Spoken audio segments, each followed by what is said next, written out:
A century ago, a mysterious rift tore open in the skies above Earth, unleashing swarms of dimensional beasts that ravaged the planet and drove humanity to the edge of extinction. Only those blessed with awakened talents could stand against them. Among the survivors is Ye Tian, an orphan living with his younger sister, the only family he has left. Unfortunately, Ye Tian possesses one of the weakest talents imaginable, leaving him plagued by doubt about whether he can protect the person he cares for most. But everything changes the day he gets zapped by this creepy energy in his dreams, and upon waking up, he finds a strange notification before his eyes, an otherworldly system prompt granting him the ability to copy his sister's talent. From that moment on, Ye Tian holds the power to rewrite his destiny, for his new gift allows him to copy any talent he desires. Meanwhile, that pigtailed cutie proudly shows off the dish she made for him, braised pork, his favorite. Grateful for the meal and the warmth of home, Ye Tian can't help but smile. The power of talent copying is miraculous, but there's no way he's going to test it on his little sister. Still, he notices her base talent is way better than his own weak tier one. Ye Yu's frost talent is extremely rare, and once it awakens, he's sure she'll absolutely dominate her opponents. He silently hopes their parents can rest easy now. Later, Ye Tian throws on a hoodie and heads out for a walk, ready to test his new ability. Activating his talent sensor, he finds the range is only about 3 meters for now. In a crowd full of low-tier talents, that tiny radius feels frustrating. He's hoping to spot at least a mid-tier talent, but all he's picking up are unimpressive ones. Still, he's also considering checking out the academy soon. Even if he awakened with a low-tier talent, this copying ability might completely change the game for him. One thing's for sure, Ye Tian is set on joining an academy that doesn't judge students based on talent evaluations. That thought sparks an idea, and he decides to apply to Linhai Best 5th Academy. As he walks toward the campus, he sees plenty of students with mid-tier talents passing by, all belonging to this very academy. But Ye Tian doesn't feel discouraged. Deep down, he's confident that his copy talent will take him to heights they haven't even dreamed of achieving. He knows he's going to get stronger, way stronger, in the days to come. 10 days later, at Linhai Base 5th Academy, inside Martial Stadium No. 3, an instructor is giving a lecture on the path to becoming a martial warrior. He explains that the journey begins by first becoming a martial apprentice, laying the foundation for everything that comes next. But becoming a martial apprentice only begins by first learning the body training technique. From this point on, the instructor is ready to teach them that very technique. He tells the group that the key lies in forming an air vortex right in front of their chest, a sign that they've successfully grasped the basics of body training. Everyone gets into their poses, trying their best to follow his lead. Most of the students either faint, limp, or collapse in frustration, struggling to even activate their energy. But Ye Tian doesn't even flinch. One of the students suddenly shouts in panic that someone's passed out, but the instructor doesn't even blink. He sternly tells them to ignore the weak ones. There's no room for losers here. The only thing he demands from them is to create an air vortex, because without that, there's zero chance of becoming a martial warrior. Meanwhile, Ye Tian is quietly battling his own crisis. He's doing everything right, but nothing's happening. Not even a breeze. Frustration builds inside him as he curses his low-tier talent, blaming it for his failure to produce even a puff of air. Just as the instructor's patience wears thin, he snaps and calls this class the worst he's ever taught. Everyone's collapsed on the ground, everyone except Ye Tian, who's still standing, even if barely. The instructor scoffs and says he hopes these losers start following the example of Chen Dong and crank up their motivation instead of acting like a bunch of lazy idiots. Later, Ye Tian turns to Zhang Bao and asks who this Chen Dong guy is. Zhang grins and spills the details. Chen Dong is the real deal, not your average student. It took him only half a month to earn his spot as a martial apprentice, and he was so impressive that even the principal took him in for personal discipline. Ye Tian figures Chen Dong must have a way higher tier talent. Then Zhang proudly shows off Chen Dong's autograph, saying that when Chen Dong hits the top, that signature alone could pay his rent for a few months. Ye Tian is left speechless while Pigface stands there puffing out his chest with pride. Suddenly, a wave of excitement breaks out as every student around starts jumping with joy, thrilled to see Chen Dong walking this way. Now the whole crowd is dying for his autograph, and Zhang bolts ahead at full speed, ready to shove everyone out of the way just to score another one. Meanwhile, Ye Tian is checking out Chen Dong, who's kind of a big deal around here with a solid mid-tier ranking. Chen Dong tells everyone he is there to encourage them on behalf of their teacher, and has no intention of becoming a laughingstock in front of his friends. Ye Tian, playing it smart, insisted on shaking his hand, which made the crowd go wild. Zhang races to snag the first handshake, and the rest of the crowd rushes in behind him until it's finally Ye Tian's turn. The guy's got his own little game running. He reaches out, seals the handshake, and Dong casually wishes him good luck. That's when it clicks for Ye Tian. Later on, he stands in front of the status window that reads, "Mid-tier talent copied," and it's ready to fuse now. Even the talent reaper isn't sure how this fusion is going to turn out. The guy still isn't sure why he was zapped by thunder from the inside out before, but he pushes that thought aside to focus on what's in front of him. He goes ahead and selects the fusion option. The moment he does, a sharp pain shoots through his chest, like someone's shoving his heart straight into a meat grinder. Now, this skill thief's brain feels like it's melting, finally realizing that stealing isn't as easy as it sounds. The guy's down on the floor, barely holding on. After a while, the status window lights up, confirming that his cultivation talent has successfully upgraded to mid-tier. Painful as it was, the Reaper figures it's worth it, trading all that agony for a fresh start and a brand new version of himself. Also, the copy talent cooldown is just 30 days. He figures he can keep copying talents again once the time's up, which works out perfectly for him. Now he shifts gears to try out the body training technique. After getting into position, he gives it another go, and right in front of his eyes, a tiny tornado starts to form. Everything flows so smoothly now that he's rocking a mid-tier talent. With this, he starts to see the bigger picture, and becoming an elite martial warrior doesn't seem so far-fetched anymore. In fact, reaching the level of a great martial warrior actually feels possible. A month later, under the light of the moon, a vicious wolf is leaping from rooftop to rooftop. At the same time, a father and daughter are out making dinner plans. Meanwhile, Ye Tian is now a martial apprentice with a long road ahead before he can call himself a true martial warrior. With Chen Dong getting personal training from the principal, Ye Tian figures that guy must be leveling up way faster than he is. In the blink of an eye, the lantern the father is carrying crashes to the ground as the savage wolf pounces on him and kills him instantly. The little girl's cry cuts straight through the silence, and Ye Tian freezes, his face turning pale at the brutal sight. All of a sudden, panic erupts as everyone realizes there's a monster in their midst. Shouts fill the air, people screaming for everyone to run, their voices shaking with fear after witnessing it kill someone. It's Ye Tian's first time seeing a monster up close. Just as the creature closes in on the little girl, Ye Tian musters the courage to pull her out of the way, the wolf hot on their heels. Terror grips him as he realizes the beast is too fast, giving them barely any time to escape. Right then, a heroic figure bursts onto the scene, slamming into the wolf from behind and cracking the road beneath them. The Silver Moon Wolf spins around, snarling at the figure who dared to interrupt its hunt. Standing there is none other than the famous Captain Gale Wolf, apologizing for showing up late. He orders Ye Tian to keep the girl safe while he handles the beast. As Ye Tian catches his breath and holds the girl close, Gale Wolf stands tall, ready to put on a show. Just as the hero clashes with the fearsome wolf, Ye Tian quickly covers the little girl's eyes, shielding her from the brutal scene. Gale Wolf, locked in combat, instantly senses the raw power packed into the beast like it's no ordinary monster. Even after tossing it aside like trash, he can tell its speed is nothing to take lightly. But with a smirk, he reminds the overgrown puppy that he's not fighting alone. Right then, 3 of his teammates drop out of the sky like thunder, landing beside him, ready to finish what he started. As Gale Wolf makes his move, his teammates charge in to back him up, striking the beast deep with their blades. For a moment, they wonder if the pup's finally down for good. But then, the monster lets out a bone-chilling scream, a red aura oozing from its body like steam off boiling blood. One look and the guy knows what's coming. It's entering bloodburst mode. He warns the others to stay sharp because things are about to get a whole lot worse. One of his lackeys rushes over to check on the captain, who's holding up just fine for now. But then, they all spot Wolfie trying to make a break for it, slipping into the shadows. Gale Wolf narrows his eyes, already on the move. There's no way he's letting this pup walk out of here alive. Out of the blue, a surge of purple mana floods the air as a girl drops in right on time, her bow already drawn. Gale Wolf flashes a grin. He'd been waiting for this pretty archer to show up. Then, she loses her arrow, and it whistles through the air, landing clean in the Silver Moon Wolf's neck. Just like that, the beast collapses to the ground, dead on the spot. Gale Wolf laughs out loud, saying the beast is still way too weak to pick a fight with their squad.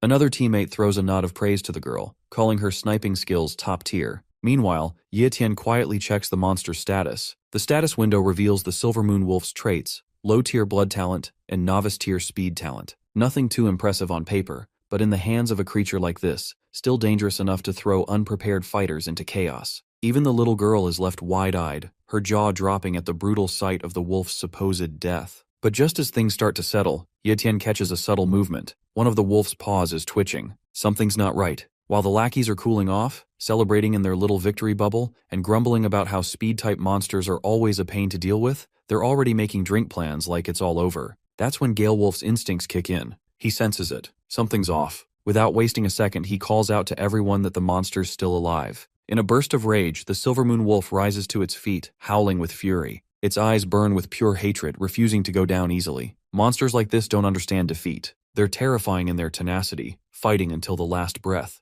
Gale Wolf's team stands ready, waiting for orders, but the captain steps forward. He tells them to stand down. This weak puppy is his to finish. Right then, the big guy turns to Ye Tian and warns him to clear out, saying the area is still dangerous. But Ye Tian's too spaced out to react. Gale Wolf shouts at him to get the heck out, but the Talent Reaper sees this as the perfect chance to give his power a real test drive. Without hesitation, he marches straight toward the beast, ignoring every warning. He slams his fist into the Silver Moon Wolf, and in the next second, the status window pops up, saying talent copied. Ye Tian leaps back, only to land right on the wolf's body. The window keeps flashing over and over, repeating the same message. With both hands, this skill thief presses into the monster, sending shockwaves of energy through it, lighting the beast up from the inside. As he keeps copying its talents, Ye Tian starts to enjoy the slaughter, throwing punch after punch into the corpse. Finally, Gale Wolf steps in and snaps him out of it, reminding him that the beast's already long dead. Ye Tian, still gripping the wolf, knows for sure the creature is dead. But what matters most to him is that the talent has been successfully copied. Just then, Gale Wolf steps up and begins assigning cleanup duties to his team. He orders 3 of his subordinates to handle the removal of both the fallen man and the Silver Moon Wolf's corpse, while the archer is tasked with looking after the little girl. As they prepare to leave, Gale Wolf turns to Ye Tian and tells him he hopes to see him again, as a member of his squad, once Ye Tian reaches the rank of martial warrior. The thought fills Ye Tian with excitement, already looking forward to the day he's strong enough to earn that spot. Later, when he gets home, the first thing he does is wash the blood off his face, careful not to let his sister see any signs of what happened. If Ye Yu saw him like that, she'd probably worry herself sick. After cleaning up, he steps out of the bathroom and walks through the quiet house, only to find Ye Yu fast asleep on her bed, snoring softly like a baby. In her sleep, she mumbles, "Big bro," and it brings a quiet smile to his face. Then, stepping outside into the calm night, Ye Tian finally lets the weight of the day settle in. It hits him that this is the first day he has ever faced a real monster. Not to mention, the beast wasn't just a little stronger, it was 100 times more powerful and terrifying than the monsters from the stories he grew up hearing. As he gently tucks Ye Yu in, making sure she's warm and safe, a quiet resolve builds inside him. He knows he has to reach the status of martial warrior soon, because one day, he might be the only one standing between his sister and a nightmare like that. Now, his mind starts spinning with a wild thought, wondering if it's possible to merge monster talents into a human body. On the bed, he stares at the status window hovering in front of him, eyes locked on the details of the monster's talents. He knows deep down this fusion could be life-threatening, maybe even more painful than the last one. But the need to grow stronger burns brighter than any fear. If it means protecting the ones he holds dear, especially his sister, then he's ready to face whatever it takes, no matter how brutal the path gets. For the speed talent, Ye Tian braces himself. He shoves a cloth into his mouth, ready to bite down and endure whatever pain comes with it. As soon as he initiates the fusion process, the agony hits like a storm. It floods through his body, sharp and relentless, each wave feeling like his muscles and bones are being torn apart piece by piece. He grits his teeth, holding on, as if his very being is on the verge of shattering. In the middle of this brutal fusion process, a sharp crack echoes through the room, and his leg fractures instantly. The pain shoots up like fire. He stares at his leg, panic creeping in. He questions whether the talent copying failed.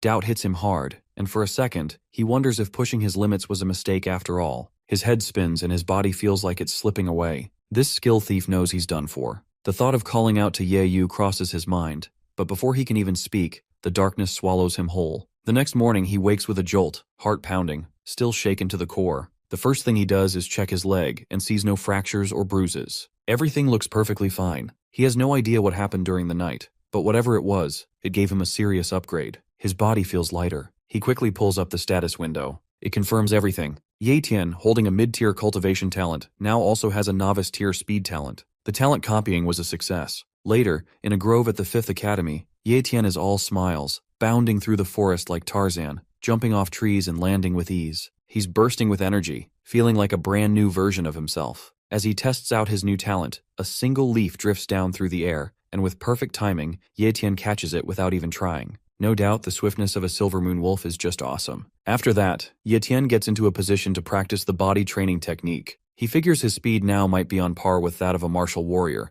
but his overall strength is still seriously lacking. It would be great if he could find a way to boost his cultivation speed. Out of nowhere, Zhang calls out to him, spotting Ye Tian training in the grove. He walks over, pats this talent reaper on the shoulder, and immediately notices the difference. Ye Tian feels solid now, like a pretty sturdy guy. Zhang bets he's already broken through the martial apprentice stage. Then he gets bold and asks if Ye Tian's looking for a way to get even stronger, suggesting he try drinking monster blood. This weirdo casually admits that he started improving way faster than before after doing it himself. At first, Ye Tian doesn't believe a word of it, but now he's genuinely shocked to hear that monster blood actually holds that much power. Ye Tian feels a bit bitter about missing the chance to get the Silver Moon Wolf's blood when he had it right in front of him. But then, the weirdo Zhang grins and says he might know a way to get his hands on some monster blood, if Ye Tian's interested. Of course, Ye Tian wouldn't mind hearing more. That's when Zhang spills the details. Apparently, the higher-ups at their Linhai base have opened a new wild zone just outside the city. It's been set up as an exam area for the 5 major academies,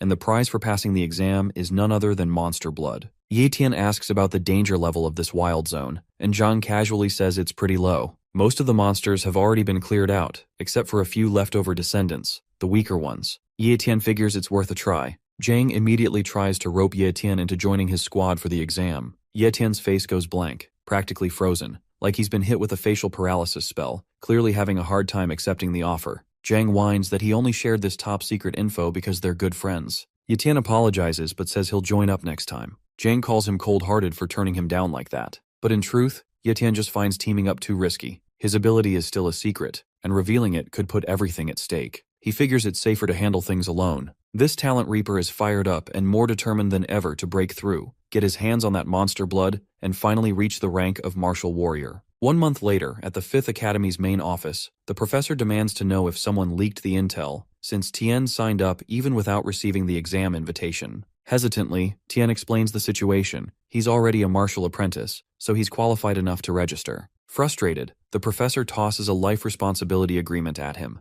Even though he wants these kids to live a little longer, if Tian wants to take the exam, he has to sign it. Then, with a mix of anger and challenge, the professor tells him to get out if he's afraid to die. Sometime later, Tian steps out of the office with a slight smirk on his face. He's already signed the agreement. After he leaves, the professor scoffs, wondering if students really believe exams like this are meant for them. With a smirk of his own, he mutters that Tian will come to regret this. The next morning, Ye Yu wakes up and calls out for her brother, but the smell of delicious food pulls her toward the breakfast table, where everything's already prepared. She finds a note from Tian saying he'll be back in 3 days because his school has an event. Reading it, Ye Yu wonders what kind of event takes that long and silently hopes for her brother's safety. When Tian arrives at the location, the students from the 5th Academy are buzzing with excitement. There are so many students from all 5 major academies. Meanwhile, Mo Xiaobei, flanked by his bodyguard from the 1st Academy, throws a disdainful glance at the 5th Academy students, calling them scum from the Garbage Academy. His bodyguard playfully suggests he should hunt the monsters and the humans too, just to wipe out the weaklings. Zhang Bao points at Mo Xiaobei and tells Tian that he's one of the strongest from the younger generation of the Mo family. Knowing how arrogant political families can be, Tian quickly figures out that Xiaobei is just another ego-driven guy. Suddenly, a guy with his sword still sheathed walks straight into the 1st Academy's camp, eyes locked on Mo Xiaobei with fierce determination. The students start yelling, demanding to know how he even got into their camp. But the guy, clearly angry, ignores them and challenges Xiaobei to come face him. He says he's here to chop him into pieces. Hearing that, Xiaobei just smirks, making it clear he's ready to beat this guy all over again. Tian, seeing them argue like that, gets curious and wants to know who the guy is. Being the gossip king he is, Zhang Bao tells him that the guy is Li Yunxing, a genius from the 2nd Academy who once got defeated by Mo Xiaobei. The professor of the 1st Academy snaps at the students to stop messing around, reminding them that these people are strong and not to be taken lightly. But Tian doesn't care and starts loudly cheering for Li Yunxing. Li Yunxing looks confused and a little awkward,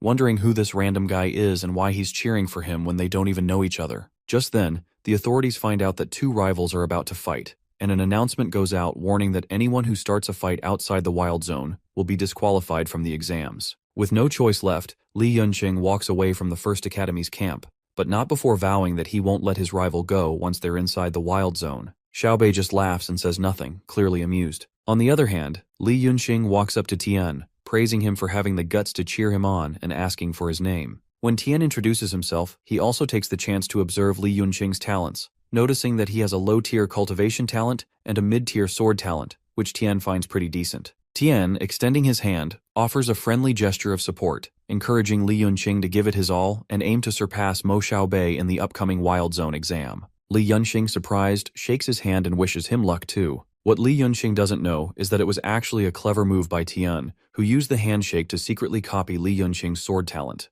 The moment the announcement is made that the exam has started, the students from the 1st Academy are called to enter the Wild Zone. Without hesitation, they all rush in. Meanwhile, Li Yunxing heads off to find his team, annoyed that the students have to enter based on their academy's order. As soon as he leaves, Tian hurries to a hidden spot where he can safely fuse the copied talent. When he begins the fusion, a powerful surge of energy runs through his body, causing intense pain. Even though he's gone through this 2 or 3 times before, he's still not completely used to it, though he's getting better at handling the pain. Once the sword talent is fully fused, a strong electric wave bursts out around him. To test the new power, Tian slashes at the nearby trees that have been growing for years, and with a single strike, he cuts them down, leaving him stunned and amazed. His status window updates right after, now showing a mid-tier cultivation talent, a novice-tier speed talent, and a mid-tier sword talent. After a while, an announcement is made that the first 4 academies have entered the Wild Zone, and finally, it's time for the 5th Academy. The students of the 5th Academy, including Zhang Bao and Tian, step forward with confidence, ready to face whatever comes next.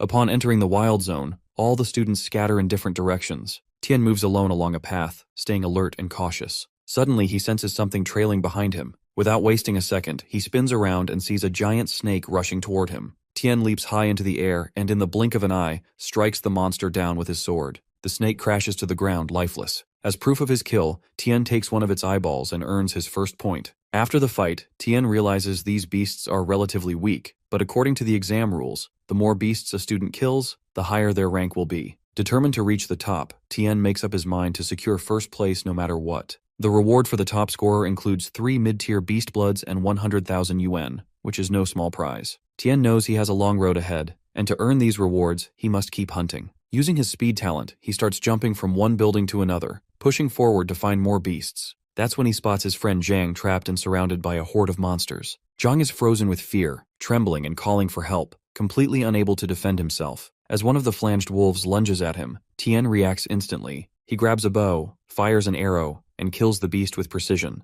Zhang Bao's eyes go wide in shock when he sees Tian. Still terrified, Zhang warns him not to engage with these monsters, saying Tian is also too weak to take on the deadly flanged wolves. Hearing this, a smirk appears on Tian's face, and with the combined force of his speed and sword talents, he moves like a blur around the beasts, slicing them in half within seconds. Once all the monsters are down, Tian stands calmly in the middle of their lifeless bodies, unfazed. Meanwhile, Zhang stands frozen, too stunned to say a word, struggling to believe what he just witnessed. Everything feels unreal to him. After finishing off the monsters, Tian uses his sword to pull out the fang of the flanged wolf, then glances at Zhang to see if he's okay with him keeping it. But Zhang has no say in it. Tian's the one who killed them, so it's only fair he keeps the reward. Noticing how exhausted Zhang looks, Tian asks if he's really planning to keep going in this condition. But Zhang has already made up his mind. He's done with the exam, saying it's way too dangerous, and he's just lucky to have survived without getting hurt. All his teammates are badly injured, so his priority now is to get them out safely. Before Tian takes off again,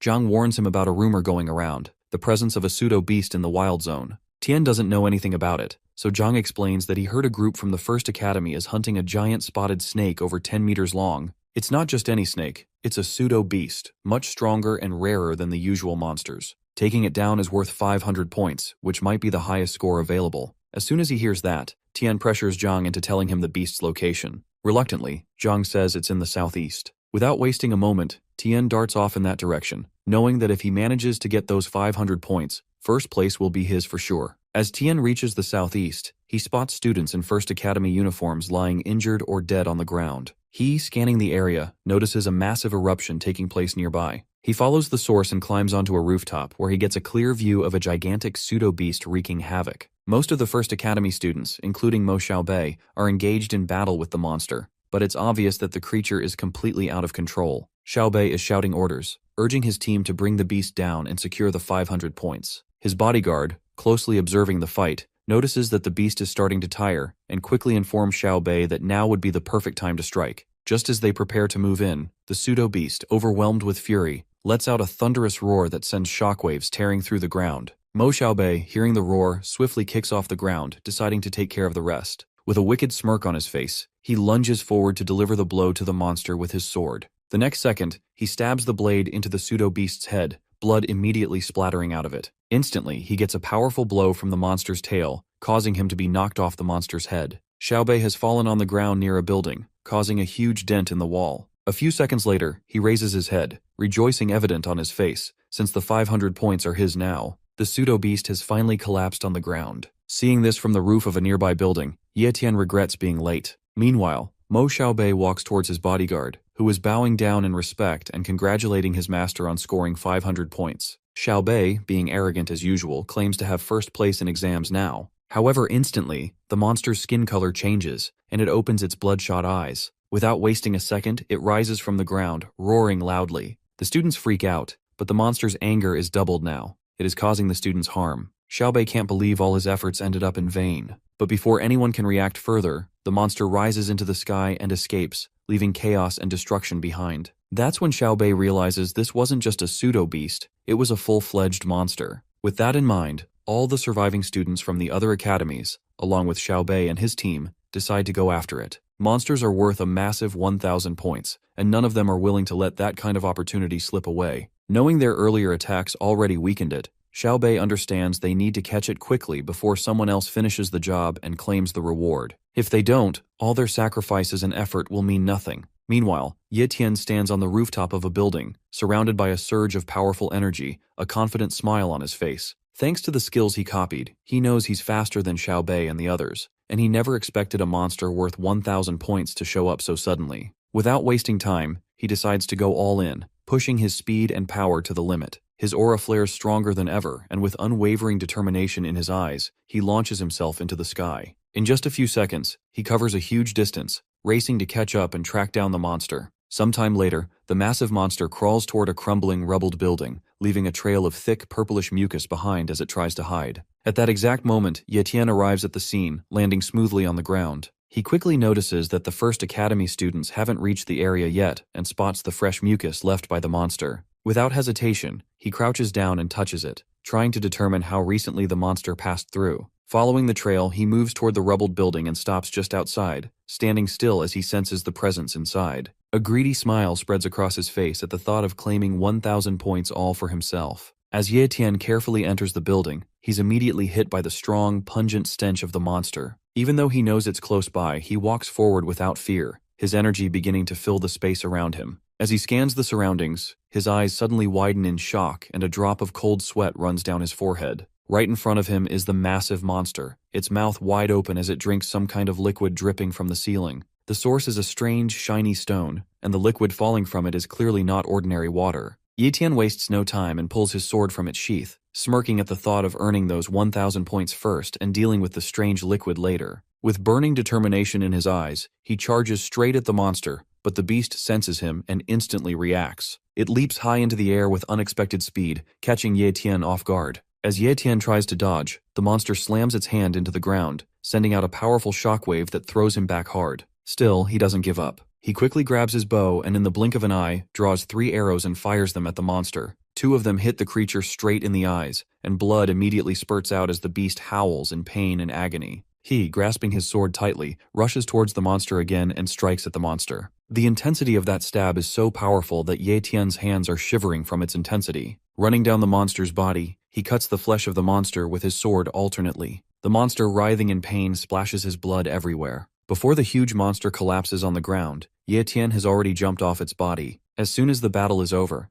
Ye Tian smiles wickedly with a sigh of relief, admitting that there was no way he could have killed it if Mo Xiaobei and his group didn't wear the monster down first. His focus then shifts towards the liquid, wondering what it is. Though towards him, it doesn't matter since a monster was after this. It must mean that it is some kind of treasure. Without putting any more logic, he collects the dropping liquid in his flask, deciding to examine it later. Additionally, Ye Tian removed one of the eyeballs of the monster with his sword as proof that it had been killed, and since the blood of the heart of a monster is extremely valuable, he collected it too in another flask. As the drops filled the stone-filled half of the flask, Ye Tian thought it was more than enough. One last time he looks at the stone on the ceiling. A thought comes into his mind to not let this thing be a center of attention for Mo Xiaobei. So without any second thoughts, he quickly cuts off the rock hanging from the roof, putting it in the bag. With that, Ye Tian decides to leave, satisfied that with all these things, he will definitely be placed first. Meanwhile, sometime later, the students of the first academy arrive at the scene and find the monster lying dead. As they examine the body, panic quickly spreads among them after they discover that one of its eyeballs has been removed and its heart has been completely drained of blood. Mo Xiaobei's bodyguard is stunned by the sight and turns to his master, asking what they should do next, since all that's left is a lifeless corpse, which holds no real value anymore. Xiaobei's fists tremble with rage, and his teeth grind as his face flushes crimson with fury. Demanding to know who dared to steal the 1,000-point trophy that was rightfully his, he swears to hunt down and destroy whoever took it. Ye Tian stays hidden in the same building, quietly watching the students from the first academy. Raindrops fall steadily, soaking him as he observes from above. That's when he notices the group leaving the building. One of the men suggests to Mo Xiaobei that whoever stole the points must have gone inside, prompting Xiaobei to order a full search of everyone they come across. He makes it clear that they must find the thief no matter what, and he won't let the person responsible get away so easily. Ye Tian hears everything and realizes he needs to stay out of sight for a while or risk being discovered. With that in mind, he leaps through the air, weaving between tall, half-ruined buildings, lost in thought. Sooner or later, all the students, including Mo Xiaobei, will know the truth. Once he submits the monster parts for point calculation at the end of the exam in 3 days,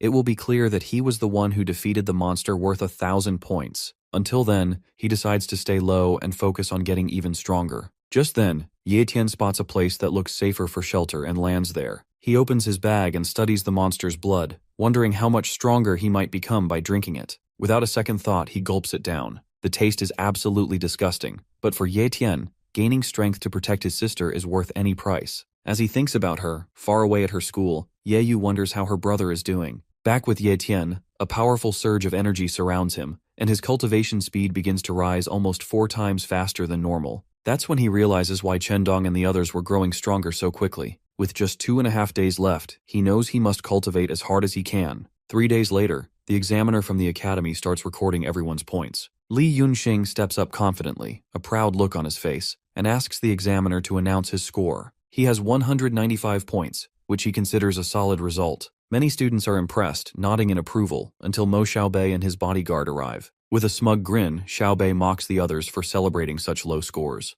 Then, with a wicked smile, he hands his bag to the examiner. The entire arena erupts in chaos when the examiner announces his total 427 points. Lin Yunxing, filled with jealousy, accuses Mo Xiaobei of stealing points, but the other students are clearly impressed and begin congratulating him for having the highest score so far. However, Xiaobei's expression darkens as he admits that the true highest score should be 1,000. Since no one else has shown up with that number, the examiner concludes that anyone who hasn't returned by now is most likely dead, and based on that, Mo Xiaobei should be awarded first place in the exam. Just as the decision seems final, a sound of footsteps echoes through the area, catching everyone's attention. The students and the examiner all turn toward the source, and from a distance they spot a shadowy figure approaching. Curiosity fills the air as they watch closely, eager to find out who this mysterious student really is. The student turns out to be none other than Ye Tian. He walks up confidently to the examiner and hands over his bag, which contains the monster's eyeballs. The examiner, clearly stunned, loudly announces Ye Tian's score, 1,163, declaring him the top scorer in this year's practical exam. His rewards include 3 bottles of monster blood and 100,000 wen in cash.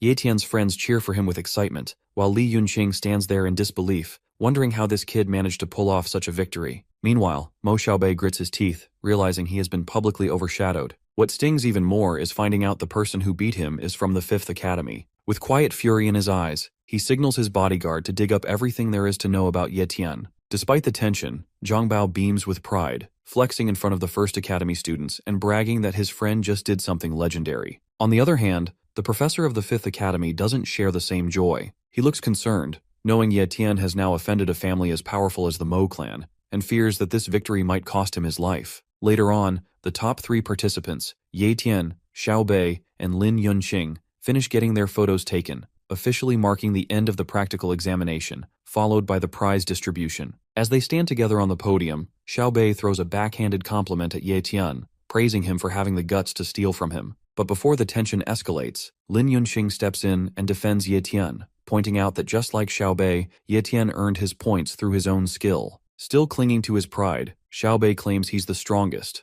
prompting Ye Tian to challenge him right then and there to a fight whenever he's ready, so they can settle who truly deserves that title. Ye Tian knows that once you're targeted by someone powerful or politically connected, there's no running away. The only option is to become strong enough that they won't dare challenge you again. Fast forward 3 days, Ye Tian finally returns home. Ye Yu immediately rushes to hug him and checks if he's hurt. She's relieved to see he's okay. Ye Tian then surprises her with a large sum of money, telling her it's for her education and living expenses. Their playful moment is interrupted when he pulls out a mysterious book, the Illustrated Book of Treasures. Ye Yu eagerly sits beside him as they flip through its pages together, and that's when Ye Tian spots an image of the very same stone he saw on the ceiling during his hunt. It's called the Terracore Elixir, a rare substance known to boost a person's natural talent for cultivation, though it only works for those with low or mid-level abilities. Interestingly, the book also mentions that even rarer terramordial stones, which can enhance high-level talents as well, are sometimes found nearby. This makes Ye Tian realize that the monster must have used the Terracore elixir to grow stronger, and now he's accidentally taken this incredibly rare treasure without even knowing its true value. His thoughts are interrupted when Ye Yu hands him the Terracore elixir, now stored in a small flask. But Ye Tian no longer needs it, so he simply smirks and tells Ye Yu to drink it instead, saying it's her turn to become stronger. Ye Yu is completely shocked. Both siblings are sitting in the lounge, but none of this makes sense to her. She refuses to drink the elixir, arguing that she hasn't even awakened her talent yet, and it might end up being wasted. When they check her status window, it shows cultivation talent as low tier, and her first talent as novice tier, still unawakened. Since her talent is low tier, there should definitely be some improvement after drinking the Terracore elixir, though Ye Tian has no idea how big that improvement might be. Still, Ye Yu suggests they sell it instead, saying that something this valuable would fetch a huge price. Ignoring what he calls her dumb suggestion, Ye Tian flips through the book again and learns that the location where the elixir was found might have also held a rare terramordial stone. Realizing he destroyed the place, he starts to regret it. Now, if word gets out, potential buyers might not believe he doesn't have the stone and could even come after him for it. Ye Yu is stunned, calling it a complete waste. Not wanting to waste the elixir too, Ye Tian quickly picks it up and, before she can protest, opens her mouth and forces her to drink it. Ye Yu grunts and coughs, but then a warm, comfortable feeling spreads through her. However, when they check her status again, her cultivation talent still shows as low tier, leaving Ye Tian wondering if the book might have been wrong. Ye Yu, feeling sleepy, decides to lie down and rest. Meanwhile, Ye Tian chooses to wait a little longer, thinking maybe the elixir just hasn't taken effect yet. About an hour later, Ye Yu is fast asleep on the sofa, while Ye Tian sits nearby at the table in the same lounge. Suddenly, strong waves of talent aura begin to radiate from Ye Yu. Ye Tian quickly checks her status window and is stunned to see her cultivation talent has jumped to mid-tier, an increase of 2 full tiers. With a mid-tier cultivation talent combined with her rare frost talent, Ye Tian is certain that Ye Yu has the potential to become a top-ranking martial warrior in the future. That realization sharpens his own determination. Thinking of Xiao Bei, he silently dares him to bring it on, because Ye Tian refuses to ever lose to him. Later, back in his room, Ye Tian is drinking the monster's blood again, which tastes worse than anything he's ever had. Worse than shit, even. But to offset the horrible flavor, he munches on peanuts while wondering just how much this will improve his cultivation speed.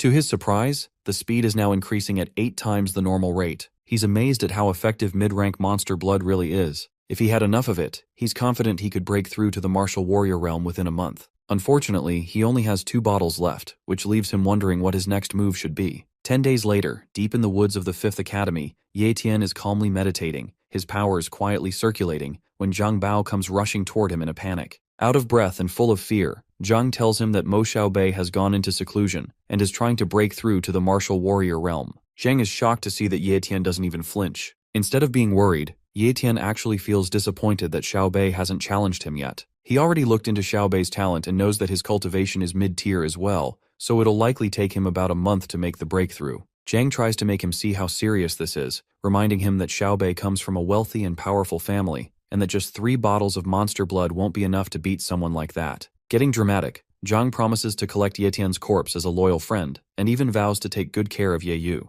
Tian completely ignores the nonsense and focuses on what he has left, some low-rank monster blood and the blood from the monster's heart. With those, he'll probably reach the advanced martial apprentice rank, which is just 1 small step below the martial warrior realm. It might not be enough for a full breakthrough, but with his speed and sword talent, he's confident he can still go head-to-head with a real martial warrior. In another part of the world, at the Mo estate, the steel gates of the Grand Castle burst open, and from a distance, the shadow of a powerful figure emerges. It's none other than Mo Xiaobei. His bodyguard immediately bows in respect and congratulates him on successfully advancing to the martial warrior realm. Mo Xiaobei has undergone a complete transformation. A strong, commanding energy now surrounds him, and it's clear that things are about to get much tougher for Ye Tian than he ever anticipated. In the hall, Xiaobei is being attended to by the servants, looking calm and composed. Meanwhile, Mo En, an elite martial warrior of the Linhai base's wealthy and prestigious Mo family, and the father of Mo Xiaobei, enters the room. Mo En is overjoyed that his son has completed his secluded training and praises him for successfully breaking through and becoming a full-fledged martial warrior. Xiaobei, now clearly stronger and more confident, assures his father that he will never bring dishonor to the Mo family name. When Mo En tells him that the family's ancestor will personally reward him, Xiao Bei immediately kneels, expressing heartfelt thanks to both his father and their ancestors for the guidance and support they've given him over the years. His father doesn't let him kneel long and gently urges him to eat and enjoy all his favorite food and drinks, specially prepared on his orders. As soon as Mo En leaves, Xiao Bei's expression darkens. He turns to his bodyguard and demands to know if the task he assigned before going into seclusion has been completed. Without hesitation, the bodyguard informs him that Ye Tian has no parents, no family ties, and no political or influential backing, which means they can deal with him however Xiao Bei wants. Hearing that his enemy has no protection or support, Xiao Bei decides it's time to end the game, but he plans to do it in a far more entertaining way. Believing Ye Tian to be weak, Xiao Bei orders his bodyguard to arrange his assassination. The bodyguard warns that committing murder in their territory could cause complications, but Xiao Bei insists on doing it discreetly using a shadow assassin.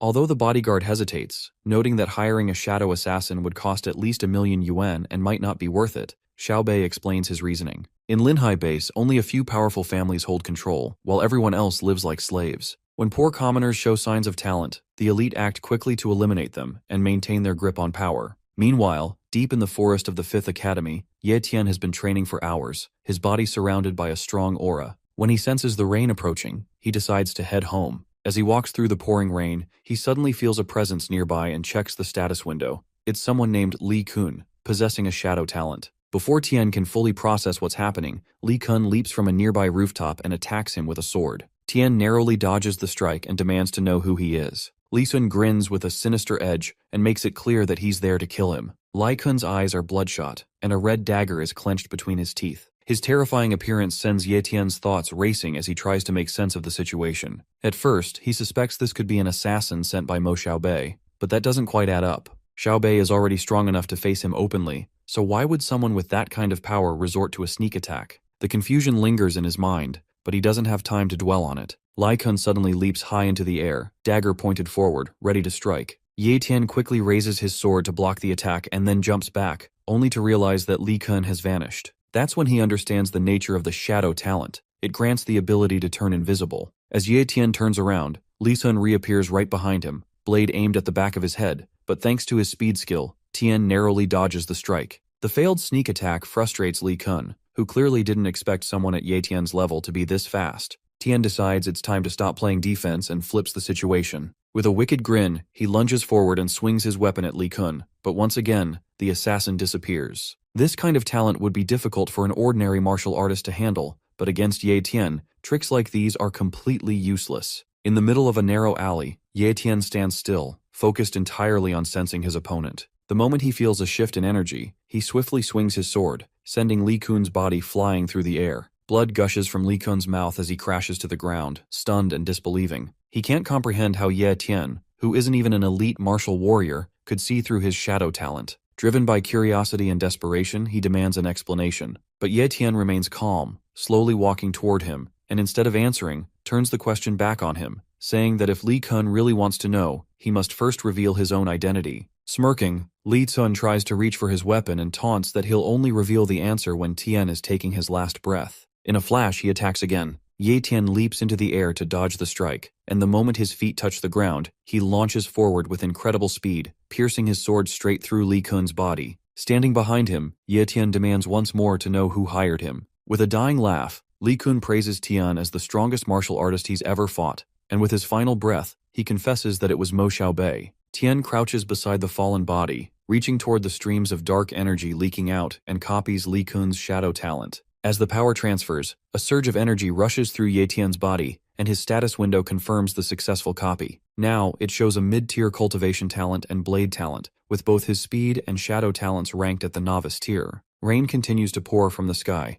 with flashes of lightning cutting through the dark clouds as blood covers Li Kun's lifeless face. Instead of leaving him there, Ye Tian gathers nearby stones and buries the body beneath them. As he does, a thought crosses his mind, that a person shouldn't live like a leaf, helplessly tossed around by the wind and rain. Walking away, he notices a single leaf drifting down, catches it in his hand, and silently promises himself that he will live not as the fallen leaf, but as the wind and the rain itself, strong, powerful, and unstoppable. Leaving the forest behind, Tian returns home just as heavy clouds continue to gather over the city. After a hot shower and drying off, he settles into the lounge, sinking into the sofa with a long sigh of relief. He's brought back everything that belonged to Li Kun, including his weapons. Picking up the twin blades, Tian immediately realizes they are primordial weapons, the kind that far outclass his own sword, which had broken during the fight. Li Tun's belongings also include a gold card worth 1 million yuan and a silver card worth 100,000, making a total of 3.5 million yuan. Without a second thought, Tian slips the cards into his wallet,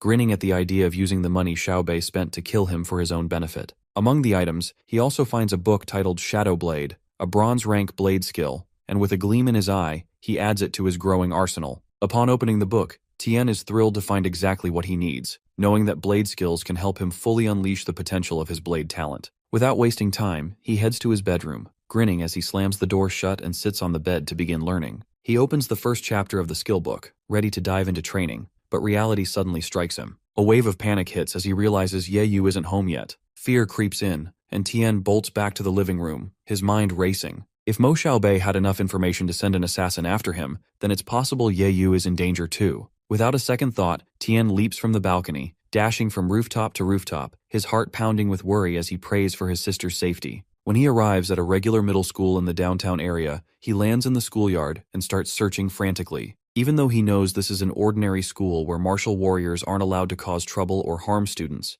Tian isn't convinced that someone like Xiao Bei would care about rules. Suddenly, he feels something poke him in the back. A voice warns him not to move. Reacting instinctively, Tian spins around and prepares to counter, but stops cold when he sees it's his sister, Ye Yu, holding an umbrella and grinning. She casually explains that she was on cleanup duty after class and had stayed behind to tidy up the rooms, completely unaware of her brother's panic. Walking through the streets on their way back home, Ye Yu notices her brother completely soaked, barefoot, and without an umbrella. Concerned, she asks him what happened, but instead of telling her the truth, Tian brushes it off with a vague excuse. As they continue walking along the sidewalk, a sleek black-tinted car idles by the roadside. Inside, Mo Xiaobei sits silently, gritting his teeth in frustration, his eyes locked on Tian. He can't understand why his target is still alive and unharmed, and the sight of Ye Tian walking casually beside his sister only fuels his rage. On their way back home, the siblings stop by a sausage shop, and as soon as their order is ready, they enjoy the weather while strolling along the busy street.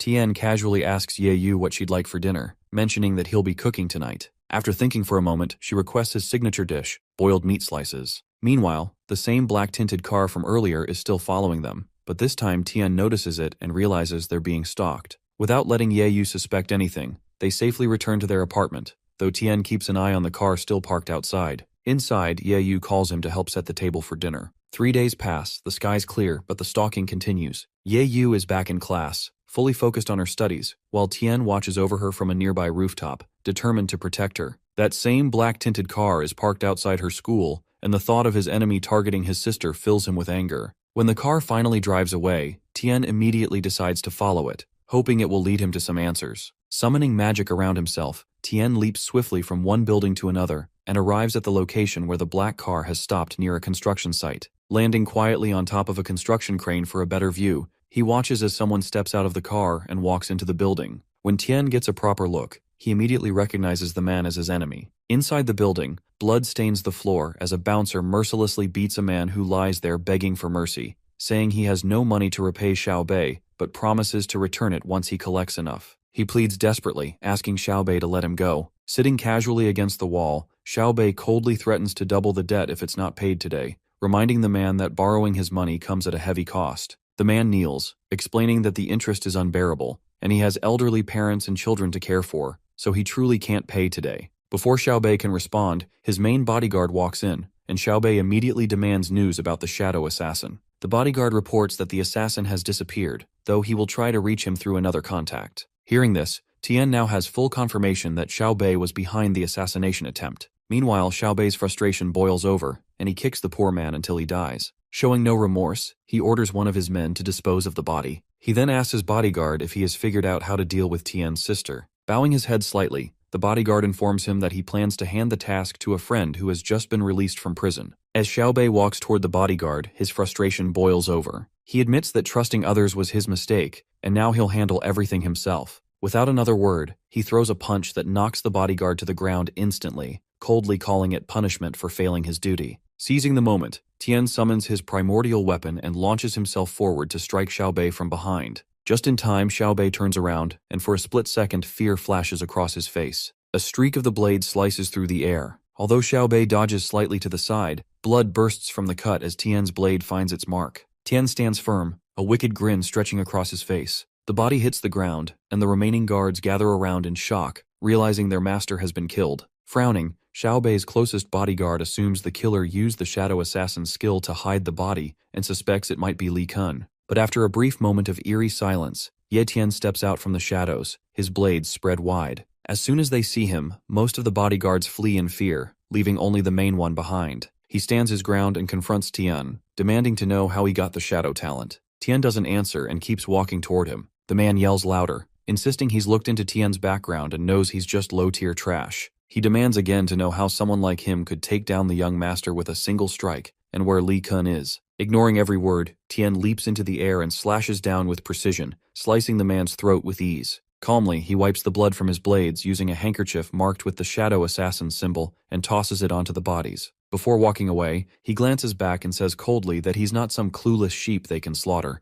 so they've only got themselves to blame for picking the wrong guy. 1 hour later, Mo En and his team arrive at the scene, his eyes burning with rage and fury, focused only on finding the person responsible for his son's death. During the investigation, one of his men discovers the handkerchief Ye Tian had left behind, marked with the symbol of a shadow assassin. This confirms their suspicion that a shadow assassin was behind the deaths of Xiaobei and his men. Just then, Elder Mo, the Grand Elder of the Linhai Base's prestigious Mo family and one of its few great martial warriors, enters the site. Upon seeing him, Mo En falls to his knees, sobbing and wailing over the loss of his son, the prodigy of the Mo family. In contrast, Elder Mo remains calm and composed, asking Mo En to stand and speak properly. But Mo En, overwhelmed by grief, continues crying, unable to compose himself. He mourns that his son had the potential to become a truly great martial warrior, perhaps the one who would have elevated their family to a new level of greatness. Struggling through his sorrow, he informs the Grand Elder that Xiaobei had just broken through to the martial warrior realm and recently attended his celebratory banquet,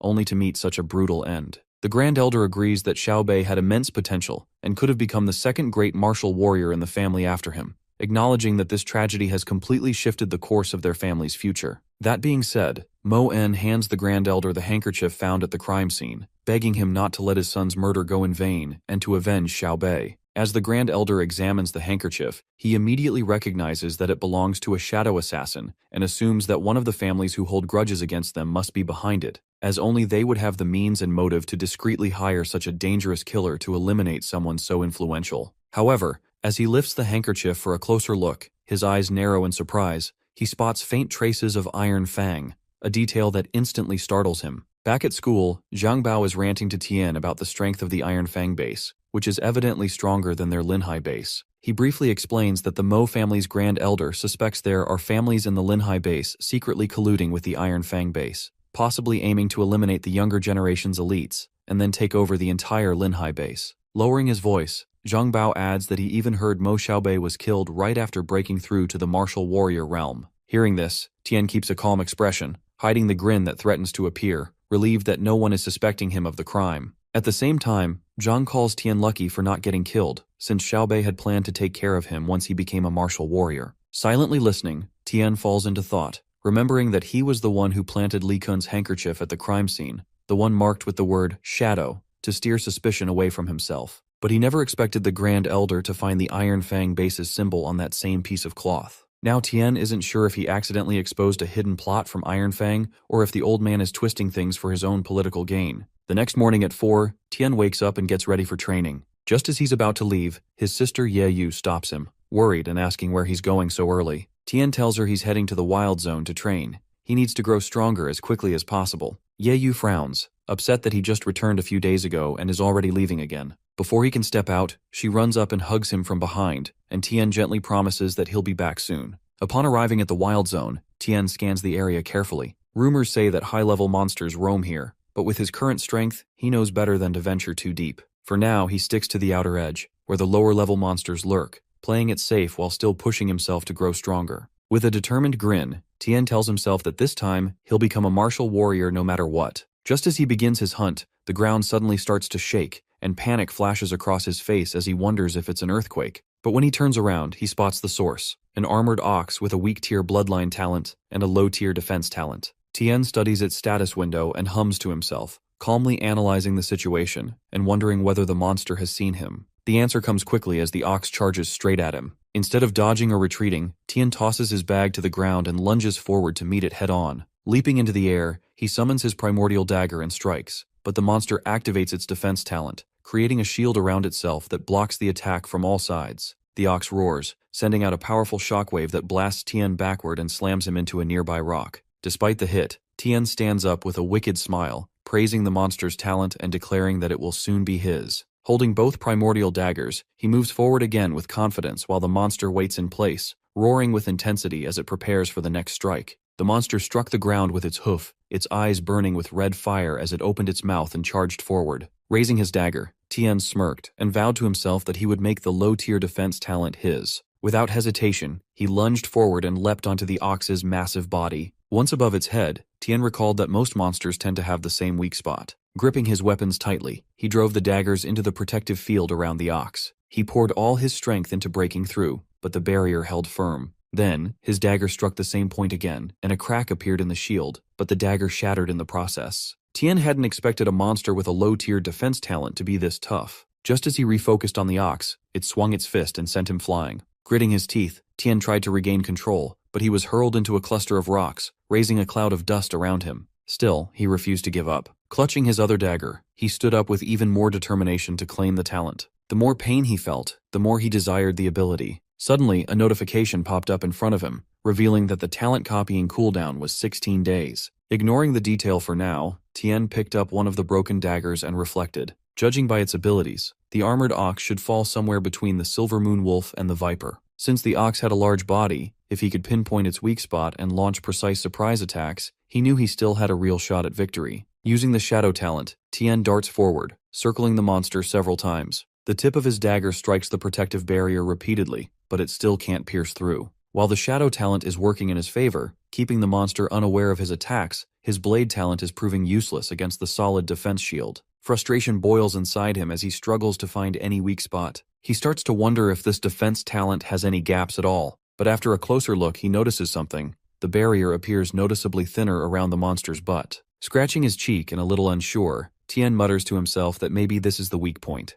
Without wasting time, he activates his shadow talent and rushes in, aiming the dagger right at the spot. As soon as the blade pierces through, the monster lets out a thunderous roar, and within seconds, its massive body collapses to the ground. A pool of mucus spreads beneath it as it lies there cold and lifeless. Squinting with a smug look, Tian can't help but feel proud that his guess was right after all. Just as Tian had expected, once the monster was dead, the blade pierced through its body with ease, making him realize that no matter how much strength or capability someone has, death renders it all meaningless. He begins storing the monster's blood in several glass flasks, wiping the sweat from his forehead as he finishes. Noticing the ox's thick hide, he knows it will fetch a good price, so he also plans to take its eyes and testicles. However, the most valuable part is the pair of horns, and with a swift swing of his dagger, he cuts them clean off. Loading all the loot onto his back, Tian sets off in search of a quiet place to cultivate. Eventually, he finds a cave and settles there in peace. Taking a deep breath, he places the fresh monster blood beside his sister's peanuts, which he uses to mask the awful taste. Staring at the flasks, he plans to rely on them to push through to the martial warrior realm.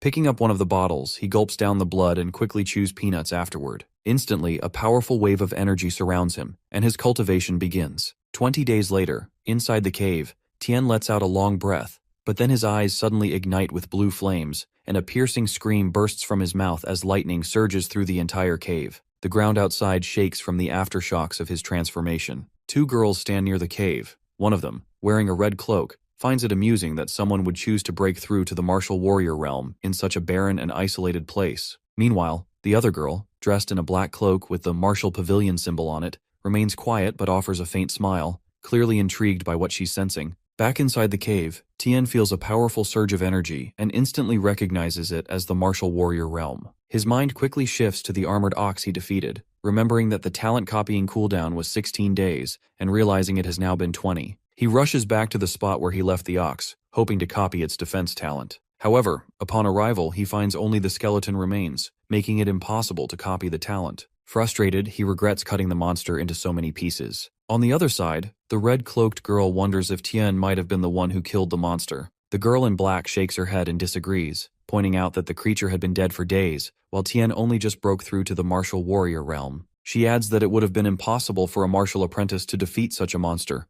but still quietly praises his courage for even daring to scavenge in such a dangerous mountain. Before heading back home, Tien takes off his clothes to go for a swim, having spent 20 days in the wild zone. Seeing this, both girls quickly freak out and, completely embarrassed, decide to leave. Later, at the Linhai base's martial marketplace, Tien explores the area and is impressed by how massive the market is. As he continues walking, he spots a shop in front of him called the Martial Pavilion, the same one the girls from earlier were associated with. The girl in the red cloak nudges her friend in the black cloak, pointing out that he's the guy they saw earlier. Feeling a strange sense of familiarity, Tien turns toward the girls, and when he locks eyes with the girl in black, something clicks. Shocked, he asks if she's Ye Yu, his sister. When Tien calls out to the girl, mistaking her for his sister, he quickly gets embarrassed. But when he glances at her status window, his eyes widen in shock. This girl is an absolute genius. Her name is Yui Ling, and she possesses a high-tier cultivation talent, a mid-tier sword talent, and a low-tier speed talent. The girl in the red cloak, Xiao Yu, gets furious at Tien for calling her friend his sister and for praising her despite being, in her words, a scrounger. This leaves Tien confused, wondering if he still smells bad even after taking a bath. Wei Ling calmly warns Xiao Yu not to speak recklessly. Lowering her voice, she whispers something to Xiao Yu and tells her to act accordingly before walking away. Instantly, Xiao Yu's entire demeanor changes. She bows respectfully and apologizes for her earlier rudeness, explaining that her lady, Yui Ling, has corrected her. She further adds that Yui Ling had to leave first due to important matters. Grabbing Tien's arm, she assumes he is here to sell supplies and insists that, because of their earlier behavior, they will double the price for anything he wants to sell. Two volunteers take his bag full of loot and lead him to a private room. Inside, the place is filled with rare and high-quality items, proving that this is the martial marketplace's biggest shop. One of the girls offers him tea and, before stepping out, informs him that the value of the armored ox's horns and leather comes to 20,000 yuan. As promised, they will double it, making it 40,000. This comes as a surprise to Tien, who never expected to walk away with so much money. A little later, Xiao hands him 4 white cards, each worth 10,000 yuan. Grinning with excitement, Tien can't help but think how happy Ye Yu will be when she sees this. Just as he's about to leave, Xiao adds that the manager, Yui Ling, instructed her to let him know that, as a further gesture of apology, he'll receive a 50% discount on anything he wants to buy. Hearing that, Tien decides not to hold back and starts browsing the shop's reference menu. As he scrolls through the list, he finds the prices ridiculously high and mutters inwardly that the big families controlling the Cultivation Association are the reason everything is so overpriced. Still, he settles on buying a profound training manual, a monster directory, 3 bottles of mid-tier monster blood, and 3 restorative elixirs. Altogether, it costs 78,500 yuan, but with the discount and a little rounding down, he only needs to pay 70,000. Tien hands over the gold card, glad that he took Li Kun's money, but deep down, he knows this VIP treatment isn't just because someone at the shop called him a scrounger. He's got no clue what they saw in him, but they're clearly treating him differently for a reason. When the staff says nothing more, he heads for the door, only to be stopped by Xiao. A small grin forms on his face. He knew it wasn't going to end that easily. Xiao then tells him that her manager would like to meet him, if he's willing. Pressing forward, Tien arrives at a hall on the 2nd floor, and the moment the door opens, he sees Yue Ling sitting there, calmly sipping tea. He's stunned by how much she resembles his sister, but he pushes the thought aside as they greet each other. Yue Ling welcomes him politely and mentions that she's from the Mohai base. As soon as they shake hands, Tien manages to copy her high-tier cultivation talent, and with a slight grin, he introduces himself. Yue Ling gestures for Tien to sit, and as she pours him tea, she explains that anyone who steps onto the 2nd floor of the Martial Pavilion is considered a valued guest. Confused, Tien admits that he is of common birth, with no ties to political or influential families, so he doesn't understand why he would be called valuable. Yue Ling agrees but calmly points out that his value lies exactly in that, his independence and lack of affiliation. Tien says nothing in response but quietly notes how composed and thoughtful this girl is, so unlike his sister Ye Yu. Without wasting time, Yue Ling slides a symbol across the table and reveals the real reason she invited him. She wants him to join her martial pavilion. The way she says it reminds him of Ye Yu, someone he could never bring himself to say no to. Even so, he asks something that's been on his mind. Mohai is a massive base filled with talented people, so why would they want someone like him, a novice martial warrior? Yue Ling rises and explains that bases like Mohai are powerful, not because they never lack talent, but because they are always searching for more. Tien finds himself unexpectedly impressed. She may look like a delicate girl, but her words carry weight and vision, far beyond anything his silly sister could ever manage. Seeing him lost in thought, Xiao cuts in and suggests he shouldn't overthink it, adding that even elite disciples from powerful families dream of joining her lady, but don't meet her standards. Tien knows it's a golden opportunity, yet he also understands that joining any organization means giving up freedom and risking exposure. If anyone finds out about his secret ability, it could lead to a gruesome death. Wanting to stay safe and independent, he hesitates. Yiling notices his reluctance and directly asks for the reason. Struggling to say no to a face that looks so much like his sister's, he tries to explain by bringing up the rumors about the Iron Fang invasion. He says the incident created chaos among many political families, but ironically, it gave him peace. That's why he doesn't want to live like them or serve people like them. Yiling is slightly offended by the comparison but keeps her composure and offers him time to observe them first, saying she has more than enough patience. As Tien walks out of the martial pavilion, his thoughts spiral. He questions what it truly means to be a martial warrior and what talent really is. He's furious that those meant to protect the people are instead abusing their power, making life even harder for ordinary folks who already live in constant fear of beasts. On top of that, he feels weak, and in that moment, he swears to grow stronger and rise even higher. Just then, a status window pops up, notifying him that he has successfully copied a high-tier cultivation talent. Seeing the notification, Tien doesn't hesitate. He immediately fuses it. After so many days, Ye Tian is finally back home. The moment Ye Yu sees him, she runs straight into his arms, hugging him tightly. She playfully teases him about how much tougher he looks after being gone for 20 days. Tien doesn't hold back and proudly tells her that her brother is now a martial warrior. Hearing that, Ye Yu jumps with joy, and seeing her so happy makes Tien smile. He thinks to himself that once her talent awakens, she'll become a martial warrior too, and he decides to keep improving her talent whenever he finds compatible items. After the excitement settles, Ye Yu insists on giving him a trim since, after growing his hair out for more than 20 days, he's starting to look like a beggar. Now that he's a martial warrior, he needs to take better care of his appearance. Sitting down for a haircut, Tien relaxes completely, trusting Ye Yu as she's been giving him the same style for years. As she snips away, a wave of nostalgia hits him. She's been cutting his hair ever since their parents passed away. He remembers when they were younger, how her hands would tremble as she tried to cut his hair after he got roughed up. She had begged him to go to the hospital, but they didn't have the money, so he convinced her to just help cut his hair short so they could clean and dress the wound. Back then, she had dropped the scissors in fear and cried, wishing her brother had the power of the immortal jellyfish, the creature from the story he used to read to her that could heal endlessly. Immortal jellyfish are said to possess a healing ability that allows them to recover almost instantly from injuries. Back then, Tien never believed in any of that, but now, standing in the present and recalling those stories, he quickly rushes to grab the illustrated book of treasures he purchased earlier. Flipping through its pages, he searches for the immortal jellyfish and finds it almost immediately. According to the book, this creature is a water-type beast with a healing talent and can be found in a place called the Lake of Death. The discovery sparks a thought in Tien.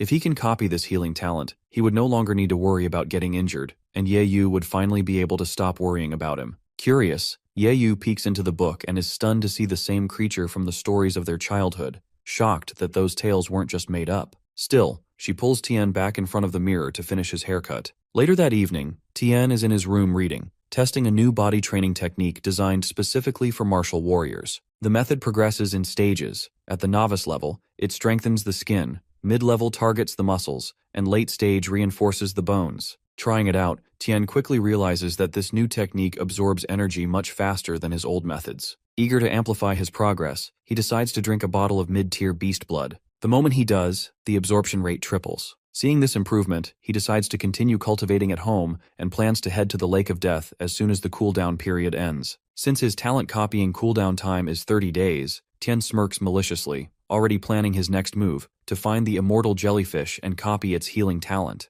At the martial pavilion, Xiao welcomes Tien and assumes he's there to meet Yue Ling, but instead, he says he's looking to buy something. Noticing his neat outfit, Xiao thinks to herself that he's looking much more handsome now. When they reach the reception, Tien asks for a map of the Lake of Death. After searching for several minutes, Xiao finally finds the map and hands it over. The moment Tien sees it, a wicked grin spreads across his face, excited at the thought of copying some powerful talents. After paying for the map, he quietly sets off for his destination, leaving Xiao behind with curious thoughts, wondering if he's off to collect junk again. Watching him leave, a wave of worry hits her. She recalls the warning from the young miss about how dangerous the Lake of Death is, a place crawling with terrifying water beasts where even elite martial warriors struggle to survive. Now she can't help but feel anxious, hoping nothing bad happens to him. At the Lake of Death, Tien is stunned by the sight of its barren and chaotic landscape. The desolate, stormy atmosphere makes him even more certain that powerful talents await here, and it's clear from the eerie calm that danger could strike at any moment. Instantly, he spots a water monster emerging, so he activates his invisibility and decides to observe for now. Sprinting toward a mountain peak for a better vantage point, he notices a girl and an elderly man diving into the water using an umbrella, right where the monster is appearing. Upon closer look, he realizes it's Yue Ling with her elderly companion. They are both leaping through the air, narrowly avoiding the lightning bolts triggered by the monster's presence. Yue Ling is clutching a chest in her hand, and from their expressions, it's clear they thought they wouldn't make it out alive. As the top-tier monster opens its mouth to devour them, they manage to escape the water just in time. Completely exhausted, Ling collapses onto a nearby rock, unaware that a swarm of small monsters is creeping up behind her. Seeing her fall behind, Tian knows he has no other choice. Using his speed talent, he darts forward in a blur, ready to strike and protect her. Ling keeps running, determined not to let the monsters catch her. One of them is just inches away when her elderly teammate yells out, urging his young lady to stay safe. Just then, Ling turns to face the monster, shuts her eyes, and activates her secret technique. A glowing flower forms on her forehead, a saber appears in her hand, her hair turns pink, and waves of pink energy swirl around her. In a blink, she vanishes, leaving the monster confused for a moment, until she reappears mid-air, locked onto her enemy with unwavering focus. Without hesitation, she slices the monster clean in half. Watching from a distance, Tian steps back, shaking his head and calling himself a fool. This wasn't a battle a novice martial warrior like him could ever win. Whatever technique Ling just used, it blew him away. Standing quietly on a nearby cliff, he watches her tear through every monster in her path, cutting them down effortlessly with her saber. At that moment, any doubts he had about her strength vanish. She is clearly an elite martial warrior at the peak of her realm. With her secret technique activated, she is nearly on par with a legendary warrior. Dozens of monsters lie dead around her, and even 10 people like Tian wouldn't stand a chance against her. Suddenly, the lake monster rises again, and the elderly man is caught, his leg trapped in its massive jaws. As the creature prepares to devour him, he calls out to Ling, urging her to escape. He warns that her secret technique is about to wear off, and if she doesn't make it out alive, then the deaths of their 10 fallen comrades will have been in vain, especially since the treasure they recovered is so important. Hearing all of this, Tian is stunned by the revelation that 10 people died underwater, and wonders what kind of treasure is worth taking such a massive risk. With no better option, Ling leaps from the dangerous cliff to the one where Tian is standing, safely away from the monster. She notices the flower on her forehead fading, signaling that her technique is wearing off. Exhausted, she collapses to the ground with the treasure beside her. When Tian reaches out to examine it, Ling, despite her weakened state, warns him in a faint voice not to touch it. Seeing how protective she is even in that condition, Tian reassures her that he has no intention of stealing it and decides to take her somewhere safer, far from the chaos. Gently lifting her in his arms, he asks for her permission to head to a nearby cave. When she remains silent, he takes that as agreement and quietly carries her away. Inside the cave, Ling sleeps deeply from exhaustion and injuries, wrapped in Tian's cloak to keep warm. As he watches her, Tian can't help but notice how much she resembles his sister, except for the small beauty mark near her eye. Out of instinct, he tries to wipe it away, but when his fingers touch it and it doesn't budge, a nervous feeling creeps over him. It's been several hours, and Ling still hasn't woken up. Tian wonders how much longer she'll be out. Squatting beside her, he examines her face, but when she lets out a faint groan, he quickly stands up, surprised. Ling finally stirs, still in pain, and slowly opens her eyes. Shocked, she asks if Tian saved her. Brushing it off, Tian lies and says it was just a coincidence, that he happened to be passing by. After cleaning off his cloak and thanking him, she hands it back. As he puts it on, Ling compliments his guts for daring to come to the Lake of Death alone and makes a silent vow to recruit him into the martial pavilion no matter what. Suddenly, without warning, she summons a glowing orb that startles Tian. Ling grins at his reaction and explains it's called a light stone, a tool that stores and emits light. Tian is stunned by how she made it appear so effortlessly. Ling finds his curiosity amusing and promises to explain everything once she finishes drinking her healing potion. As she quietly waits for it to take effect, Tian drifts into thought, wondering if this could be some kind of space-type talent. But he recalls none of her listed talents included anything related to space. Once her healing is complete, she suddenly kicks Tian lightly on the leg and tells him to get up, reminding him he wanted to know where the items came from. Alternatively, she picks up the bronze chest in one hand and a small pouch in the other, and to Tian's surprise, the pouch absorbs the entire chest in an instant. That's when it clicks for him. It's not a space talent, but a space-type treasure. She, casually adjusting her hair, offers to teach him how to use it if he agrees to join the martial pavilion. But before she can even finish, Tian rolls over and pretends to sleep the moment she mentions joining, which leaves her fuming in frustration. She, clenching her teeth, glares at him from across the cave, muttering to herself that one day she'll make him join no matter what. Meanwhile, lying there with his eyes closed, Tian thinks to himself that those space items won't be anything special once he copies their ability, so there's no need to fuss over them now. The next morning, Tian wakes up and immediately looks around for Ling, but she's already gone. Instead, he finds a mid-tier profound training manual, 10 bottles of high-tier monster blood, and 10 gold cards, each worth 1,000,000 yuan. A grin spreads across his face as he realizes Ling must have left them for him before leaving. Tian knows these items alone are enough to push him into the ranks of elite martial warriors. With that in mind, he puts his plan to search for the jellyfish on hold, deciding instead to strengthen himself first. Without hesitation, he grabs one of the blood bottles and starts drinking. 4 months later, an animal carcass sizzles over a fire, with empty cans and cloaks scattered nearby. In the center of the cave, waves of bright energy swirl around Tian as he meditates. Suddenly his eyes snap open, glowing with power, and a bolt of lightning shoots into the sky. Smoke billows through the cave as Tian rises from the shadows, staring at his hands now sparkling with energy. Clenching his fists, he grins with satisfaction, knowing without a doubt that he has reached the elite martial warrior realm. Pulling on his cloak, a confident smirk spreads across his face as he declares it is time to hunt. It has been raining for a long time now. After stepping out of the cave, Tian notices 11 newly constructed graves and instantly understands that Ling must have made them. Standing in front of one, he reflects that with the number of monsters in the lake, not even bones would have remained. Yet despite that, Ling had the kindness to mark their deaths with graves. His eyes then catch sight of an umbrella, the same one Ling and her elderly teammate, now dead, used to dive with. Curiously, he opens it and is amazed to find it creates a waterproof bubble. As he studies it more, he realizes the bubbles fully surround him, allowing him to dive into water without trouble. Excited by the discovery, he combines it with his shadow talent to remain undetected by monsters and plunges into the lake of death. As he dives deeper, something massive catches his attention. At first, he can't tell what it is, but soon recognizes it as a tiger claw fish with a mid-tier innate talent. The creature is so large that Tian nearly panics, afraid it has spotted him, but he holds his nerve and keeps descending. Eventually, he reaches the deepest part of the lake and begins to wonder if the immortal jellyfish is really down there. Suddenly, he senses something suspicious following him, and when he turns, a set of tentacles crashes into the ground, sending him tumbling through the water. Alarmed, he scans the area and then sees the opponent's status window. His eyes go wide in disbelief.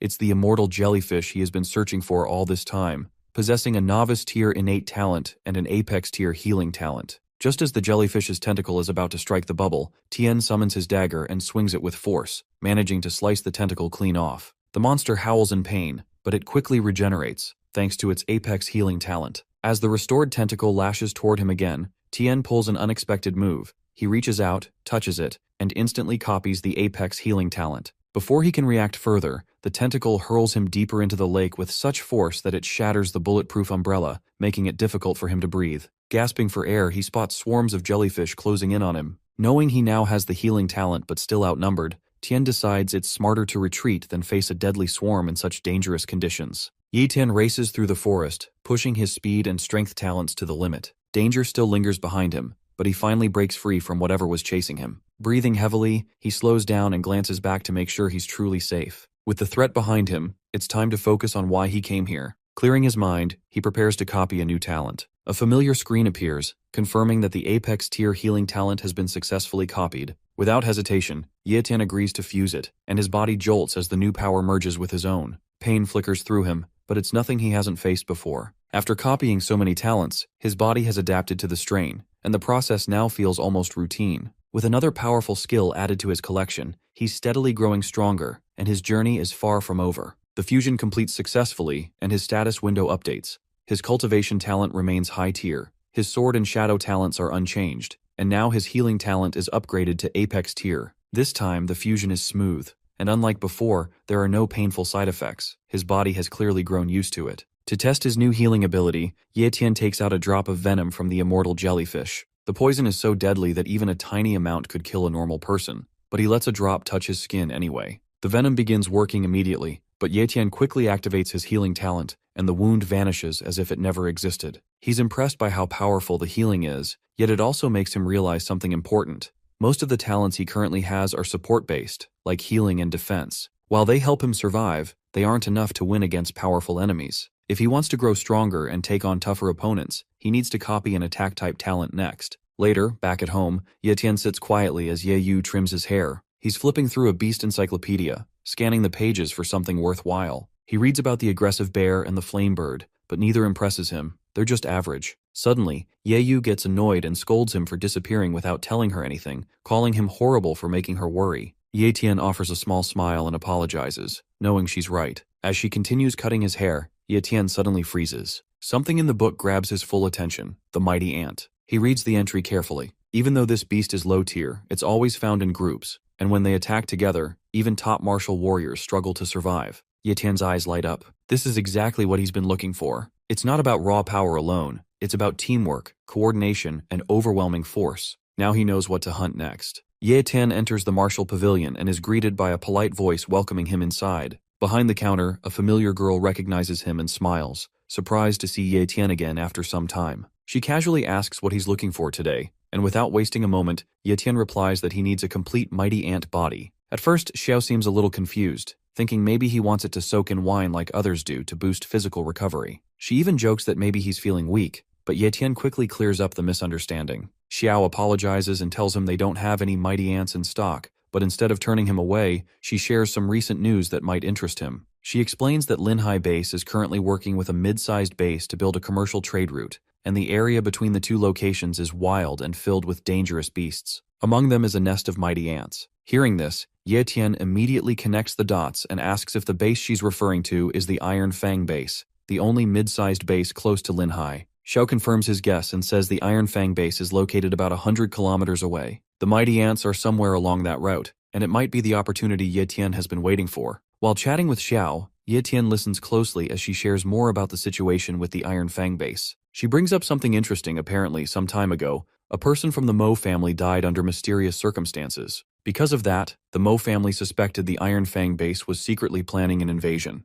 Ye Tian raises an eyebrow, but Xiao continues and explains that the Mo family went to investigate the matter directly. Surprisingly, the Iron Fang Base managed to resolve the misunderstanding peacefully, at least on the surface. In fact, it was only because of the Mo family's involvement that the Iron Fang Base and the Lin family were able to reach an agreement to build a commercial trade route. That bit of information gets Ye Tian thinking, if the Mo family had a hand in this, then there's a good chance they were involved in something shady, because the timing and connections feel off. Ye Tian doesn't say much, but it's clear that suspicion is building in his mind. Just then, Xiao finds what she's been looking for and hands Ye Tian a small item. It's a token. She explains that the token is required to participate in special events, and it was originally meant for their young miss, but apparently, plans must have changed. Before Ye Tian can ask more, Xiao adds with a proud smirk that their martial pavilion is part of a large base, and they have no plans to lower themselves by working under a mid-sized base like the Iron Fang, clearly unimpressed by the Iron Fang's ambitions. The two bases are working together to build a trade route, but the path is filled with dangerous beasts, so they've decided to send out a team of martial warriors to clear the area. For Ye Tian, this is the perfect opportunity because he's been looking for a mighty ant, and joining this mission might help him find one. In the Linhai base, the Lin family holds absolute power, and even the once powerful Mo family is now treated like nothing more than loyal subjects. Knowing this, Ye Tian makes up his mind. It's time to move. When he reaches the Lin family's recruitment area, he sees just how serious they are. As expected, they've gathered a huge crowd, and hundreds of warriors are ready to take part in the mission. But Ye Tian stays cautious, blending into the background because drawing attention now could be risky. Suddenly, the crowd grows quiet, and a powerful presence enters. It's Lin Mingji, the current head of the Lin family and a peak elite martial warrior. Lin Mingji greets the warriors and officially begins the beast-clearing operation. Ye Tian watches from the back, staying alert, but then something catches his eye. The Mo family is here too. Lin Mingji steps forward and addresses the crowd with a powerful voice. He explains that everyone knows how small the Linhai base is, and because of that, resources are limited, and not everyone can get what they need to grow stronger through cultivation. That's why this collaboration with a mid-sized base is such a big deal. If the operation succeeds, the benefits will be huge not just for the Lin family, but for everyone involved. Still, Lin Mingji doesn't sugarcoat the situation, and reminds everyone that clearing out the monsters along the trade route won't be easy. There's real danger, and some might not make it back. Even so, he promises that the rewards for this mission will be greater than anything offered in past hunts. The warriors in the crowd start to feel the excitement. For many of them, this could be their chance to make a name for themselves or gain something valuable enough to change their future. The crowd breaks into loud cheers, voices echoing through the base as everyone shouts praises for the Lin family. Amid the excitement, Ye Tian watches from a distance and notices Captain Galewolf, wondering if he still remembers him. But before he can think too much about it, Lin Mingji speaks again with strong conviction, clearing up any doubts among the gathered warriors. Lin Mingji assures everyone that whatever they earn during this operation, whether it's rare beast parts, materials, or treasures, will fully belong to them. The Lin family won't take a share. Then comes another surprise as Lin Mingji reveals additional rewards. Every martial warrior will receive 20 bottles of mid-tier monster blood and 2 million coins. On the other hand, elite warriors will be rewarded with 3 bottles of high-tier monster blood and a generous 10 million coins. The crowd erupts again, now fully motivated. The announcement isn't just an offer, it's a golden opportunity. A long line of eager warriors forms beside the assessment station, where an official directs everyone to place their hands on a glowing stone. The stone measures each individual's strength and reveals their current level of cultivation. One result shows a mid-tier martial apprentice, and the warrior moves aside while the next in line approaches. Ye Tian waits and watches, remembering Yue Ling's advice that relying on powerful clans, especially the Mo family, only brings trouble. Staying unnoticed is safer for now. The stone measures force based on the pressure delivered, so if Ye Tian applies only part of his real power, the reading will drop to a lower rank and avoid unwanted attention. When his turn comes, Ye Tian steps forward and calmly rests his hand on the stone, ready to mask his true strength, making sure to limit his power. Ye Tian wants the result to show a late-stage martial warrior, just enough to participate without drawing too much attention. The stone glows briefly and displays the result, late-stage martial warrior. The crowd around Ye Tian stirs, and people glance over, surprised to see someone so young already at that level. Some assume he must be from a powerful family, given the talent needed to reach that stage so early. Ye Tian stays composed but thinks he might have revealed a bit too much. Even though he held back, the attention is already growing. Nearby warriors talk among themselves, comparing their own progress. One complains about still being stuck in the mid-stage, while another jokes about how real geniuses always show up young, leaving the rest of them struggling to move forward. Not far from the assessment area, Captain Galewolf watches the scene. His squad is still short one member, and after seeing Ye Tian's display, he considers adding him to the team. The crowd buzzes with excitement as Ye Tian approaches, and despite his strength, he heads straight for Captain Galewolf's group. Many others hoped he would join one of the stronger or more elite squads, but Ye Tian makes his choice without hesitation. Galewolf immediately recognizes him and recalls the young martial apprentice who once saved a little girl from the jaws of a silver moon wolf. The memory sticks with him, but what surprises him even more is that the same boy has now reached the level of a late-stage martial warrior in less than a year. Ye Tian downplays his progress, calling it pure luck, and keeps his tone humble as he asks to join Galewolf's team for the upcoming operation. The captain doesn't hesitate for a second and welcomes Ye Tian into the group with open arms, clearly proud and excited to have him back. Ye Tian stands among his new teammates in Galewolf's squad, fully prepared for the mission. He politely asks them to look out for him during the operation, and the group welcomes him warmly, especially glad to have another late-stage martial warrior on their side. His presence lifts their morale, making them feel more confident that the hunt might go more smoothly than expected. Up ahead, Galewolf gathers the team and points toward the mission zone, explaining that only weak-tier monsters are expected in the area. Still, he firmly reminds everyone to stay alert and avoid rushing in recklessly, as safety always comes first.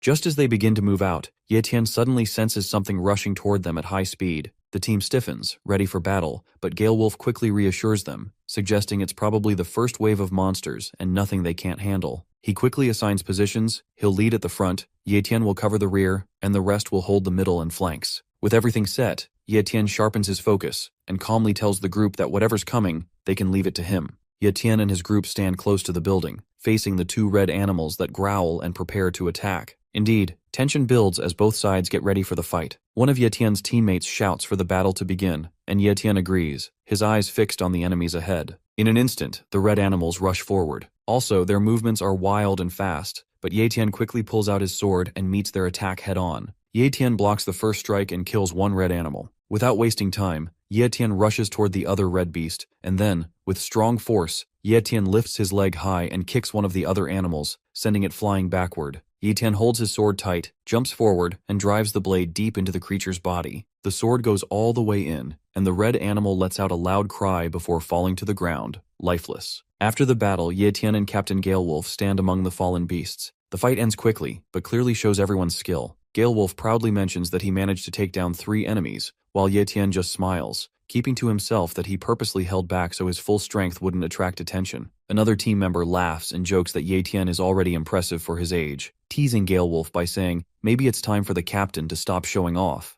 Galewolf plays along, pretending to be offended before laughing with the group. Then, someone brings up a more serious observation that the wolves didn't wait to ambush them inside the valley, which would have trapped the team and given the wolves a much better chance at winning. The group goes quiet, sensing something's not right, because if the wolves didn't follow their usual strategy, maybe they were rushed or forced into the fight. After that, one of the members takes a careful look around and suddenly realizes something important, that the wolves may have intended to attack in the valley, but something else might have stopped them. Moreover, he suggests that this might not actually be wolf territory, and that stronger beasts in the area could have driven them out. Hearing this, the team starts to grasp the real danger, and a younger member nervously points out that there are only 5 of them deep in this city, but one of the team members quickly steps in to reassure everyone and reminds them that they have a solid team made up of 3 mid-stage and 2 late-stage martial warriors, which is more than enough to stay confident and hold their ground. To ease the tension, Gale Wolf reveals a small device about the Lin family's walkie-talkie and explains that each captain has been given one in case of emergencies. If something goes wrong, Gale Wolf can quickly call for backup. With that assurance, the team regains their confidence. As they carefully move forward through the city, Captain Gale Wolf suddenly raises his hand, signaling everyone to stop because he senses movement. Something is right above them, to which Ye Tian quickly checks its identity using his talent window and sees it's a fire-breathing lizard, a low-tier beast with a novice-level innate talent, and low-tier fire talent starts bursting flames towards the group.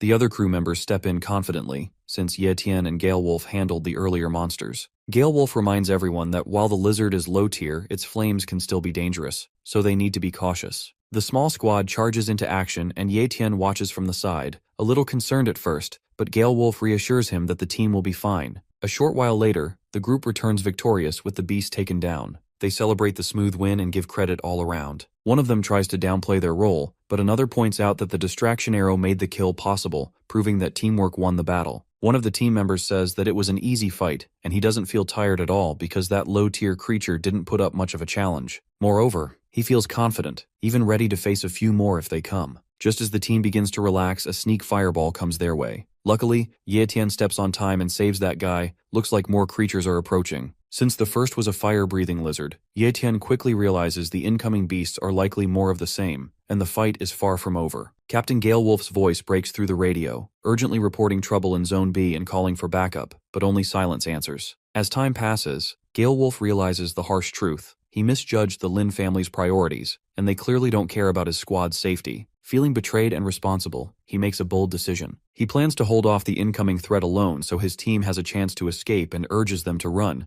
but his comrades refuse. They call themselves brothers and stand their ground, unwilling to leave him behind. Despite their loyalty, Gale Wolf insists and orders them to go for their own safety. He yells at them to escape, calling them foolish for standing still when danger is closing in, fully aware that staying could get them all killed. One man panics and bolts off on his own. Another crew member notices and clenches his fists, silently vowing that if he survives this, he'll make that coward pay. Gale Wolf then turns to Ye Tian, recognizing his potential and strength. He tells Ye Tian to take the 2 younger teammates and get out while they still have a chance, saying that losing someone as gifted as Ye Tian would be a waste. The rest of the team agrees and urges him not to throw away his future by staying behind in a fight that can't be won. Ye Tian quietly pretends he's going to follow their advice, but instead of running away, he suddenly charges forward, and a burst of powerful aura explodes from him, freezing everyone in shock. That strength, the unmistakable aura of an elite martial warrior, leaves the team stunned. No one expected that Ye Tian had been hiding his true power all along. Deep down, Ye Tian knows he never intended to show his full strength, but if he kept it hidden now, the entire Gale Wolf team could die. Gale Wolf could easily escape alone if he wanted to, but he's choosing to stay and protect everyone else. Witnessing that courage, Ye Tian realizes he can't turn his back. He steps forward, not to escape but to fight. As he looks ahead, Ye Tian questions whether hiding his strength and staying silent makes him any better than the selfish people in the Mo family. But there's no time to dwell on that. Even if exposing his true power causes trouble later, it's a risk he's willing to take. He believes in Captain Gale Wolf's sense of fairness and trusts the captain won't treat him poorly for stepping up when it truly matters. As Ye Tian fully unleashes his strength, a wave of raw power rushes through the air. Gale Wolf watches in disbelief. What Ye Tian shows is the kind of speed and power only an elite martial warrior can possess. It's not just impressive, it shakes everyone who sees it.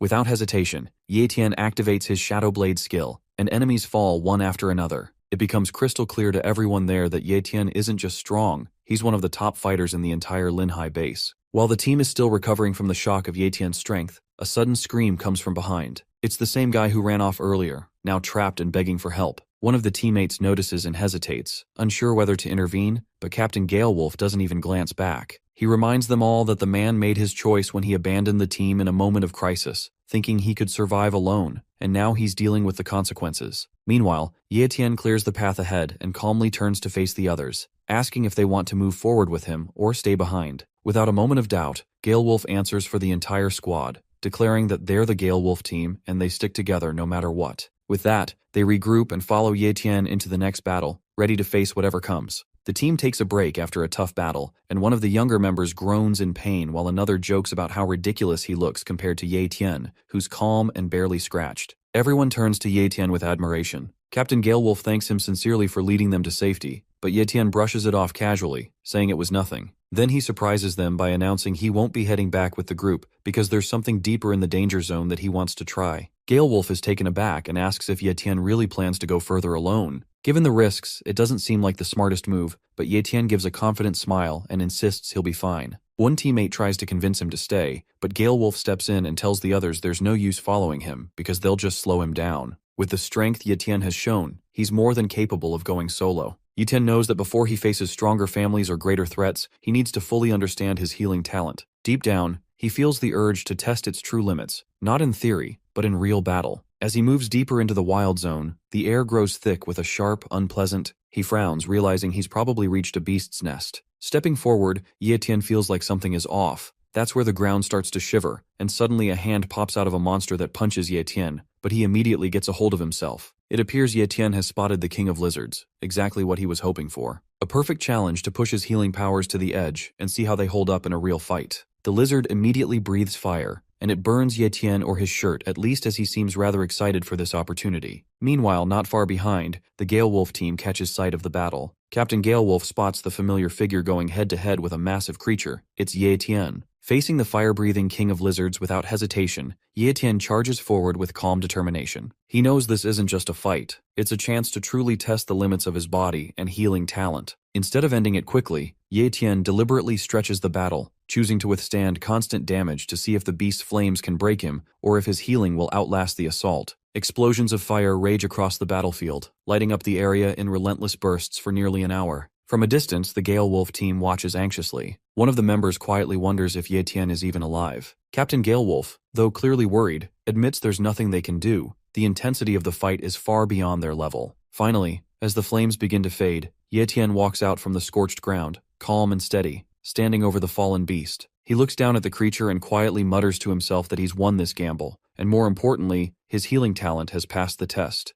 The healing talent Ye Tian just tested has proven powerful, but it drains a lot of stamina. Feeling completely exhausted, he glances at the body of the mid-tier beast he defeated and decides to use its monster blood to quickly restore his strength. Back at a safe distance, the Galewolf team sees the flames have finally died down, and one of them asks if it's over. Just then, Ye Tian walks out of the smoke, alive and steady. A wave of relief hits the team as they spot him. Ye Tian looks a little surprised to see them still there and reminds Captain Galewolf that he told them to return earlier. Galewolf scratches the back of his head and explains they stayed because they were worried, even if they couldn't help much, and they didn't want to abandon him. A female team member rushes over and notices Ye Tian's clothes have been burned away by the flames. She offers him an extra pair and apologizes that they might be too big. Ye Tian thanks her sincerely and puts them on without complaint. Then they all turn their attention to the battlefield rewards because there's a huge pile of beast corpses lying around. One of the crew members asks what to do with the loot, and Galewolf immediately says they'll follow Ye Tian's lead since he did all the work. But Ye Tian insists that because they stayed and didn't run away, and now that the danger is over, they should take the rewards back to base together. The team laughs at that, and one of them jokes that even though the beasts didn't kill them, hauling all these heavy bodies back might be what finally does them in. The moment Ye Tian refuses to carry the defeated beasts back, Captain Galewolf looks puzzled and asks where he's heading instead. Ye Tian simply says he's going to the area where the mighty ants live, and that instantly grabs the captain's attention because Galewolf knows how dangerous that place is. He explains that while a single mighty ant might seem weak on its own, everything changes inside their nest. They live in massive groups and attack together with overwhelming force, and even powerful warriors struggle to survive once surrounded. Galewolf warns that going there alone is basically a suicide mission. Despite the warning, Ye Tian remains confident and determined to move forward. Soon he arrives near the ant nest and sees the area is already packed with people. Powerful groups from different bases have gathered. Ye Tian spots members of both the Mo family and the Lin family among the crowd,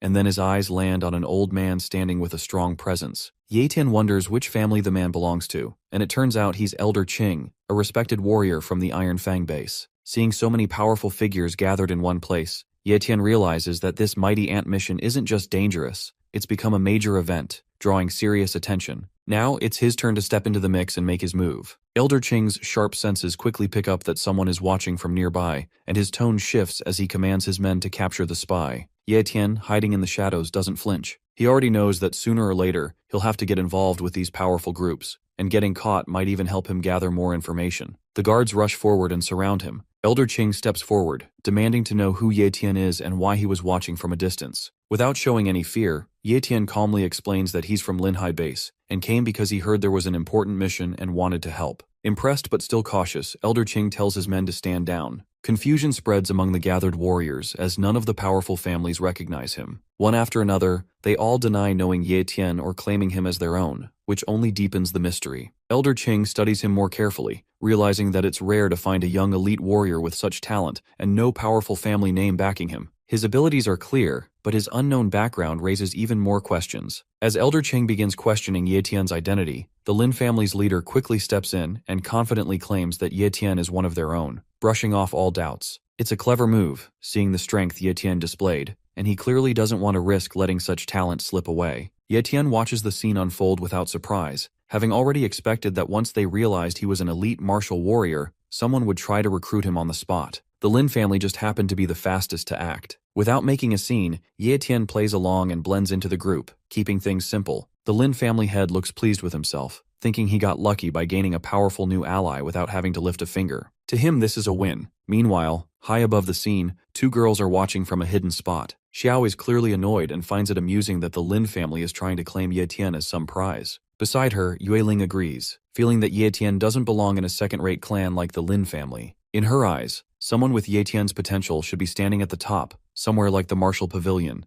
Now that Ye Tian's identity as an elite martial warrior is out in the open, he knows things won't be as simple going forward since hiding his true power is no longer an option. Still, with the strength he currently holds, Ye Tian isn't worried because he's confident he can handle whatever comes his way. Just then, a voice calls out to halt, and one of the martial warriors reports to Elder Qing that the formation is complete and everything is ready for the operation. Elder Qing turns his gaze toward the distance, his eyes settling on a cluster of rough, raised soil peaks, and he immediately recognizes them as the entrance to the mighty ant's nest. Yuten watches in silence, knowing this is exactly what he came for, and now he's finally standing at the place he's been chasing all this time. Elder Qing tells the warrior to return to his position, and without hesitation, the man obeys. Without wasting another moment, Elder Qing raises his hand and orders everyone to move back. The warriors quickly retreat, unsure of what he's about to do. With sharp focus, Elder Qing activates the formation, and a powerful surge of energy explodes outward as he commands it to break. Suddenly, flames pour down from the sky in a fierce and deadly attack known as Flame Shower. The scene is intense as massive bursts of fire crash down like a storm, engulfing the entire nest in flames. From a distance, one of the warriors watches in awe,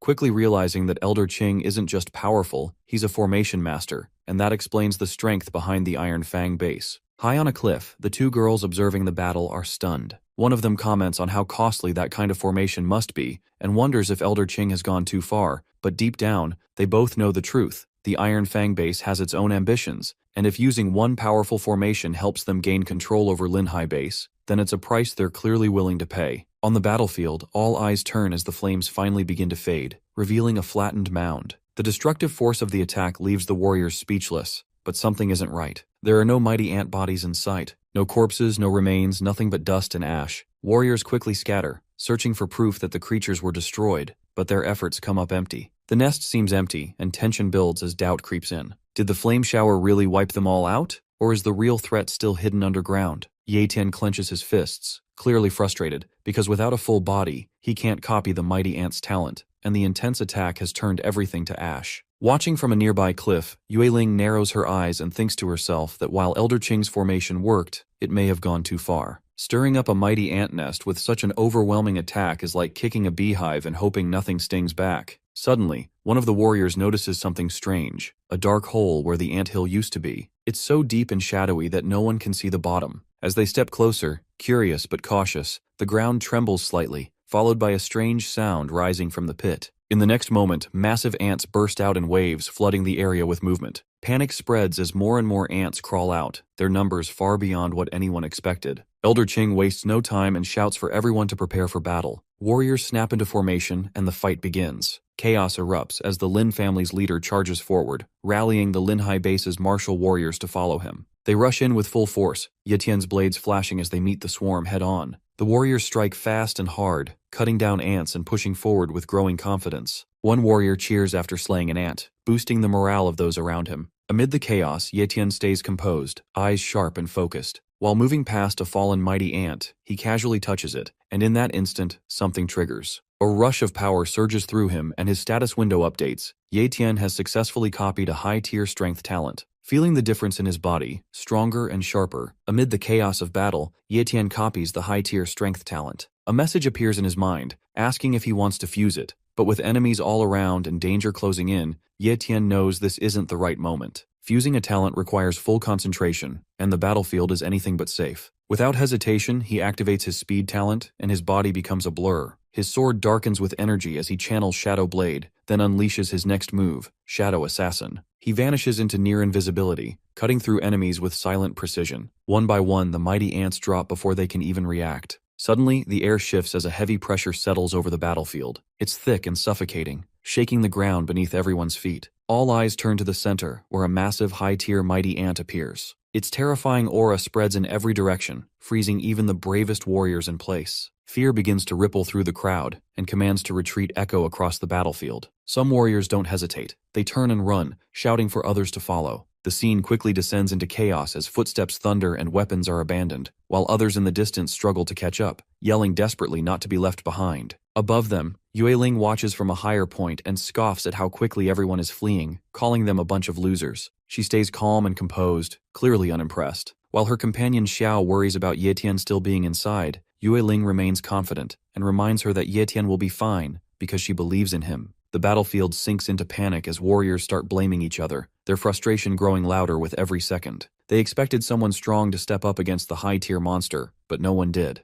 It becomes painfully clear that no great martial warrior can face a high-tier mighty ant powered by a strength talent, especially when that level of force matches a grandmaster. Elder Qing, once seen as dependable, ends up being the first to run, and his retreat confirms what many had already feared. The ones they trusted the most turned out to be the most unreliable. Screams echo from the depths of the ant nest as one warrior struggles to breathe, the air growing thick and heavy. His legs buckle under an invisible weight, pressure builds, and his strength begins to fade. But through the dense fog, Ye Tian moves faster instead of slowing down. While others crumble, Ye Tian pushes forward, his body cutting through the darkness. He can tell this mist isn't natural, but he doesn't hesitate. His instincts kick in and guide him. His steps become quicker, his focus sharpens, and he realizes the mist is a suppressor. Staying in it too long would mean death, and Ye Tian isn't ready to fall. Not here, not now. Ye Tian knows the golden ant is likely to keep its eyes on any group movements, especially teams that stand out, so he quietly decides to separate from the team because retreating is the safer choice for now. Looking back at Captain Galewolf's squad, Ye Tian can't help but admire their skill. They dismantled the battlefield with such precision that only the skeletons of the monsters remain. It's a clean job and solid proof of their experience as true hunters. As Ye Tian moves further away, the familiar status window appears, confirming that the high-tier strength talent has been copied successfully and asking if he wants to fuse it. Without hesitation, Ye Tian agrees, and as the fusion begins, power surges through him. This is not just ordinary strength, it feels solid and absolute. With this kind of talent, Ye Tian can finally stand his ground against the big families and powerful figures. He no longer needs to rely on anyone. Strength like this makes him a threat, a shield, and a force entirely on his own. With everything complete and his power rising to a new level, Ye Tian looks ahead with calm resolve because it's time to return home. Ye Tian sits quietly, his mind still focused on the strength he just gained. With the fusion complete, his high-tier strength talent gives him power equal to 10 times his original strength. Even though Ye Tian is still technically just an elite warrior, taking down a beginner-level great martial warrior would now be effortless. Back at home, Ye Yu stares at him in disbelief because he has barely spoken since he returned. Sitting motionless like a statue,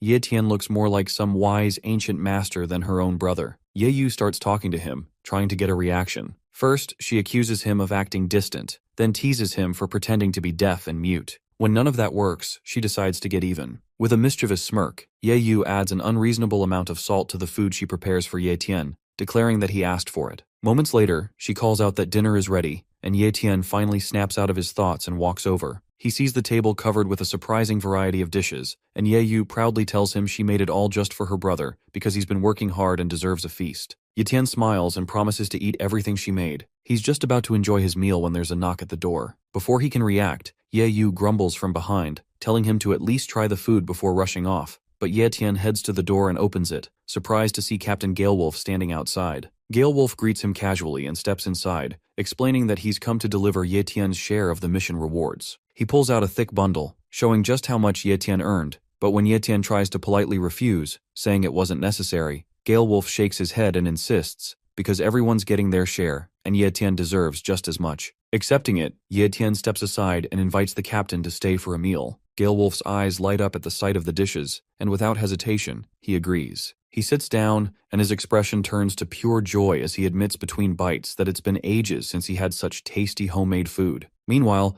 Ye Tian quietly tells him to eat as much as he wants because he's not very hungry at the moment. Ye Yu starts to ask if it's a bit too salty, but before she can say much, Captain Gale Wolf casually disagrees and says the food tastes mild to him, guessing she might have added less salt this time. After hearing this, Ye Yu just shrugs it off, content that he's enjoying it either way. After the meal, Gale Wolf turns to Ye Tian and asks what he wanted to talk about, and Ye Tian mentions he's been at home cultivating for the past few days, so he's out of the loop about what's been happening and wants to know how the beast removal operation is going. Gale Wolf explains that both the Iron Fang base and Linhai base have taken a massive hit, saying that over 50 elite martial warriors have been lost already, and worse, 3 great martial warriors have died too. Shocked, Ye Tian asks if it happened at the mighty ant nest, and Gale Wolf nods, saying that after the first group of martial warriors retreated, a second, much stronger wave was sent in, but even then, they still couldn't win. After hearing what happened at the mighty ant nest, Ye Tian is stunned, and Gale Wolf further explains that the situation was so serious that the Iron Fang base had to send a Grandmaster to finally destroy the ants. Ye Tian realizes how serious it was because bringing in a Grandmaster means the battle had gone far beyond the usual level of danger. Next, Ye Tian asks if the commercial trade route is finally cleared, and Gale Wolf confirms that it is, but adds that he isn't sure what the Iron Fang base is really planning. Ye Tian starts to wonder if such a massive loss of life was truly worth it, and the name Iron Fang base lingers in his thoughts. After a few final words and thanks, Gale Wolf prepares to leave. Ye Tian tells him goodbye, and Gale Wolf reassures him they'll see each other again soon. Just as Gale Wolf steps out, another visitor arrives at Ye Tian's door. A man introduces himself politely as Mo Yuan, the butler of the Mo family, and hands over an invitation, saying the family head wishes to treat Ye Tian to a meal. Ye Tian is surprised at the sudden invitation and hesitates. Without much thought, he tells Mo Yuan that he's not really in the mood to go out lately. Mo Yuan reacts harshly to Ye Tian's refusal, his voice rising with arrogance because no one has ever dared to turn down an invitation from the Mo family. Gale Wolf steps in to calm things down and suggests they talk peacefully, but Mo Yuan dismisses him and warns Ye Tian to obey if he knows what's good for him. Gale Wolf tries once more to stop Ye Tian from making things worse, but the situation escalates anyway. As Mo Yuan places his hand on Ye Tian's shoulder, the hero immediately pulls Mo closer and slashes his face to the ground, which ends up breaking his arm. The difference in power is clear, and Ye Tian stays calm, almost surprised by how strong his new talent truly is. He tells Gale Wolf not to worry and brushes the situation off, while Mo Yuan runs back to his base, overwhelmed with anger and humiliation, vows revenge. His pride is shattered as he storms off, muttering threats under his breath. At the Mo family estate, Mo Yuan kneels before the family head, pleading for justice. His face is filled with pain and humiliation as he calls out to the patriarch, begging to be avenged. Mo Changsheng,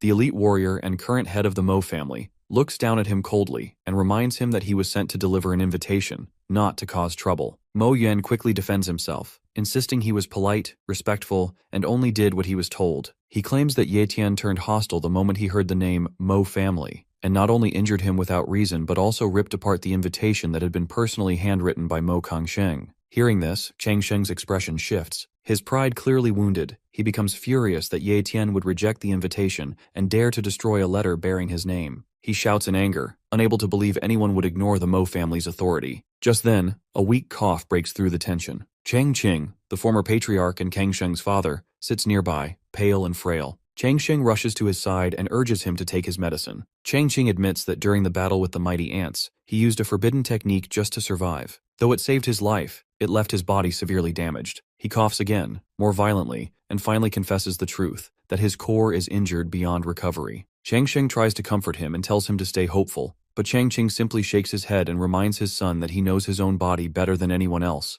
and there's no denying the damage is permanent. Changqing speaks with a heavy heart, knowing that his death would leave the Mo family without a great warrior to protect it. The future of the family without someone strong enough to lead seems dark and uncertain. Mo Changsheng, still burning with frustration, wonders if Ye Tian is simply waiting for the Lin family to reach out first, and if that's the case, then the Mo family must act faster because they can't afford to lose such a rare talent to their rivals. Changqing's expression turns cold. Since a kind invitation has failed, they'll now take Ye Tian by force. Still, Kang Sheng raises a concern that Ye Tian isn't one of them. His surname is Ye and he's an outsider. Even if they capture him, how could they ever trust that he'll truly serve the Mo family? Changqing already has a plan for that too. He holds up a small bottle and reveals a chilling truth. The elixir inside can erase a person's will, making them fully obedient. It was meant to be used secretly at the feast they had planned for Ye Tian, but now they'll have to use it sooner. Changqing hands the bottle to Kang Sheng with a stern warning to store it safely. Changqing stares at it, understanding the full weight of what they're about to do, because this isn't just a power move, it's a violation of someone's soul. Changqing says the plan is clear now. First, they'll erase Ye Tian's will, and then they'll give him a fake identity that makes him part of the Mo family. Publicly, they'll declare him an illegitimate child of Changqing, which justifies changing his surname to Mo. That way, no one would question his position or loyalty. Changqing stares at his father, an illegitimate child,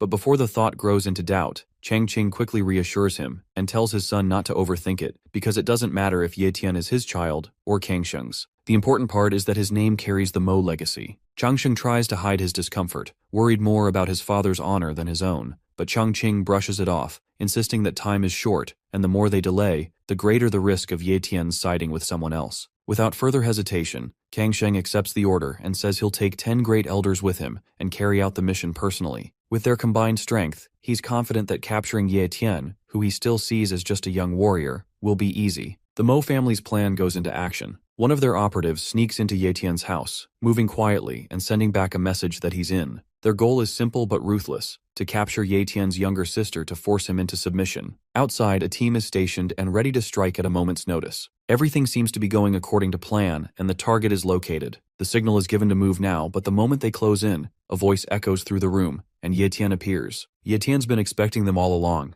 The ambushers don't realize it yet, but they've walked right into a trap. In a tense moment, Mo En urgently speaks through a communication device, asking if anyone has caught Ye Yu. His voice sounds worried as he keeps calling for the second elder, hoping for a quick reply. Finally, a response comes, but it's from Ye Tian, who calmly says that he has captured Ye Yu and is bringing him back right away. For a second, it sounds like everything is under control, but then Mo En grows suspicious and asks who the person is, because something feels off. Other members quickly check Ye Yu's body and freeze in shock when they realize he's not breathing. The truth spreads fast. Something is terribly wrong. Mo En yells for everyone to stay alert, realizing now that the person who claimed to have caught Ye Yu must have called for backup. Inside the massive Linhai base, Mo En starts to question who could possibly challenge the powerful Mo family here, aside from himself. Suspicion builds as he scans the area, trying to locate whoever is hiding in the shadows. Before anyone can react, a second person is silently taken down. The panic deepens when they realize this isn't just some ambush, it's someone using Shadow Assassin. The group is hit with fear, and orders are shouted for everyone to spread out and stay alert. At that moment, Ye Tian activates his speed talent, and his movement becomes almost impossible to track, vanishing and reappearing in an instant. Mo En is stunned by the unbelievable speed in front of him. Someone tries to catch Ye Tian's position and sees what looks like an opening, but the moment he acts, Ye Tian is already gone again. His speed leaves everyone confused as their attacks are always one step too late. Darkness spreads across the area as Ye Tian uses Shadow Blade and starts to wipe every single enemy out there. Mo En tries to contact the team above for a status update, and the fearful reply confirms that Ye Tian has shown up.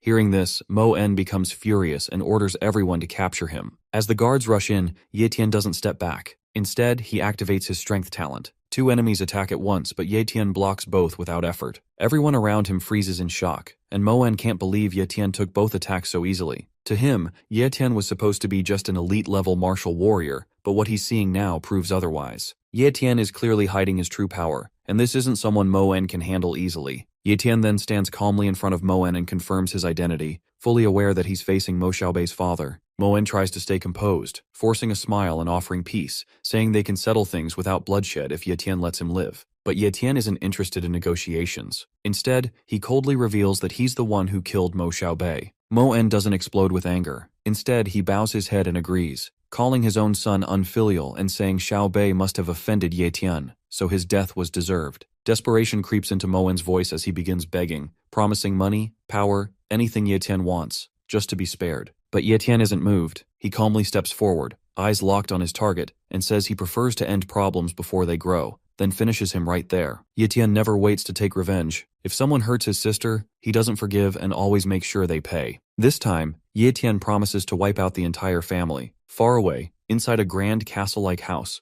An elder wonders why the 10 great elders haven't returned yet. His son tries to comfort him, saying there's no need to worry because with the 10 elders guarding the Linhai base, nothing bad should happen. But just then, the sky flashes and a glowing sword flies toward their home. Ye Tian has arrived, and he's not here to talk. Guards panic and shout, demanding to know who dares to attack their base. Ye Tian appears through the smoke and reminds them with cold clarity that they're the ones who sent people to take his life, and now they have the nerve to ask who he is. He finds it laughable because he's not here for questions. He's here to destroy them all. Fear spreads as Kang Sheng stares at Ye Tian and his voice trembles as he realizes who it is. Chang Sheng demands to know why Ye Tian is here and what happened to the 10 great elders. Ye Tian answers without hesitation that he will meet the elders soon, just not in this world, but in hell. Before Kang Sheng can react, Ye Tian launches an immediate attack which slices through his chest. Seeing his son dead in an instant, Kang Sheng's father screams, calling Ye Tian a monster as his son lies lifeless before him, and his pain quickly turns into fury. He charges up a powerful move, one of their secret arts that Ye Tian recognizes. He's used it before, to escape the deadly mighty ants, but Ye Tian doesn't flinch. He's seen this trick already. The elder's voice cracks with anger as he screams at Ye Tian, furious that his son is dead and blaming Ye Tian entirely. In his rage, his clothes start to rip and the old man immediately rushes towards Ye Tian. Successfully, he lands a combo of punches that damages and pushes Ye Tian back. The old man in his Hulk form shouts that not even Ye Tian's ashes would be enough to calm his hatred, and swears to see him dead no matter what. Suddenly, alarms ring across Linhai base and a loud warning spreads that an assassin has broken in. Guards rush through the halls, shouting to protect the patriarch,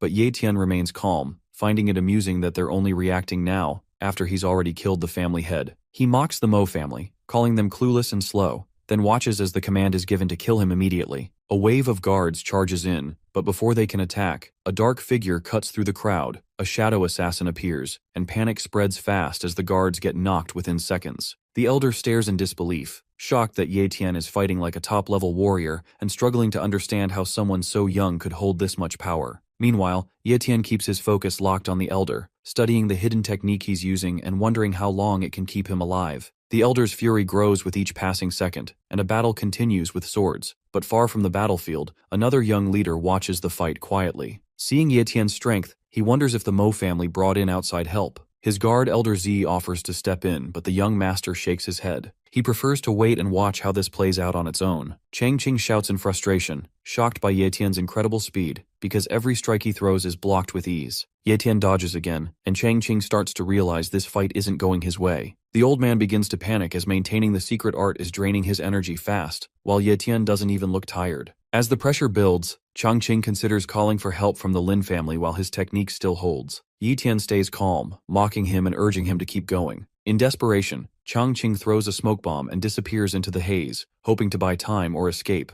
but Ye Tian stays right on his tail. No matter how fast the old man moves, he can't shake him off, because Ye Tian's high-tier speed talent keeps him close and matching every step. Chang Qing curses under his breath, realizing he hasn't made any distance at all. With no choice left, he turns to face Ye Tian again. Ye Tian smirks and steps forward, ready to continue the fight, because whether the old man runs or turns back, Ye Tian is more than happy to keep going and finish what was started. Chang Qing feels his strength fading as his secret art reaches its limit as he trips and falls down. He knows this is the end for him and for the Mo family. Ye Tian prepares to strike the final blow, declaring it is time for him to meet his end. Desperate, Chang Qing drops to his knees and begs for his life, offering Ye Tian a priceless treasure and claiming it is the most valuable thing he owns. Even though Ye Tian gets the deja vu vibe, he is half amused and half suspicious, so he agrees to take a look. Chang Qing spawns some sort of magic ball and asks him to accept it, but as he smirks, Ye Tian immediately falls back. That's when the ball explodes and launches poisonous needles towards Ye Tian. Even though he manages to dodge it, Ye Tian still ends up making a minor cut on his face. The poison hidden within the item reveals just how far the Mo family is willing to go. As Chang Qing laughs, thinking he has finally won and the lethal poison will kill him, Ye Tian calmly activates his healing talent and recovers instantly. Chang Qing stares in disbelief, unable to understand how Ye Tian has so many powerful abilities. Ye Tian simply smirks and sends him off with a cold farewell by shooting the same needle right through the old man's chest, leaving the old man to meet his end in the afterlife. Ye Yu wonders why her brother hasn't returned yet, while Captain Gale Wolf grumbles about feeling like her babysitter. Just then, Ye Tian shows up, catching the captain mid-complaint. The moment Gale Wolf sees him, his face lights up with relief. Ye Tian thanks him for looking after his sister, and the captain curiously asks if everything has been handled. With a calm nod, Ye Tian confirms that it's done, and that from this moment on, the Mo family no longer exists in the Linhai base. Gale Wolf reacts with surprise at how ruthless that sounds, though he's clearly impressed. Ye Tian checks to make sure Ye Yu is safe and that no assassins have gotten to her, and he's relieved to hear she's resting peacefully after being given a tranquilizer. With that settled, they decide to leave the cold rooftop and head back inside. As they walk, Ye Tian shares that he wants Ye Yu to begin cultivating. The idea catches Gale Wolf off guard, but Ye Tian asks if there's any way for regular people to improve their strength quickly. Gale Wolf laughs a little and explains that there's no shortcut like that. Real improvement only comes through heavy financial investment, which is exactly what powerful families rely on. Ye Tian is surprised by how simple the truth is. Before parting ways, the captain suggests Ye Tian go check on Ye Yu, who's resting in the bedroom upstairs. Ye Tian nods and heads up to see her. The moment she sees him, Ye Yu runs into his arms, overwhelmed with relief. She had been terrified he might not return, but now that he's back, she clings to him, her emotions pouring out. Ye Tian gently assures her there's nothing to fear and promises he'll always stay by her side. Though still emotional, Ye Yu questions whether he means it, but he gives her his word without hesitation. Meanwhile, whispers begin to spread about what happened. News of the powerful Mo family being completely wiped out shocks everyone nearby. People start to wonder just how strong Ye Tian really is, realizing he's far more powerful than they ever imagined. Excitement stirs as the Lin family arrives. Lin Mingji, the young master, walks in confidently beside the powerful warrior Lin Zhe, and their presence draws immediate attention. A servant rushes off to inform a lady about the guests, while others whisper about the Mo family's downfall. Quiet talk circulates about how unexpected the Mo patriarch's death was. He had once been feared and respected, yet his end came so suddenly. The conversation then shifts to the Mo family's most dangerous weapon, the Iron Pearl. This hidden treasure was known for its sinister power, capable of changing the outcome of any battle. Its range was wide, its damage deadly, and it was only ever used as a last resort for survival. Yet despite unleashing it, the Mo family failed. Not only did their opponent Ye Tian survive, but he also turned the Iron Pearl's own gold needle against them, using it to strike down Mo Changqing. What was meant to be their secret trump card became the very weapon that led to their downfall. Rumors begin to spread after the fall of the Mo family. From the mouths of shaken survivors, one thing becomes clear. The destruction was caused by a single person. Judging by the level of devastation, his strength likely matches that of a peak great warrior, and there's little doubt about it. What unsettles everyone even more is that this powerful individual doesn't seem to belong to the Linhai base. Some begin to suspect the Iron Fang base. It's possible they orchestrated this attack on the Mo family as a show of force. The theory gains traction as a deeper concern surfaces. Earlier, the Iron Fang base proposed building a commercial trade route, but information from a spy reveals something more troubling. Near their base, a massive monster is reportedly close to evolving into a king-level threat, a creature so dangerous even the strongest warriors would fear it. If that happens, the Iron Fang base may not survive. That means this so-called trade route could just be a disguised migration path, an escape plan in case their base falls. If both bases, Linhai and Iron Fang, end up merging, it won't be a simple union. Leadership and influence will likely split between two factions, one representing the old power structure and the other bringing in new strength. At that point, even the Lin family won't be able to fully speak for itself. It will just become a symbol controlled by whichever side takes the lead. Seeing an opportunity in the Iron Fang base's sudden show of force, the Lin family decides to act swiftly and use the situation to their advantage. Orders are issued, and Elder Z is quick to respond. He plans to personally deliver letters to all major families, inviting them to claim and make use of the Mo family's abandoned resources. Meanwhile, Ye Tian reveals a large stash of powerful elixirs. The sheer number shocks everyone, and Captain Gale Wolf believes they are worth more than entire estates. Ye Yu, overwhelmed by the value, questions her brother's decision and urges him to return them before getting scammed, but Ye Tian confidently assures everyone that the elixirs are real and incredibly valuable. To prove it, he hands one to Ye Yu. After taking it, she lights up in surprise, immediately feeling its effects. The mood shifts, and any doubts quickly fade as the true power of the elixirs becomes undeniable. Ye Tian prepares to leave once more, this time setting his sights on the Thousand-Leaf Forest. He explains that something important is waiting for him there. With monsters becoming more dangerous,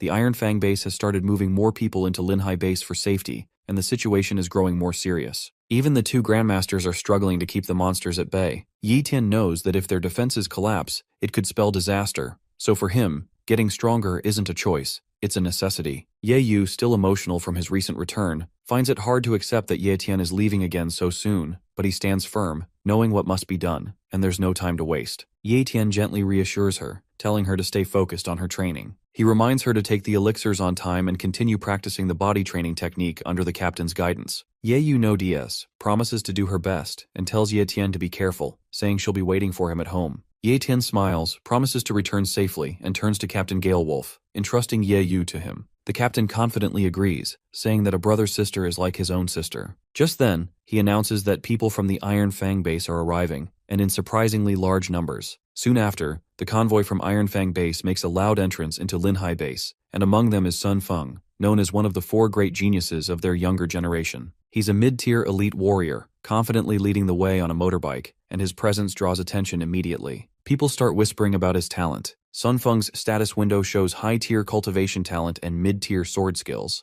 and that combination alone puts him above most others his age. Back nearby, Ye Yu coughs from the dust stirred up by the convoy, and grows annoyed by how flashy the entrance is because it all feels like too much. Ye Tian shares her unease, admitting that something about this situation gives him a bad feeling. Still, he stays calm and tells them it's time for him to head out. Ye Yu, worried but understanding, tells him to be safe. After that, Ye Tian turns away, ready to face whatever comes outside Linhai base. He steps into the thousand-leaf forest, scanning the surroundings. The place looks dry and lifeless at first glance, nothing like what its name suggests, but Ye Tian stays alert, looking for signs of the creature he's after. Soon, he notices a massive footprint on the ground. Judging by its size and depth, it likely belongs to a black wolf panther, a beast known for its incredible speed, and finding it could help Ye Tian improve his own speed talent. Just then, a powerful wave of energy ripples through the air. It's intense and clearly coming from a nearby clash between monsters. Sensing a rare opportunity, Ye Tian quickly moves toward the source. As Ye Tian arrives, he sees 2 gold dragon panthers in front of him, a rare mutated breed far stronger than the black wolf panthers. They are so fast that their movements blur, clearly possessing apex tier speed talent, exactly what Ye Tian is after. Their opponent is just as surprising, a massive gorilla radiating pure strength. Its aura suggests it is a high-tier monster with fighting power equal to a peak great warrior. Despite their speed, the 2 panthers struggle against the gorilla's brute force. Ye Tian watches closely, weighing his options, knowing that copying a talent in the middle of a fight this intense won't be easy. One wrong move could draw attention or worse, put him in serious danger. Soon, Ye Tian sees a small golden panther running toward him. It is just a baby, shining like gold, and suddenly it speaks in his mind. The little one says it wants to be his servant and offers Ye Tian its light of spirit to form a bond. Ye Tian checks its stats. It is a rare gold dragon panther with amazing talents, including extremely fast speed, strong stamina, and a bit of healing. The little panther says its parents are in danger and its mother is about to give birth to another baby. The baby panther begs Ye Tian to save them. After hearing this, Ye Tian agrees and gives it a name, Little Jin. As soon as they form the bond, Ye Tian feels a powerful energy enter his body. He copies the baby panther's top-level speed talent and fuses it immediately. With Little Jin now his pet and his speed greatly enhanced, Ye Tian gets ready to jump into the fight and save the baby's parents. Ye Tian decides to step in, feeling confident after receiving Little Jin's powers. Since the young beast trusts him so much, it only makes sense for him to help. He quickly checks his status. With high-tier cultivation, apex-level speed and healing, solid sword and strength abilities, and even a bit of shadow talent, he's more than ready. Ye Tian observes the giant gorilla, looking for an opening. Instead of charging straight in, he calmly targets its weakness, its eyes. That's where Ye Tian strikes first. After the attack, the gorilla stumbles backward, letting out a loud roar of pain. Its body sways, arms flailing, and then it crashes to the ground with a heavy thud. The 2 panthers, including Little Jin's parents, look surprised. They growl and step closer to Ye Tian, clearly tense and protective. Little Jin quickly runs ahead, meowing loudly to explain that Ye Tian isn't an enemy. Ye Tian stays calm and knows the mother panther is injured and possibly close to losing her unborn cub. Gently, he takes out a healing pill and places it near her, speaking softly and assuring her it's safe and meant to help. Little Jin meows again, and after a brief pause, the panther cautiously takes the pill. A soft meow escapes her after swallowing it, more peaceful now, as if she understands. Ye Tian watches closely, hoping the medicine starts working soon. Little Jin then tells Ye Tian that her father also needs help, and Ye Tian immediately understands, offering the father a healing pill as well. Little Jin thanks Ye Tian with a happy smile. Suddenly the injured gorilla begins to move, trying to escape, but Ye Tian notices the panthers aren't letting it get away. With so much speed and strength on their side, there's no way the 3 apex-tier speed talents can't bring down this high-tier monster. Little Jin proudly jumps in and reminds Ye Tian that it's not just 3 fighters, she's learning to fight too and wants to help. Ye Tian smiles and agrees, saying she's right and it's 4 now. Moving ahead, Ye Tian dashes forward, surprised by how fast his new apex-tier speed talent really is. It's almost too fast to control, but he adjusts quickly and stays focused. He then switches to his strength talent, landing a full power blow on the gorilla. Meanwhile, the panthers start biting off the gorilla's tough skin. That's when Ye Tian charges up and punches the hell out of the gorilla. Surprisingly, the gorilla immediately stands firm and tries to attack Ye Tian, but he dodges. Even with that powerful hit, the beast doesn't die because its body is incredibly tough. There, we see little Jin in his insane mode.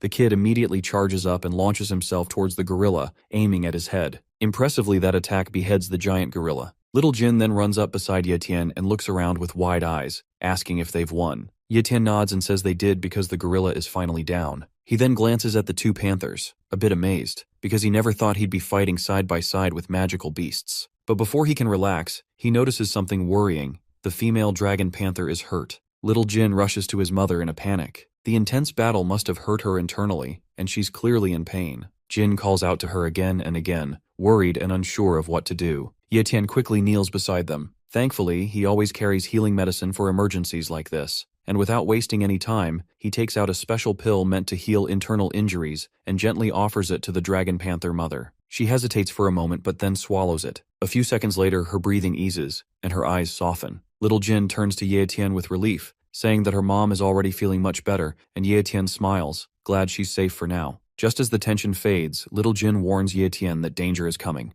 A group of black wolf panthers appears. They are the ones who brought the gorilla here on purpose. It's clear they want to take over the forest and push out Jin's parents to become the new leaders. Watching them closely, Ye Tian sees their aggressive posture and knows they're here to challenge for control, but he's not going to let that happen. He steps forward and says no, he won't allow them to take the forest by force. Without waiting, Ye Tian jumps into battle. The fight is quick and intense, but in the end, Ye Tian wins and the black wolf panthers retreat, unable to match his strength. After the fight, Ye Tian lifts Little Jin and tells all the forest creatures that from now on, Jin will be their new leader, and the others quietly accept this without resistance. Even though Jin's mother is still weak, she walks over and insists on thanking Ye Tian, offering him a special gift to show her gratitude. Ye Tian is surprised because he didn't expect anything in return. As he and Little Jin walk through the forest, Ye Tian starts to wonder how much farther they need to go. Little Jin excitedly points ahead, saying the destination is just inside the nearby cave. When they reach the spot, Ye Tian notices something glowing. It's a spiritual herb resting on a stone. Jin explains that this is the gift her mother promised. However, the fruit isn't ready yet and needs 30 more days to fully ripen. Ye Tian nods, curious about its powers and looking forward to discovering what it can do once it's ready. Just then, sounds echo from deeper inside the cave. Ye Tian encourages Jin's mother to push, as it's the moment of birth. A small cry rings out, and the baby panther is born, healthy and strong. Seeing this, Ye Tian beams with pride and declares that a new ruler has just been born into their forest. A month passes, and the moment Ye Tian has been waiting for finally arrives. As he approaches the spiritual herb, a sweet, rich scent fills the air. He can tell right away that it's ripe.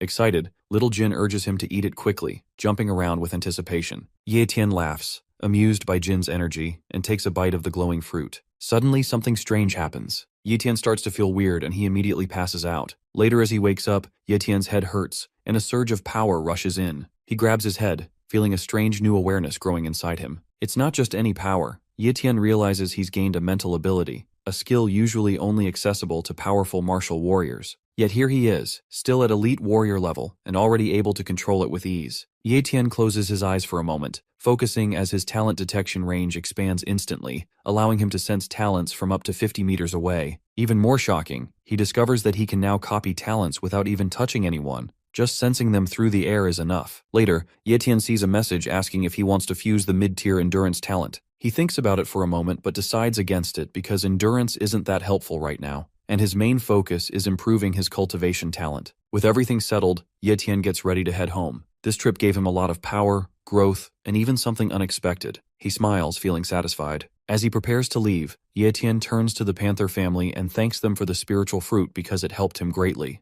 Just as he's about to say goodbye, Little Jin suddenly meows and jumps forward because she doesn't want to stay behind and wants to go with Ye Tian. He chuckles and agrees, telling her there's someone he wants her to meet, someone who will definitely like Little Jin a lot. She beams with joy, meowing happily and thanking her master. Their journey together is just beginning. Little Jin looks around with wide eyes, amazed by everything she sees because the outside world feels completely new to her and has so many things she's never seen before. Ye Tian reminds her to be careful, saying the outside world isn't just exciting, it's also full of danger. Soon they arrive at the 5th Academy, but something feels off. Ye Tian suddenly spots Zhang Bao collapsed and badly injured. Shocked, Ye Tian rushes over to him asking what happened. Zhang Bao weakly recognizes him, and Ye Tian feels relief because Zhang Bao is still alive. Without wasting time, Ye Tian pulls out high-tier monster blood and gives it to him to help restore his energy. Whatever happened here is serious, and Ye Tian knows he has to be ready for anything next. He's shocked to hear that the people who robbed Zhang Bao were actually warriors from the Iron Fang base. Zhang Bao explains that the base was completely destroyed by monsters, and around 100,000 survivors escaped to Linhai base. Ye Tian quickly asks who's in control now, and Zhang Bao tells him the Lin family is technically still in charge, but in reality, they've lost all real power and are just figureheads now. Ye Tian realizes this is exactly what he expected because the Iron Fang survivors have quietly taken over. Zhang Bao adds that the situation in the base is getting worse by the day. Robbers are everywhere, and chaos is spreading fast. Ye Yu and Captain Galewolf are training together. Ye Yu sighs in frustration after losing another round,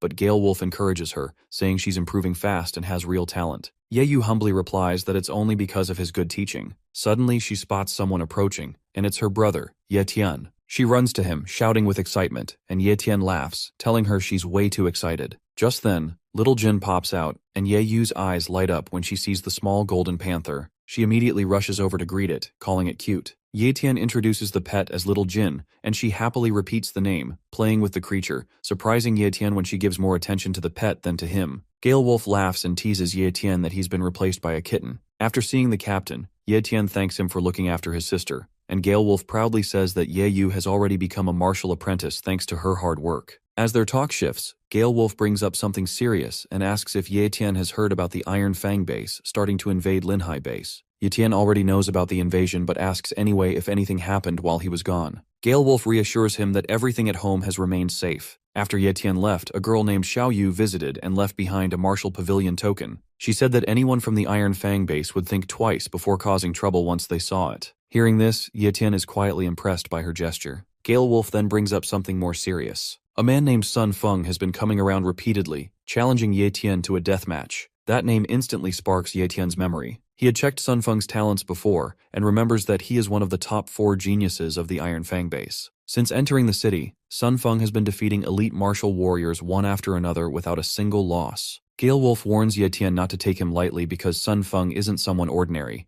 but Ye Tian, rather than being alarmed, stays calm, and the situation only sharpens his focus. In fact, he finds the challenge intriguing. Sun Feng arrives on his motorcycle, parking it with a loud screech that turns heads, and without wasting time he confirms Ye Tian's identity, saying he's been waiting for this moment. Ye Tian simply nods. After that, Sun Feng announces the reason for his visit. He challenges Ye Tian to a duel, set for 10 o'clock the next morning at Manhwa Plaza. The terms are clear, a battle with a bronze rank blade skill on the line. Sun Feng leans forward slightly and dares Ye Tian to show up. As Sun Feng speaks, Ye Tian activates his hidden ability. A wave of energy brushes past him, and he successfully copies Sun Feng's high-tier cultivation talent without anyone noticing. With a small smile, Ye Tian responds confidently and accepts the challenge without hesitation, making it clear that he's not afraid. After hearing this, Sun Feng gives a turn to leave, his bike engine roaring as he speeds away. Ye Tian watches him disappear into the distance, ready for what's coming. Someone behind Ye Tian calls out in frustration, warning him that his decision was way too impulsive, and he is convinced that with Sun Feng's power, Ye Tian doesn't stand a chance. But Ye Tian stays calm and quietly replies that the outcome isn't so certain.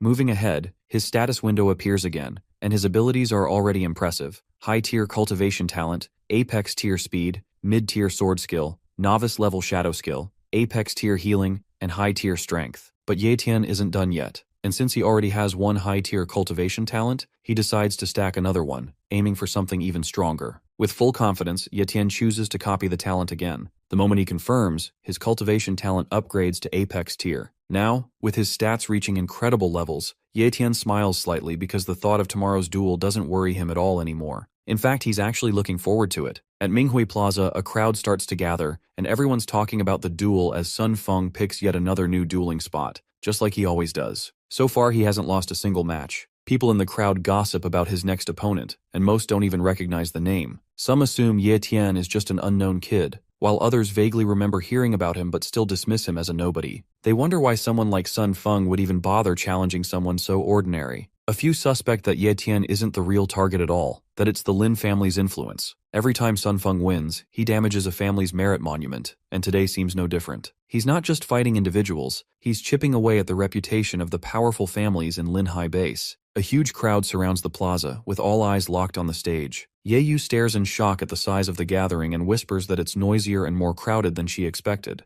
Captain Galewolf, standing beside her, explains that Sun Feng always turns his duels into public spectacles to boost his reputation by making sure everyone sees him win. Ye Yu grows anxious because with this many people, reaching her brother feels impossible. She hesitates and suggests they leave, admitting the duel feels dangerous and she's scared for Ye Tian. But Ye Tian stays calm, looks her in the eye with confidence, and promises that everything will be fine and he'll be right back. All eyes turn to the center as Ye Tian steps forward, and whispers ripple through the crowd as people realize this is the one Sun Feng challenged. Many seem surprised, clearly expecting someone more intimidating. Sun Feng looks unimpressed and admits he didn't think Ye Tian would actually show up. The terms are set. Sun Feng offers a bronze-rank sword skill called Current Blade as the wager, saying Ye Tian can take it if he wins. In response, Ye Tian pulls out his own bronze-rank skill, Shadow Blade, since it matches the same level. Sun Feng glares at the offer, finding Ye Tian's confidence almost insulting. To him it feels like arrogance. Just as the match is about to begin, Ye Yu shouts in panic, warning her brother to be careful. The duel is seconds from starting, and everyone is watching. The duel begins with Sun Feng charging forward, striking first with his sword, but Ye Tian's speed catches everyone off guard as he moves so fast it's hard to follow. Ye Tian keeps his distance, calmly dodging each slash with perfect timing. Sun Feng grows irritated and mocks him, comparing him to a rat just running around to avoid the fight. Before he can say more, Ye Tian counters with a powerful punch that lands clean, sending Sun Feng flying across the stage. The crowd gasps, stunned as the one they expected to lose turns the tables with a single blow. Ye Tian stands tall and focused, asking if he still seems like a rat now. Sun Feng slowly gets back on his feet, wiping blood from his lip. The smirk fades from his face, replaced by determination, and he admits Ye Tian is stronger than expected, but promises that this time he won't hold back and the real fight starts now. As the crowd watches in silence, Sun Feng roars with anger and unleashes Wind Slash, a fast and powerful sword move aimed straight at Ye Tian, also slicing a portion of the Lin family's merit monument in the background. Shocked voices rise from the crowd, outraged that he dared to damage a symbol of honor just to win. But Ye Tian doesn't flinch. With incredible precision, he dodges the incoming attack with ease, and his calm expression never changes. Seeing this, Sun Feng's frustration grows as he struggles to understand how Ye Tian is still completely untouched. Then Ye Tian casually admits something that makes the entire crowd stir. He wasn't even taking the duel seriously. He reveals that he dragged out the fight just to observe and learn Wind Slash, and that was all he wanted. Ye Tian makes it clear that Sun Feng was never seen as a real threat, just a stepping stone to gain something useful. For Ye Tian, the duel wasn't a test of strength, but a simple demonstration. Furious, Sun Feng charges forward with one final desperate strike, but in a flash, Ye Tian ends the battle with a single clean move. He basically breaks his sword with a mere punch and slashes Sun Feng's face to the ground, and it's over. Ye Tian turns away without another word, because to him, the fight wasn't even worth the effort. The crowd erupts into cheers the moment Sun Feng hits the ground. Everyone stares at Ye Tian in awe, praising his unbelievable strength. Some shout that he's destined for greatness, while others admire how easily he defeated one of the top talents from Iron Fang base. Right after, Ye Yu rushes over, barely able to believe how strong her brother has become. Her admiration is heartfelt, and she eagerly begs him to teach her once they get home. Ye Tian laughs it off at first, but her excitement brings a genuine warmth to his heart. Meanwhile, the Lin family stands in silent shock as their merit monument lies in ruins, a symbol of their honor shattered during the duel. Even though Ye Tian claimed victory, the Lin family knows they've lost something important. Their young master gives a quiet command, telling the guards there's no need to protect him anymore. Instead, he instructs them to watch over Ye Tian's sister, fully aware of what's likely to happen next. The Sun family won't accept this humiliation without retaliation. They'll come back, and this time, Ye Tian's sister might be the one they target. Back at Captain Galewolf's home, Ye Tian sits on the couch, deep in thought about the Wind Cutter ability, which can make any attack 6 times stronger. He lets out a long yawn and sets aside the book he's been reading all night. Getting up, he walks over to the window and opens his status window, only to realize that there are still 30 days left before he can copy another ability. Ye Tian mutters a curse under his breath but quickly calms himself, knowing there's no choice but to wait out the cooldown. Once it's over, he can move forward with his plan to copy Sun Feng's superior-level swordsmanship talent. Doing so would instantly boost him by 2 levels, pushing him into the Grandmaster rank. Ye Tian nods to himself, reminding that any martial artist aiming to stay on top needs that level of power. Meanwhile, in a quiet back alley, Ye Yu is practicing her swordsmanship against a training dummy, her strikes sharp and focused. Captain Galewolf stands at a distance, watching in silence. He's lost in thought, worried that even though the competition is over, the Sun family, with all their influence, won't let things slide. If they do seek revenge, he fears for Ye Yu's safety. After a while, Ye Yu, tired and breathless, stops and takes a long drink from her water bottle. She notices the captain staring and asks why he's looking at her like that. Snapped out of his thoughts, Galewolf blushes slightly, realizing he was lost in his worries, and tells her to come over. As Yeyu walks up to him, curious, he hands her a cross-shaped amulet and quietly asks her never to take it off. Yu looks at the cross-shaped amulet and finds it beautiful as she asks her captain what it is. He tells her it's an amulet and insists that she must never take it off. Yu nods seriously and promises to protect it no matter what. Meanwhile, a woman with a confident stride jogs down the sidewalk, turning the corner of the house. As she spots Yu and the captain, she calls out to him and says she has some news. The captain asks if it's something new about the Sun family. She reports that members of the Sun family were seen in the market today, busy buying up properties. The captain's expression shifts to surprise, and he mutters that if they're buying property, it means their momentum has slowed, and they likely won't act until they've fully settled in. At the same time, an old man in a wide-brimmed hat is seen throwing trash into a bin. His aura is grim, and the shadow from his hat covers his face. A month passes, and that same old man is seen again, tossing garbage into another bin just as Ye Tian exits a nearby building. Ye Tian walks down the street casually, munching on some snacks, when he passes by the man. Suddenly, Ye Tian's spiritual pressure flares slightly, causing the old man to sweat nervously. He struggles to understand how someone like Ye Tian can already control spiritual energy, something typically only accessible to top-tier martial artists. Ye Tian calmly pulls up his hoodie, covering his face as he thinks to himself that having a martial spy stationed outside his place proves that the Lin family is paying far too much attention to him. Eventually, he reaches the martial market and quietly reflects on the Sun family. They have long practiced inbreeding across generations to preserve the purity of their swordsmanship talent, and any babies born with conditions like dementia or other disabilities were quietly eliminated in secret. This shows just how twisted the Sun family truly is. Ye Tian arrives at a store owned by the Sun family, where Mr. Sun is present, cheerfully announcing that to celebrate their grand opening, they're offering a 50% discount to all customers today. A gentleman steps forward to congratulate Mr. Sun and offers his blessings, wishing for the business to flourish. The people entering the store thank Mr. Sun warmly and share in the celebration. But then Ye Tian comes around the corner with a cold expression, and as he walks forward, his hand begins to spark with energy. Purple electricity crackles around his fingers and spreads outward, surrounding him with a fierce aura. He offers his own kind of congratulations,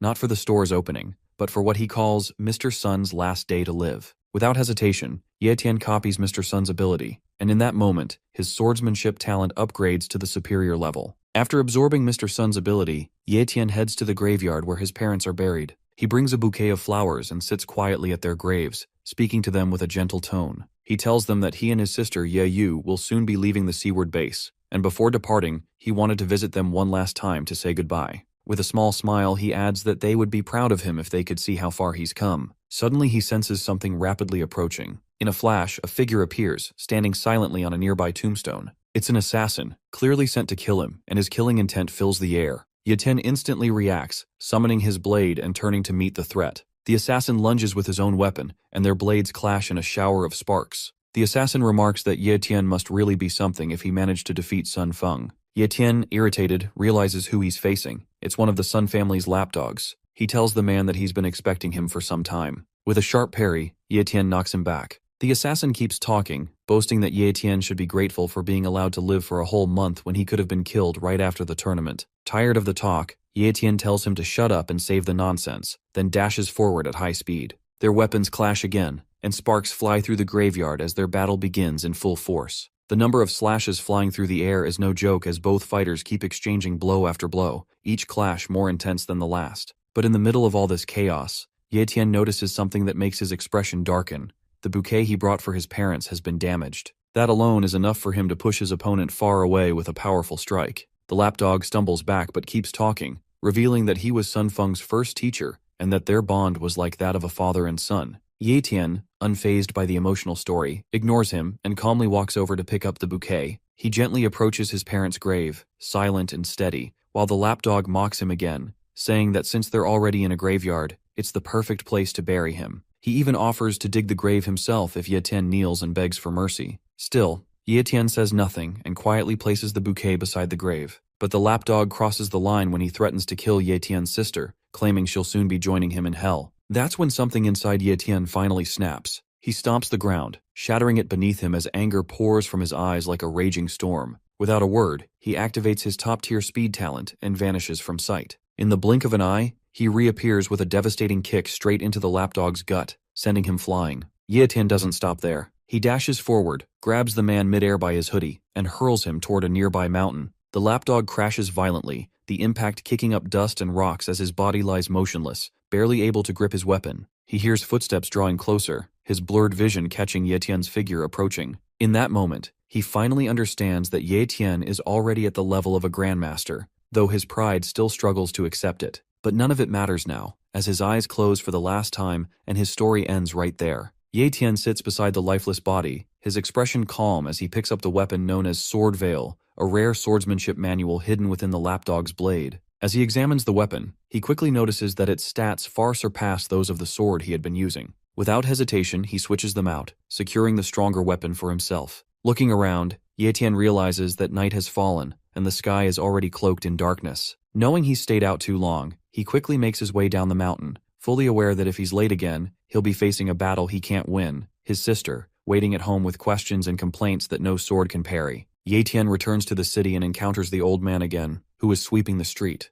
After passing by, Ye Tian stops, turns back, and asks if, since it's been over a month, he would like to come in for some tea. The old man removes his hat, smiles warmly, and agrees to join him. Later, at Captain Galewolf's home, Ye Tian and the old man enter the room. Ye Tian tells his sister Ye Yu that they have a guest and asks her to put on the kettle and prepare some tea. The captain stands and asks Ye Tian to properly introduce the guest, but before Ye Tian can speak, the old man introduces himself as Lin Zhe of the Lin family. The captain's jaw drops, and he asks for confirmation that this is truly the legendary Senior Lin. Lin Zhe smiles, saying it's flattering to hear. Ye Yu brings the tea but is met by the captain rushing over to take the cups from her hands so he can serve Lin Zhe himself. Ye Yu chuckles, amused by the captain's sudden politeness. The captain offers a cup of tea to Lin Zhe, who accepts, and then begins talking with Ye Tian, noting that for Ye Tian to invite him here, it must be about something very important. Ye Tian confirms this as he walks over to his sister and tells Lin Zhe to take Ye Yu to the penthouse and ask Ms. Ye Ling to look after her.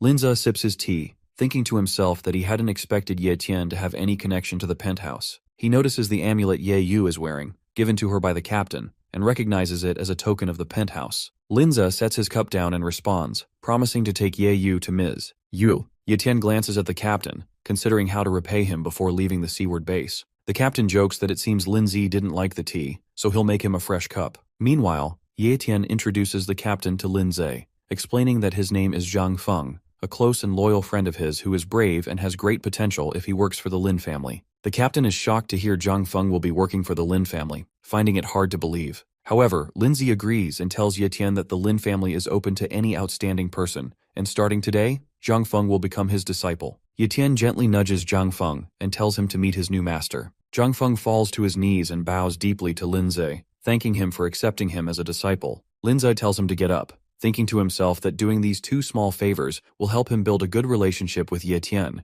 which will be great for his family. Meanwhile, Ye Yu grows suspicious of Ye Tian and asks about his true goal, since he keeps asking others to look after her. Ye Tian replies that he has some things to handle, nothing serious. But Ye Yu, sharp as a knife, calls him out for lying and says it's more than just some stuff, and he can't hide it from her. Ye Tian nervously insists it really is just some things he needs to deal with, and promises he'll join her as soon as it's done. In the meantime, Xiao Jin will protect her, the same cat who is living the best time of his life. Ye Yu finally gives up and says she understands that he won't listen, so she won't waste her time. She tells Ye Tian to stay safe and not take on things beyond his level. Ye Tian smiles and accepts her advice. Meanwhile, two guards stand outside a building, talking quietly to each other. They talk about how pointless it is to have guards outside the Sun Group at night, since no one has the guts to attack them. But this turns out to be a bad night for those two guards when Ye Tian appears from a distance and heads straight toward them. One guard tells Ye Tian to leave because he's not welcome here, but Ye Tian keeps coming, lightning crackling around him. In an instant, he thrusts both guards along with the door into the building. One guard, barely conscious, asks Ye Tian what he's doing there, and Ye Tian coolly replies that he's there to get rid of some garbage. Meanwhile, a scared henchman runs back to his boss, telling him someone has broken into the group and beaten up their men. The boss grins and says he thought only cowards filled the seaward base, but it seems someone with a death wish has finally shown up. A group of henchmen rush toward Ye Tian, ready to take him down, but Ye Tian quickly demonstrates his power by kicking one of them so hard that he crashes into the others, knocking them over like bowling pins. With lightning-fast speed, Ye Tian dashes forward and eliminates the remaining henchmen with such ease that they seem like nothing. Meanwhile, the boss begins to walk slowly toward him. As everyone else lies defeated, the room falls silent, with only the sound of the boss's footsteps echoing across the floor. The boss breaks the silence and asks Ye Tian for his name, impressed that someone dared to take out so many of his men. Ye Tian replies while holding one of the henchmen by the collar, pointing straight at the boss, making it clear he's next. The boss lets out a cold sigh and says Ye Tian has some nerve walking into his place, then gives a command for the elders to kill him. Suddenly, a group of people leap down from above and ambush Ye Tian. Just as Ye Tian pulls out his newly acquired knife, one elder uses a control talent to bind his hands behind his back, instantly immobilizing him. The others step forward and surround him. Now facing 5 elders, Ye Tian meets Scarface, Eye Patch, Redhead, Jason, and the 5th unnamed one. Scarface speaks up first, saying they had waited for days expecting a real threat, only to be disappointed that a boy was the one who dared to attack them. The elder who used his technique to bind Ye Tian speaks up, saying he has no interest in wasting energy on a commoner, but Ye Tian should feel honored to die inside his escape-proof net array. The boss thanks the elders for their efforts in capturing Ye Tian and tells them they can take anything of value from him as a reward. Suddenly, Scarface's expression changes as he notices the blade Ye Tian is holding and instantly recognizes it as belonging to the lapdog. He slaps Ye Tian across the face, grabs him by the hair, and demands to know what happened to Elder Qingho. He adds that Qingho was supposed to be with Mr. Sun Feng and demands to know what Ye Tian did to both of them. Annoyed by Ye Tian's silence, Scarface grabs him by the shirt and shouts at him to spill the truth, but Ye Tian simply chuckles and tells him to take a guess. Meanwhile, the boss orders one of his henchmen to head back to the store and find out where their young master has gone. Scarface then asks the boss how they should deal with Ye Tian, and the boss coldly replies that they should cut off his feet and throw him into the dungeon. Scarface grabs Ye Tian by the neck and orders him to move faster, but in an instant, Ye Tian breaks free from the elder's ability and with lightning-fast speed slashes Scarface's neck, killing him on the spot. As the remaining elders and the boss witness Ye Tian's overwhelming strength, the boss quickly orders everyone to stay back, realizing Ye Tian is far stronger than they had imagined. The elders leap backward, putting distance between themselves and Ye Tian. Eye Patch stares at him and sees the deadly aura surrounding Ye Tian forming into the shape of a demonic being. Without wasting a second, Ye Tian locks eyes on the boss, who now stands alone with no protection. Ye Tian charges at him, and though the boss powers up and lets out a beastly roar, it proves useless. Ye Tian lands a brutal punch straight into the boss's gut,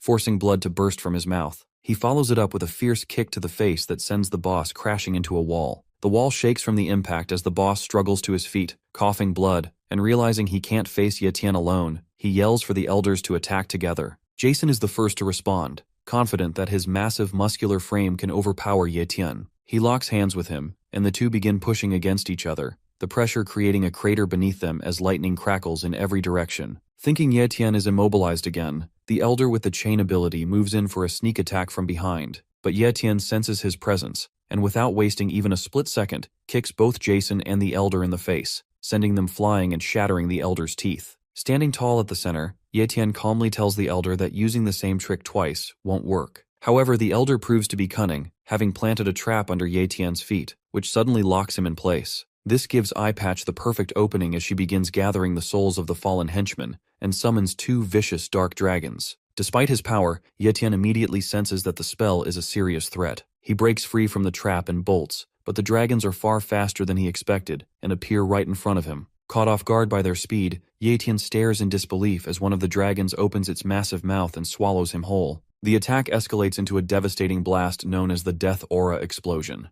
Miss Yue watches the huge explosion in the distance, wondering who could be causing such chaos. Just then, her maid interrupts and tells her that Lin Zi from the Lin family has arrived to see her. Yueling asks what he wants this time and tells the maid to send him away, but the maid explains that he's here with Ye Tian's sister for some reason. This piques Yueling's curiosity. Meanwhile, Ye Yu and Lin Zi wait somewhere as a lady offers them tea, and Lin Zi thanks her politely. Back at the fight, as the smoke clears from the explosion, Ye Tian's body falls from the sky, crashing into the ground and creating a crater, looking lifeless. The elder praises Eye Patch's ability, claiming that not even a grandmaster could survive her Death Aura explosion. The boss appears, coughing, and thanks Eye Patch, which makes her grin arrogantly as she stands by the crater. The elder asks the boss what to do next since Ye Tian is barely alive and badly wounded, and the boss orders them to kill him immediately. Suddenly, a blade flies through the air, stabbing the elder near his heart and pinning him against the wall. Ye Tian regains consciousness, smiles, and uses healing magic to mend all his wounds while Eye Patch, Jason, and the boss watch in shock as the elder's lifeless body swings against the wall. Everyone is shocked, unable to grasp what just happened.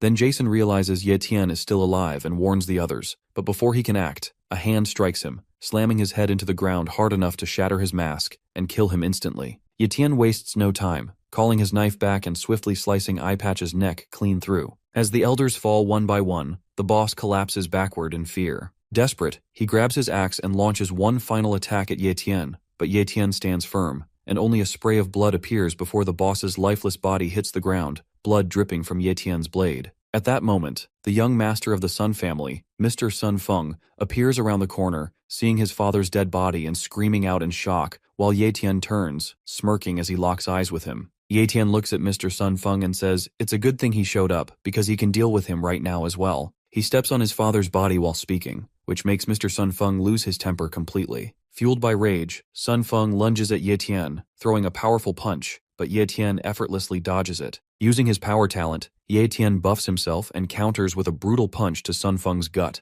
causing him to drop to his hands and tremble in pain. Sun Feng slams his hand on the ground in frustration, realizing Ye Tian is far stronger than him, almost like a monster. His fighting spirit breaks, and he apologizes to his father for being weak. Ye Tian grabs him by the hair, warning that if he's already given up, he'll send him straight to hell. Just as Ye Tian readies his knife to end Sun Feng's miserable life, a thunderbolt crashes down nearby. Ye Tian jumps back onto a pole, narrowly dodging the strike. A mysterious figure appears, floating in the stormy sky amidst roaring clouds and fierce lightning. Ye Tian senses the immense power radiating from this figure and rates it at Grandmaster level. The newcomer is revealed to be none other than Grandmaster Mr. Yao Ye. Yao Ye tells Ye Tian that it is cruel to have killed so many of them. Sun Feng, seeing this Grandmaster of his family appear before him, starts pleading with Yao Ye, begging him to kill Ye Tian and bring him to justice for killing his father. Ye Tian, now furious, looks down at Sun Feng and thinks he should have taken the chance to finish him off when he had it. After hearing Sun Feng's complaints, Yao Ye launches an attack on Ye Tian,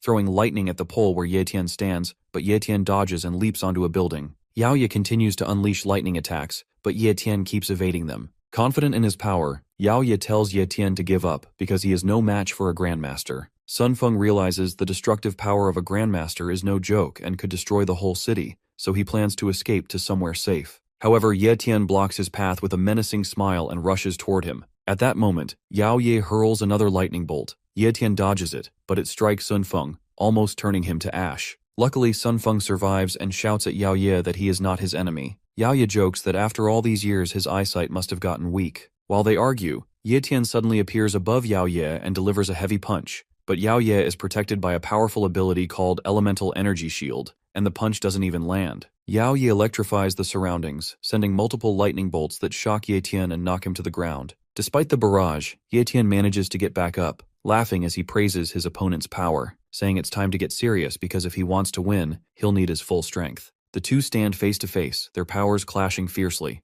Ye Tian opens his status window to check Yao Ye's skill set and notices he has only one skill. He chuckles and calls him an ordinary Grandmaster, warning that if he gets hurt in this battle, he won't be held responsible. Sun Feng, hearing this, complains again to Yao Ye about Ye Tian's arrogance and how he's humiliating their base, urging Yao Ye to kill him. Ye Tian thinks to himself that he should have killed Sun Feng already to stop the nuisance. Yao Ye agrees with Sun Feng and suddenly attacks Ye Tian, who barely dodges with a backflip. Yao Ye compliments Ye Tian's agility, saying it's rare to see someone dodge his sudden strike. Ye Tian appears behind him, teasing that Yao Ye is flattering him, then delivers a kick to Yao's cheek from the side. At first it seems to have no effect and Yao Ye calls him weak. But when Ye Tian activates his power talent, that kick becomes so strong it sends Yao Ye flying into a building. Surprised, Yao Ye asks how Ye Tian got so powerful in such a short time. As he gets up, he admits Ye Tian isn't just any martial artist. Just as Yao Ye is about to leave the hole in the building, Ye Tian throws a car in his path. Yao Ye dodges it and uses his spiritual power to stagger Ye Tian, landing a hard blow to his face. He then grabs Ye Tian by the foot and slams him into the ground.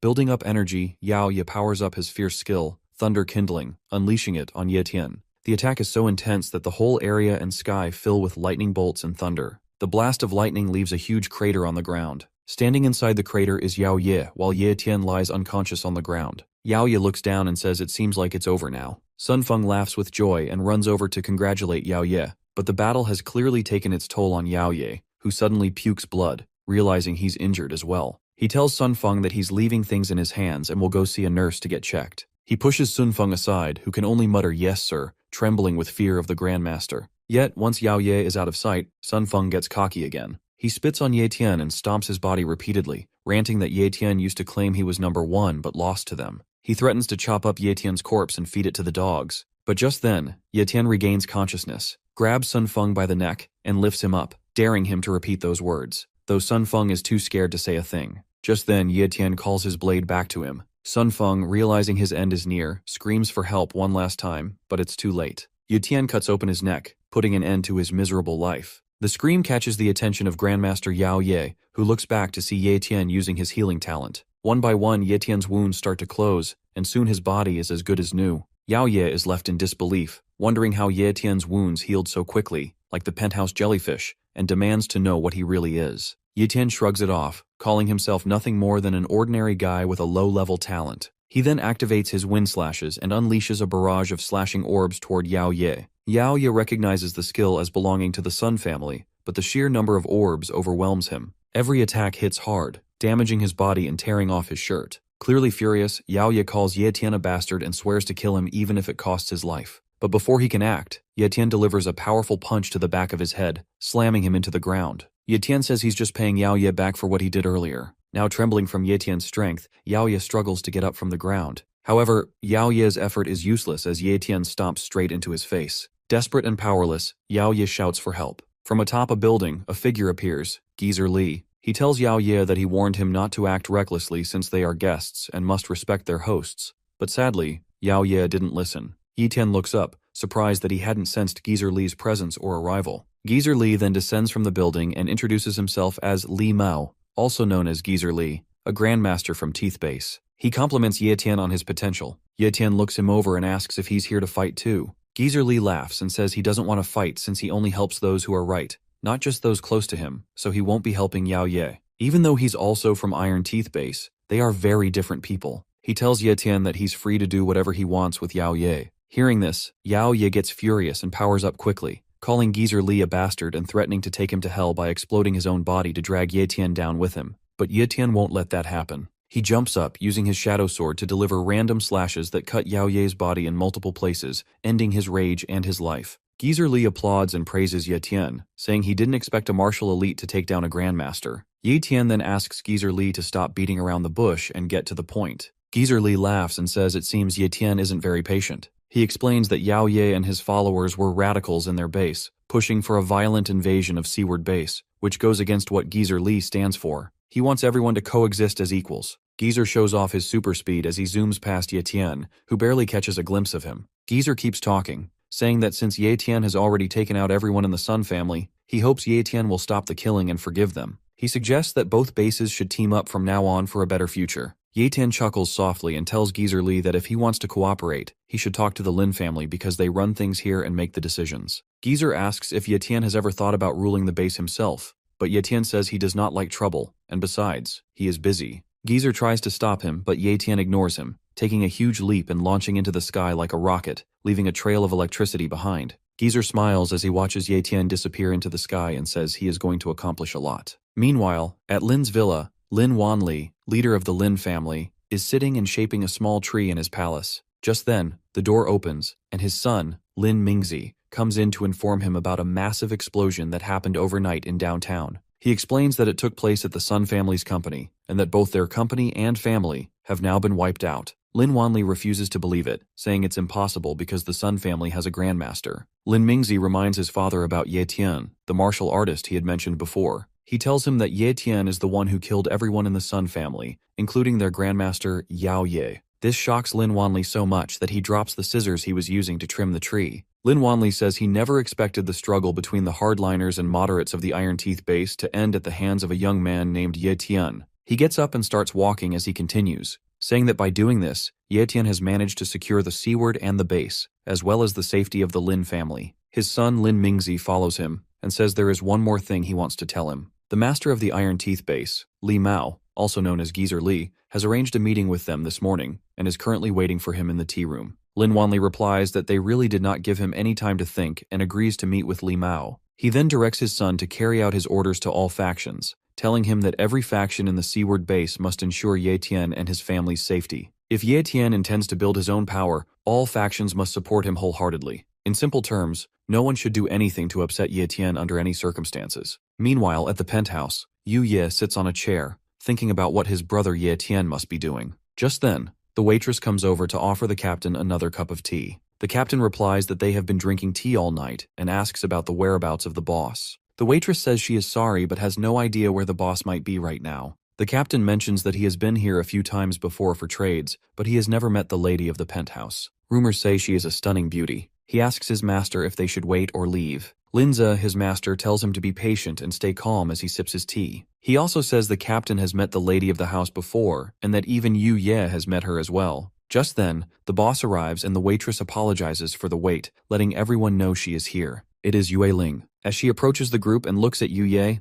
she is shocked. The captain is even more shocked as he looks from Yu Ye to Yue Ling and realizes they look exactly the same. The waitress also looks confused, wondering if they really are twins. Linza says it has been a long time since he last saw Miss Yue and then introduces Yu Ye to her. He tells her that Yu Ye is Ye Tian's sister and that Ye Tian asked him to bring her to the penthouse for refuge. Yue Ling interrupts and says she already knows what happened last night at the seaward base. She looks at Yu Ye and thinks to herself that Ye Tian's sister looks exactly like her. She remembers how Ye Tian used to save her all the time and hopes he doesn't see her as his sister. An embarrassing moment flashes through her mind when Ye Tian hugged her, and she feels awkward realizing she looks just like his sister. She then walks over to Yu Ye and says she can be her big sister. Later at the market, Ye Tian returns and spots Yue Ling standing there waiting for him. He asks what she is doing there, and she replies that she is waiting for his grand arrival since he is now the big shot at the seaward base, and she wouldn't dare to ignore him. Ye Tian uses his ability to assess Yue Ling's powers, and discovers she has been promoted from high level to top level. He guesses it must have something to do with the treasure in the Death Lake. He keeps looking at her with a smile on his face. Feeling embarrassed by Ye Tian's constant staring, Yue Ling calls him out. She grabs his shirt and tells him it is rude to stare at girls for too long. Ye Tian snaps back to reality, apologizes, and says he was just lost in thought with no intention of staring. She lets go of his shirt and says she's too kind to argue with him. Then she suggests they take a walk before night falls. Ye Tian agrees, and they stroll through the market, talking. Yue Ling mentions that Linze was talking about his family training people for Ye Tian, and asks what he thinks about that. Ye Tian says he's not interested. She asks why and then what his plan is, if he plans to keep cultivating on his own. Ye Tian replies that he wants to leave the seaward base soon and head toward Demon Sea Base. Yue Ling looks confused and seems sad to hear that. When Ye Tian asks what's wrong, she just looks down and says nothing. She stands still watching him walk ahead, wondering why he wants to leave. Ye Tian looks back and asks why she is just standing there since she was the one who suggested the walk. Yue Ling huffs and starts walking with him again. Night falls, and Ye Tian finally returns to the Lin family mansion, where his sister greets him with a big hug. However, Ye Tian scolds Yu Ye, telling her to behave more like a lady since she's no longer a child. She feels embarrassed and says she just missed her brother so much. Ye Tian thanks everyone for taking care of his sister while he was away. Linzi tells him it was no big deal and that he is welcome. Yue Ling, standing a little distance away by the door, tells her maid to go fetch Elder Yue because she needs to talk to him about something. She speaks with Elder Yue in a separate room. Elder Yue asks if she has really made up her mind, and she confirms that she has, and that now she will leave everything in his hands. The next morning, Ye Tian is ready to leave with his sister. They stand by a car as Lindsay asks if he is really going to give up the chance to build his own team if he stays here. Ye Tian chuckles and says yes, he is going, and thanks Lindsay for the car. Linzo says young men should always aim high, and that if he were a bit younger, he would definitely tag along with Ye Tian. The captain looks around and asks about Miss Yue since she is a good friend of Ye Tian's, but is nowhere to be found. Ye Tian looks around but doesn't see her anywhere, then says he doesn't have time to wait for her to say goodbye. He prepares to leave and says his goodbyes, while the captain tells Ye Yu to keep cultivating and not to slack off. Just then, Yue Ling arrives and tells them to stop.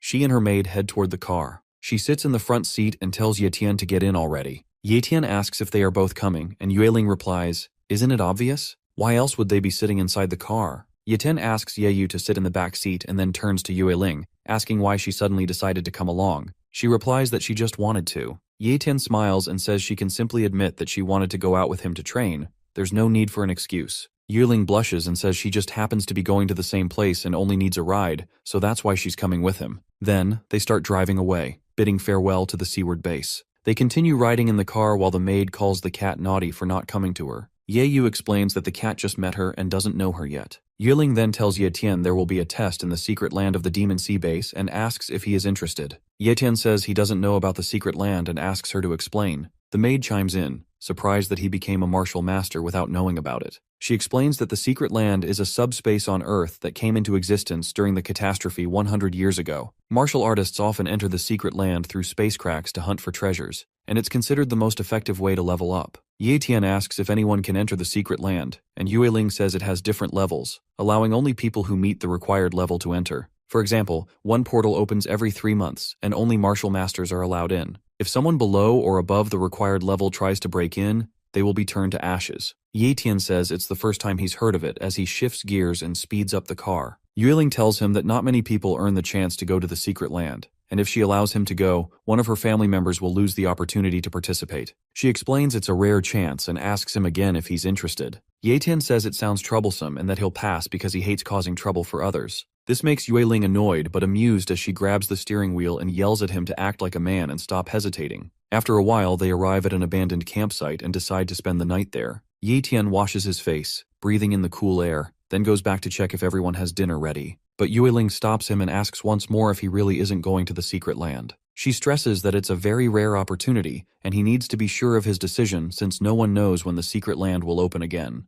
Opportunities like this are crucial for martial artists to grow stronger, so he should think carefully. Ye Tian coughs to cover his words and says he does want to go, but this is the first time he and Ye Yu have left the seaward base, and he can't leave his sister alone for so long. Yue Ling laughs at his reason for turning down the chance and tells him he doesn't really know what her family is up to. She explains that her family has multiple penthouse branches at the Demon Sea base, so he doesn't need to worry about Ye Yu because her family will take care of her. She gives him a confident smile and a cheerful wink. After hearing this, Ye Tian says he is ready to go to the secret land with her. Yue Ling agrees and tells him it's a deal, warning him not to change his mind again as she clenches her fist and looks at him. Ye Tian thinks this is a good way to save a lot of money. The maid asks everyone for their opinion and explains that the Demon Sea base is about 1,860 miles away, so they can either get there as soon as possible or take a slower route and enjoy the scenery. Yue Ling and Ye Tian answer at the same time that both options are fine. The maid is amazed and asks how they managed to say the same thing at once, which makes both of them blush as they look away in opposite directions. Ye Yu says she prefers the slower option because she wants to see more of the outside world. They all agree to her request and head to sleep.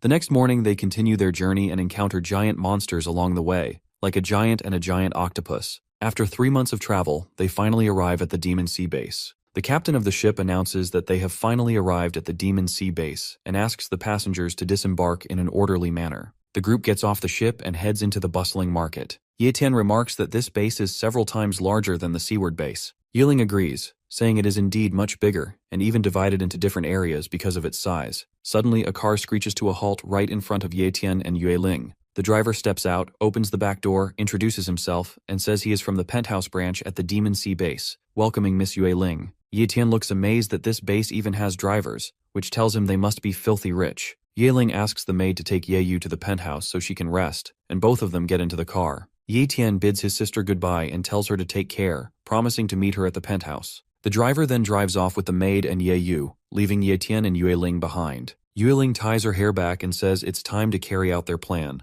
They head toward a place where a huge crowd has gathered, and a chopper flies overhead. They see many common martial artists, most there just for fun since there aren't enough martial masters. Suddenly, an old man notices a space crack appearing in the sky and shouts about it as a small hole opens up overhead. Ye Tian looks at the hole in the sky and says it's too tiny for any human to fit through. Yue Ling tells him to be patient because someone will arrive soon to expand it. After a while, a man floats down from the sky, causing everyone's jaws to drop. It's Emperor Yun Ho, a powerful emperor-level martial artist from the Yun family of the Demon Sea base. Yue Ling explains to Ye Tian that he is an emperor level, which means he has the power to levitate in midair. Ye Tian thinks to himself that an emperor level must be any rank beyond a grandmaster. It surprises him to see an emperor-level martial artist here at the Demon Sea base. Curious, he wonders how Yun Ho will expand the tiny hole in the sky. Yun Ho pulls his hand out of his pocket and smiles menacingly as his finger begins to spark with electricity. Suddenly, a huge flaming finger appears above Yun Ho as he pushes it right into the center of the tiny hole in the sky. Cracks spread across the hole until it shatters into pieces, making the opening large enough for anyone to enter. The crowd cheers, amazed by his incredible power. However, Ye Tian watches closely and uses his ability to check Yun Ho's talents. It turns out Yun Ho has a supreme level of cultivation talent and a primary level of spatial talent. Ye Tian realizes that a talent can be higher than top level, and that level is called supreme. He raises his finger and thinks to himself that if that's the case, it would be best for him to copy those talents. The announcement comes through the speakers, telling everyone that the gate to the secret realm has opened, and they should be ready to enter within 5 minutes. The crowd cheers for Emperor Yun-ho and says their farewells as he walks through them. Ye-tian thinks about the spatial talent Yun-ho has and wonders what secrets it holds. However, since he can't copy another ability yet, his only option is to wait for another chance. Yueling gives Ye-tian a spatial bag and a wristwatch that tracks the user's location. She tells him to keep these items with him because they will be useful in the secret realm. She explains that once inside, it's unpredictable where they will land, so they must regroup quickly if they want to survive. She adds that they have to leave within 1 month or else they'll be stuck there for 10 years. Ye-tian puts on the watch and says he understands. Just then, Yue Chao approaches from behind and mocks Ye-tian, calling him the weakling sister Ling invited to the secret realm. He tells Yue Ling that Ye-tian doesn't seem strong enough to be a martial master and might be tricking her. Yue Ling tells Yue Chao to show some respect since Ye-tian is her friend, but Yue Chao says this nobody from a small place took away his brother's spot, so he can't respect him. Ye Chao taps Ye-tian on the back, calls him a wimp, and walks away after warning him not to cross paths with him in the secret realm. Ye-tian, with a poker face, asks Yue Ling if Yue Chao has always been this bold. The announcer then declares the gate officially open and wishes everyone a fruitful journey. Multiple martial artists leap into the hole, and Yue Ling and Ye-tian get ready and follow. As they travel through the gate, Ye-tian's sister silently prays for his safe return. Once inside the secret realm, only Ye-tian is visible because, as Yue Ling said, they have spawned in different locations. Ye-tian falls to the ground after landing but quickly gets up, taking in the eerie blood moon and strange atmosphere around him. He begins walking toward a castle ahead and steps on a flower. He picks it up and realizes it's a 100-year ginseng. Looking around, he sees many more of them, which shocks him. Ye-tian smiles happily as he declares that he is rich now. He pulls out his spatial bag and begins gathering all the ginseng around him. With one smooth sweep, every ginseng plant on the ground is sucked into his bag. He thinks to himself that if Ye Yu, that money grubber, were here, she would definitely faint seeing how much ginseng he's collected. After finishing, he continues walking toward the castle. Along the way, he finds the corpse of a martial hunter and figures the person was attacked just as they entered the secret realm. He reminds himself to stay cautious here, or he might end up the same way. Suddenly his watch starts beeping and shows Yue Ling's location. She's under attack by a horde of enemies. Understanding she's in danger, Ye-tian rushes toward the spot on the watch as fast as he can. Meanwhile, Yue Ling is on her knees, looking up at the goblin monsters swarming her while thinking about Ye-tian. The big-headed dwarf-like goblins ready their weapons and charge to attack. Ye-tian arrives outside another castle, which looks like the same one Yue Ling is in. She gets to her feet, readies her sword, and breaks the club of one goblin,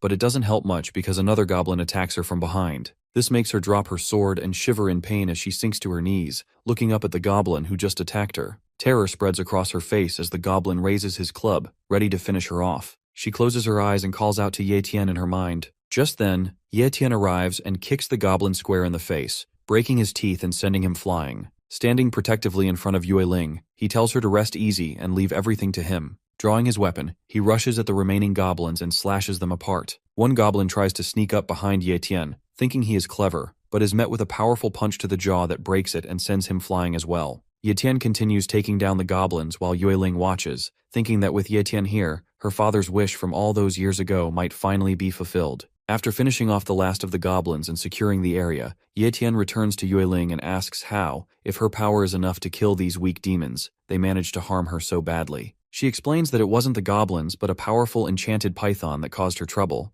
This python was a high-level magic beast gifted with deadly eye techniques. She gets up and explains that she managed to escape the python by using a secret technique, but right after that, she was ambushed by the goblins. She tells Ye-tian that the secret realm is full of precious treasures, but it also comes with great risks. She warns him that this is just the beginning and that even bigger challenges lie ahead. Yue Ling takes out a health potion and drinks it, then sits down to meditate and heal herself. Ye-tian notices how much she knows about the secret realm and asks if she also knows where the most precious treasure is hidden. He inquires about the location of some heaven and earth treasures as well. While continuing to meditate, Yue Ling tells Ye-tian that the most valuable treasure in the secret realm is the primordial chi stone vein, but that treasure has already been targeted by the Yun family. Ye-tian asks if that is the same Yun family Yun-ho belongs to, and if she is after the same treasure as them. She denies it, saying she is after the treasure her father left behind, which surprises Ye-tian and makes him ask about that treasure. She explains that 20 years ago, her father entered a secret realm and discovered an incredibly rare heaven and earth treasure,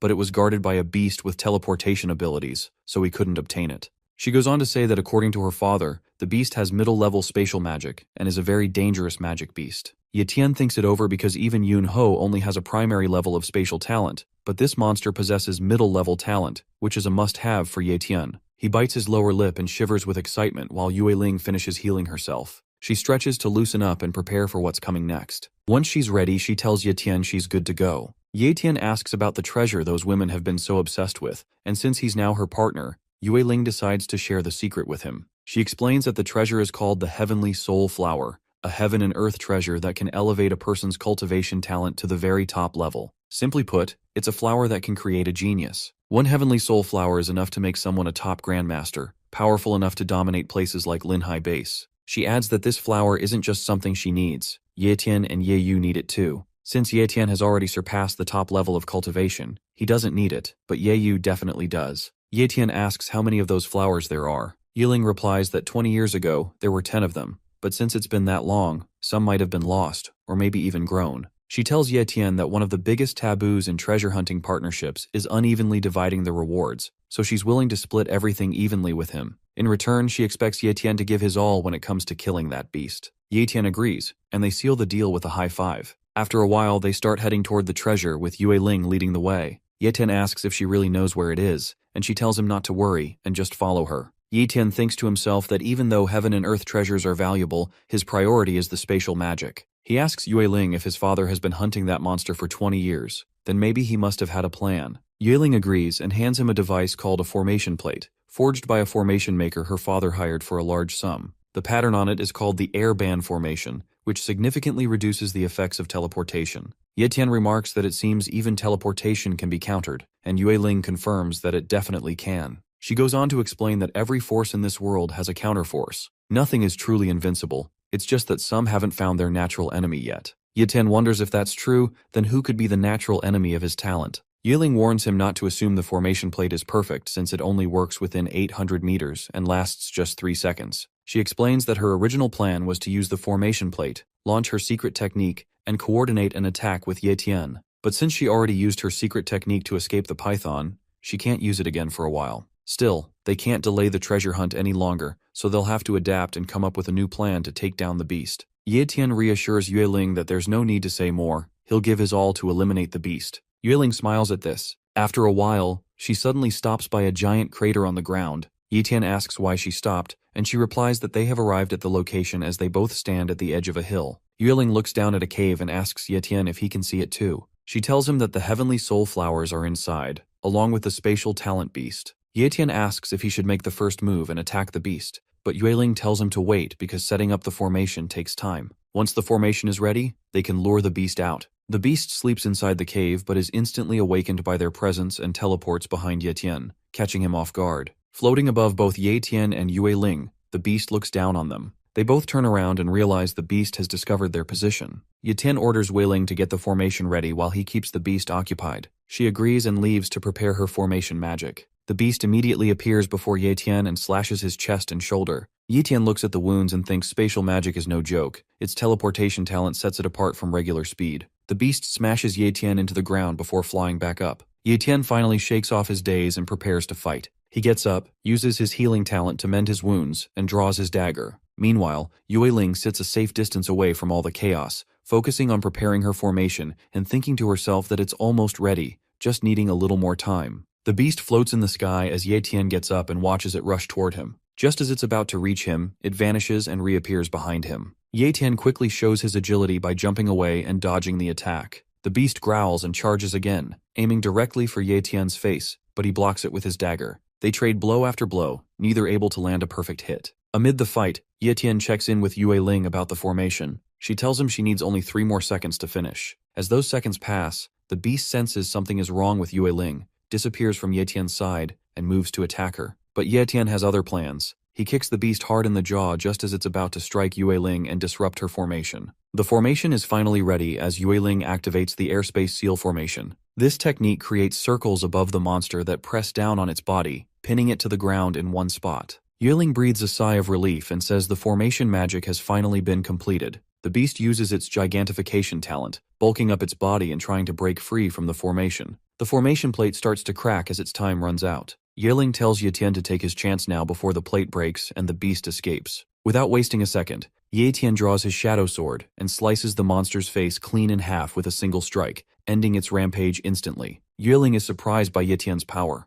The formation plate finally shatters, and Ye Tian picks up the broken pieces, remarking how it's a shame such a good treasure can only be used once. Yue Ling runs up to him, shouting for him to speak up, and asks if he was hiding his true strength because he took down the escape bat so easily. Ye Tian nervously explains that the bat was fast, but once it grew bigger, it became an easy target, and the formation was what really helped him take it down. He tries to change the subject by pointing out the flowers, saying it's best to check on them first since they're the real priority. Yue Ling looks at him with an annoyed expression and says she'll interrogate him later. She runs toward the cave, hoping there are still some flowers left. Otherwise, she won't be able to explain anything to Ye Tian. Meanwhile, Ye Tian uses his spatial bag to absorb the escaped bat. Yue Ling finally finds the flowers, and to her relief, all of them are still there. She counts them and sees there are 8 in total, which means she can split them evenly with Ye Tian. She sits down and starts plucking the flowers, feeling lucky. Ye Tian stands behind her, waiting patiently as she gathers them, and notices a familiar scent in the air. Yue Ling hands him his share, and he stores the flowers in his spatial bag. Ye Tian's nose twitches as he realizes this scent is the same one Xiaojin followed when leading him to the spiritual fruit. He tells Yue Ling there must be another treasure nearby and begins searching. Yue Ling reminds him that they already have the heavenly soul flowers, and it's time to leave. But Ye Tian is determined to find the other treasure and tells her to go ahead if she's in a hurry. He will catch up soon. Yue Ling warns him to be content with what they have,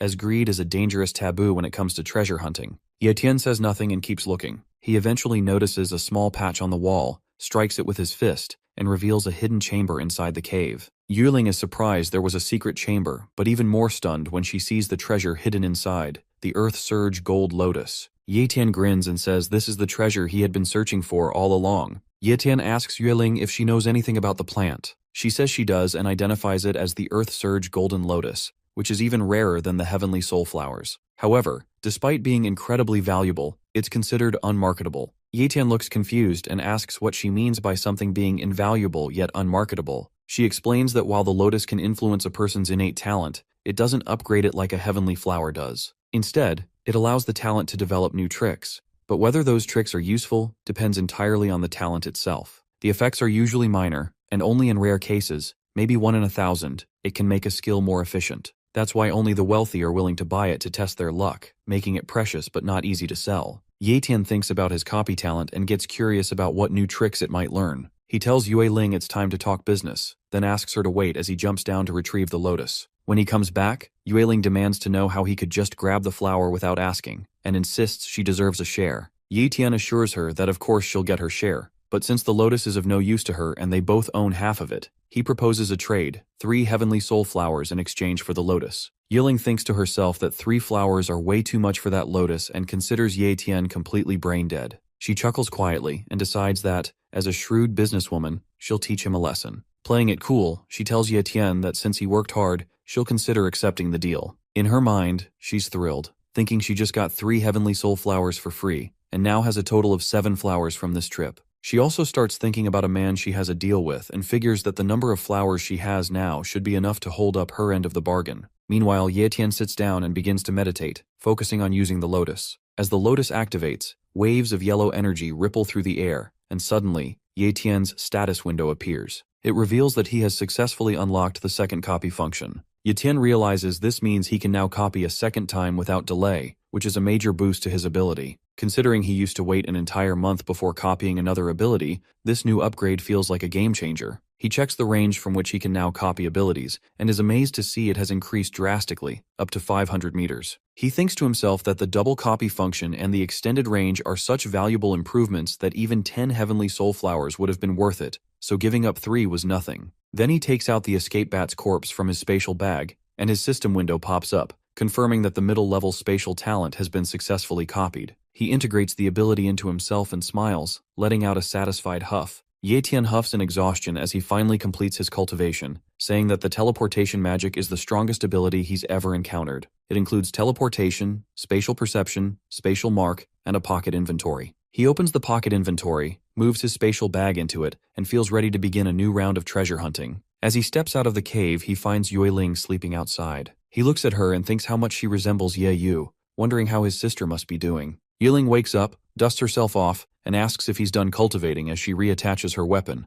Ye Tian thanks her for keeping watch while he was busy. Yiling says she's obtained the item she came for and plans to leave the secret realm soon. Ye Tian tells her that he wants to stay a little longer to search for more treasures, curious about what else might be hidden in the secret realm. Yiling scolds him, warning that he's unfamiliar with the area and it's far too dangerous to survive alone. But Ye Tian assures her that he's strong enough to take care of himself and will be just fine. He adds that he'll escort her to the teleportation waypoint, and if they leave now, they should reach it before daybreak. Yiling sighs and thinks to herself that she needs to find a way to convince Ye Tian to leave the secret realm with her. The two of them start running toward the waypoint when suddenly they hear a massive explosion. It turns out there are people fighting in the distance. Yiling says they're probably fighting over some treasure, though it's a shame they can't see clearly who they are since they're too far away. Ye Tian, on the other hand, sees it as the perfect chance to test his newly acquired talent and activates his spatial perception. Using his skill, he sees that two humans are locked in combat, even though the monster in the area has already been killed. The real fight is over a hidden treasure nearby. Yiling and Ye Tian move in closer, and Ye Tian tells her that the fighters are Li Kang and Zhang Kai. Yiling is surprised and asks why they would fight, considering the Li and Zhang families have always been on good terms. Ye Tian figures they must have discovered a treasure and started fighting over it, so he uses his spatial perception again to try and locate the hidden item. At first he doesn't see anything unusual, but then he notices something inside the mouth of the fallen calamity beast. A flower burning with a bright red glow, clearly a rare treasure. Both fighters, Zhang Kai and Li Kang, land fatal blows on each other at the same time, resulting in their simultaneous deaths. Yiling points out that it looks like both of them died together and rushes down toward the scene. Ye Tian asks where she's going, reminding her she was supposed to head to the gate. Yiling replies that there's free loot lying around, and only a fool would miss a chance like this. Ye Tian follows her down, telling her that whatever they find this time will belong to the one who picks it up, no sharing. Yiling agrees and warns him not to regret it later. Ye Tian accepts the terms and thinks to himself that he'll admit defeat if she manages to find the stalk of the spirit grass. Yiling speeds up and tells Ye Tian not to blame her for getting a head start. Both of them rush toward the corpses, and Yue Ling immediately grabs the spatial bags from both fighters, thinking she just hit the jackpot. Meanwhile, Ye Tian heads straight for the Calamity Beast's corpse and sits on it. He asks Yue Ling if she wants it, but she replies that the Calamity Beast isn't worth much on the market, and it's too big for her to carry, so he can have it if he wants. Ye Tian asks if she's really sure about that. Slightly annoyed, Yue Ling tells him again that she already said she doesn't want it, and he can do whatever he wants with it. Ye Tian smiles and tells her that the corpse belongs to him now, asking her not to regret it later. She tells him to stop being so naggy as she picks up a sword from the corpses and repeats that she has no interest in the monster's corpse. Meanwhile, Ye Tian opens the Calamity Beast's mouth wide and finds a glowing flower hidden inside. Yiling drops the sword in shock as she sees the flower and rushes over to Ye Tian. He grins and says he's incredibly lucky to have found a rare spiritual grass stalk hidden in the beast's mouth. Yiling hurries to his side and asks to take a closer look at it. He refuses at first, saying it belongs to him, so why should he let her see it? But she doesn't listen and grabs his hand to get a better look. She immediately identifies it as the Flame Talent Spirit Grass. Ye Tian asks her if it's valuable, and she tells him to be very careful with it. Then, with a smile, she asks if he'd be interested in trading the item. Ye Tian tells her to explain first what spirit grass actually is, and why the Li and Zhang families were willing to kill each other over it. Yiling explains that the grass has a single, powerful ability. It allows the person who consumes it to gain flame talent. It doesn't seem all that interesting to Ye Tian, since he can already copy any talent he wants. But Yue Ling explains that the idea of adding an entirely new skill is incredibly valuable. Even some monarch-level experts are just cultivators with high potential, not necessarily people with unique talents like this. For powerful families, a high-level attack-type talent such as Flame is a rare treasure, which makes it extremely sought after. Ye Tian still feels that, for him personally, the flower is basically useless since he can copy any talent without relying on it. Yue Ling then mentions that even the monarch rank ancestor in the Yue family is desperate for a unique talent like this. He needs something powerful to drastically boost his battle strength, and this flame talent could increase it tenfold. Ye Tian offers her the grass and tells her she can have it since she wants it so badly. Yiling is surprised and asks if he's really giving it to her. Yeda nods and says yes, of course, he can't use it, and neither can Ye Yu, so it makes sense to give it to someone who actually needs it. He starts walking away, saying he's going to look around for something that might be useful to him. Yiling smiles to herself, thinking this is the difference between Ye Tian and others. Some people would see that grass as a treasure worth dying for, while others like him remain completely unaffected by it. She says to herself that Ye Tian is truly someone destined for greatness, and even wonders if he might be some kind of angel. But Ye Tian has his own reasons for giving her the grass. In his mind, the grass is useless to him, and by giving it to Yue Ling, he earns her favor. If he tried to sell it in the market or to a martial artist, it would come with complications or a heavy price, so he chose profit over hassle. That's why he handed it over without hesitation. They continue their journey and eventually arrive at the massive spiraling gate that leads out of the secret realm, standing together before it. Yeling asks Ye Tian one last time if he wants to leave the secret realm with her, but he shakes his head and says he's staying behind. She sighs and hands him another flower along with the spatial bags, saying that since he's choosing to stay and gather more rewards, she can't accept something from him without giving something in return. She reminds him that there's a limit to how long he can remain in the secret realm, only 1 month. After that, the teleportation gates will be heavily guarded by stronger monsters, making it far more dangerous to leave. Just as she gets ready to step into the gate, she remembers something and turns to warn Ye Tian about the Yun family. She tells him that if he ever comes across them, he should run as fast as he can, because their family has a monarch rank expert. She says goodbye and tells him she'll be waiting for him on the outside. Ye Tian smiles and waves at her as she jumps into the gate and begins traveling through it. Along the way, she glances back at Ye Tian and thinks to herself that it won't be long before he surpasses her. That's why she can't afford to slack off. She has to grow stronger too, or she'll be left admiring him from a distance. Ye Tian watches as Yue Ling finally disappears into the gate, then smirks and says, the dead weight is finally gone. Now he can farm treasures to his full potential without holding back. He gets ready to leap off and start exploring again. Meanwhile, back in the real world, the gate begins to ripple as someone starts to emerge.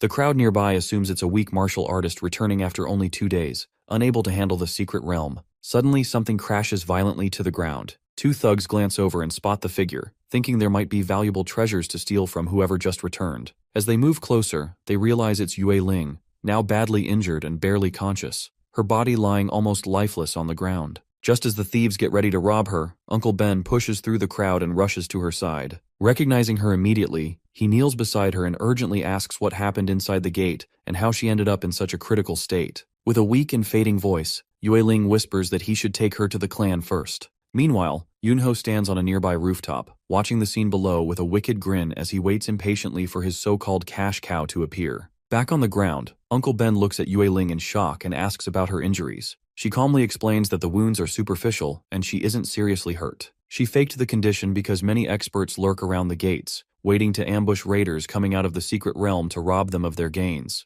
Her act was meant to make her look weak and empty-handed so she could slip away unnoticed. She then drinks a health potion and begins healing her minor wounds. Curious, Uncle Ben asks if she found anything valuable inside. Yiling nods and reveals the flame talent spirit grass. The sight of it sends a chill down Uncle Ben's spine as he stares at the rare treasure capable of granting a talent to its user. Yiling tells Uncle Ben that she needs a favor regarding the flame talent spirit grass. Uncle Ben, clearly impressed, says she's made an incredible contribution to the Yue family by obtaining such a rare treasure and asks what she needs. She tells him that she wants to meet the family's ancestor in person. She admits that she understands the gap in their status means she normally wouldn't be allowed such an audience, but insists it's very important and hopes Uncle Ben can help her. She adds firmly that if she's not allowed to see the ancestor herself, she will never hand over the flame talent to the family, even if it means destroying it. Uncle Ben tries to reason with her and asks if there's any other way she'd be willing to part with the grass, but Yue Ling refuses. She says her only condition is meeting the ancestor, no matter what. After a moment of silence, Uncle Ben agrees and says he'll make the necessary arrangements. Later, at the Yue family penthouse, Yue Ling steps out of the bath with a towel wrapped around her body and another in hand to dry her hair. As she stands by the door, she stretches slightly and thinks to herself that it's been a long time since she enjoyed a proper bath. Her mind then drifts to Ye Tian, and she wonders what he might be up to right now. Meanwhile, in the secret realm, Ye Tian sits atop a pile of monster corpses with a knife in his hand, looking completely unbothered. He mutters that things are getting boring since there's no one left who can put up a real fight against him. Back at the Yue family mansion, a maid enters Yue Ling's room and informs her that Elder Ben has summoned her to the meeting hall. She gets dressed and makes her way there. Inside the hall, the ancestor Yueji is seated calmly, sipping tea. He looks at her with a composed expression and says she has done well in obtaining the spirit grass, then asks what kind of reward she would like in return. Yue Ling stands silently for a few moments, then raises her eyes to meet his and says she wants permission to meditate and attempt to comprehend the Enlightenment stele. Uncle Ben is stunned by Yue Ling's bold request and asks if she truly intends to comprehend the Enlightenment stele.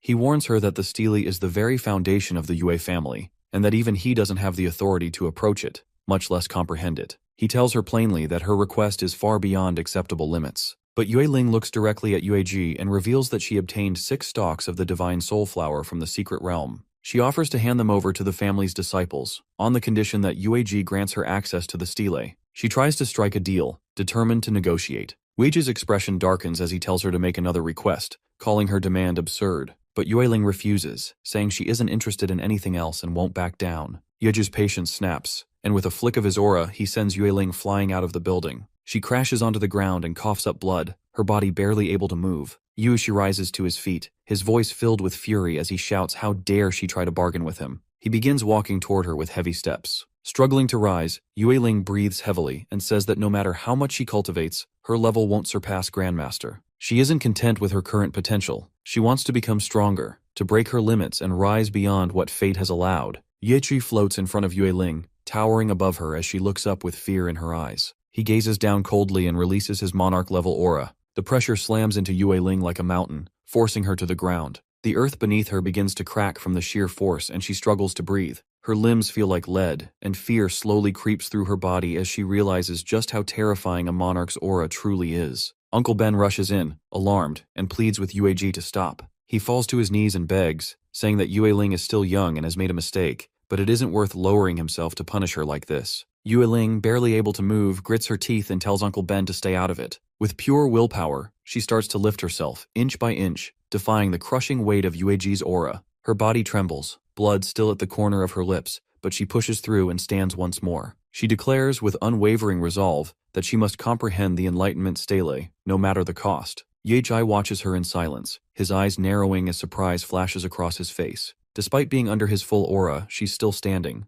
With a casual flick of his arm, he sends a wave of wind that dissipates the pressure around her. He descends slowly to the ground. Yueling drops to her knees for a moment, catching her breath, but quickly realizes that the crushing aura is gone. She steadies herself and rises again, her eyes filled with determination. Uncle Ben bows his head and thanks Yueji for showing mercy to Yueling. Yuechi looks at Yueling and tells her that just as there are laws in this country, there are rules within their clan that must be respected. He says he cannot and will not break those rules lightly, not even for her. But after a moment of pause, he raises his hand and summons a small glowing plaque. He tells her that this is his personal secret plaque, an item of rare authority, and with it, she will be permitted to comprehend the Enlightenment stele. He extends it toward her. Yueling's eyes widen as she reaches out to take it with both hands. Relief washes over her face, and for the first time in a while, a gentle smile appears. She finally holds the ticket to what she's been chasing, a chance to comprehend the stele and break past her limits. After some time, Uncle Ben enters Yueji's chamber carrying the divine soul flowers and the flame talent spirit grass.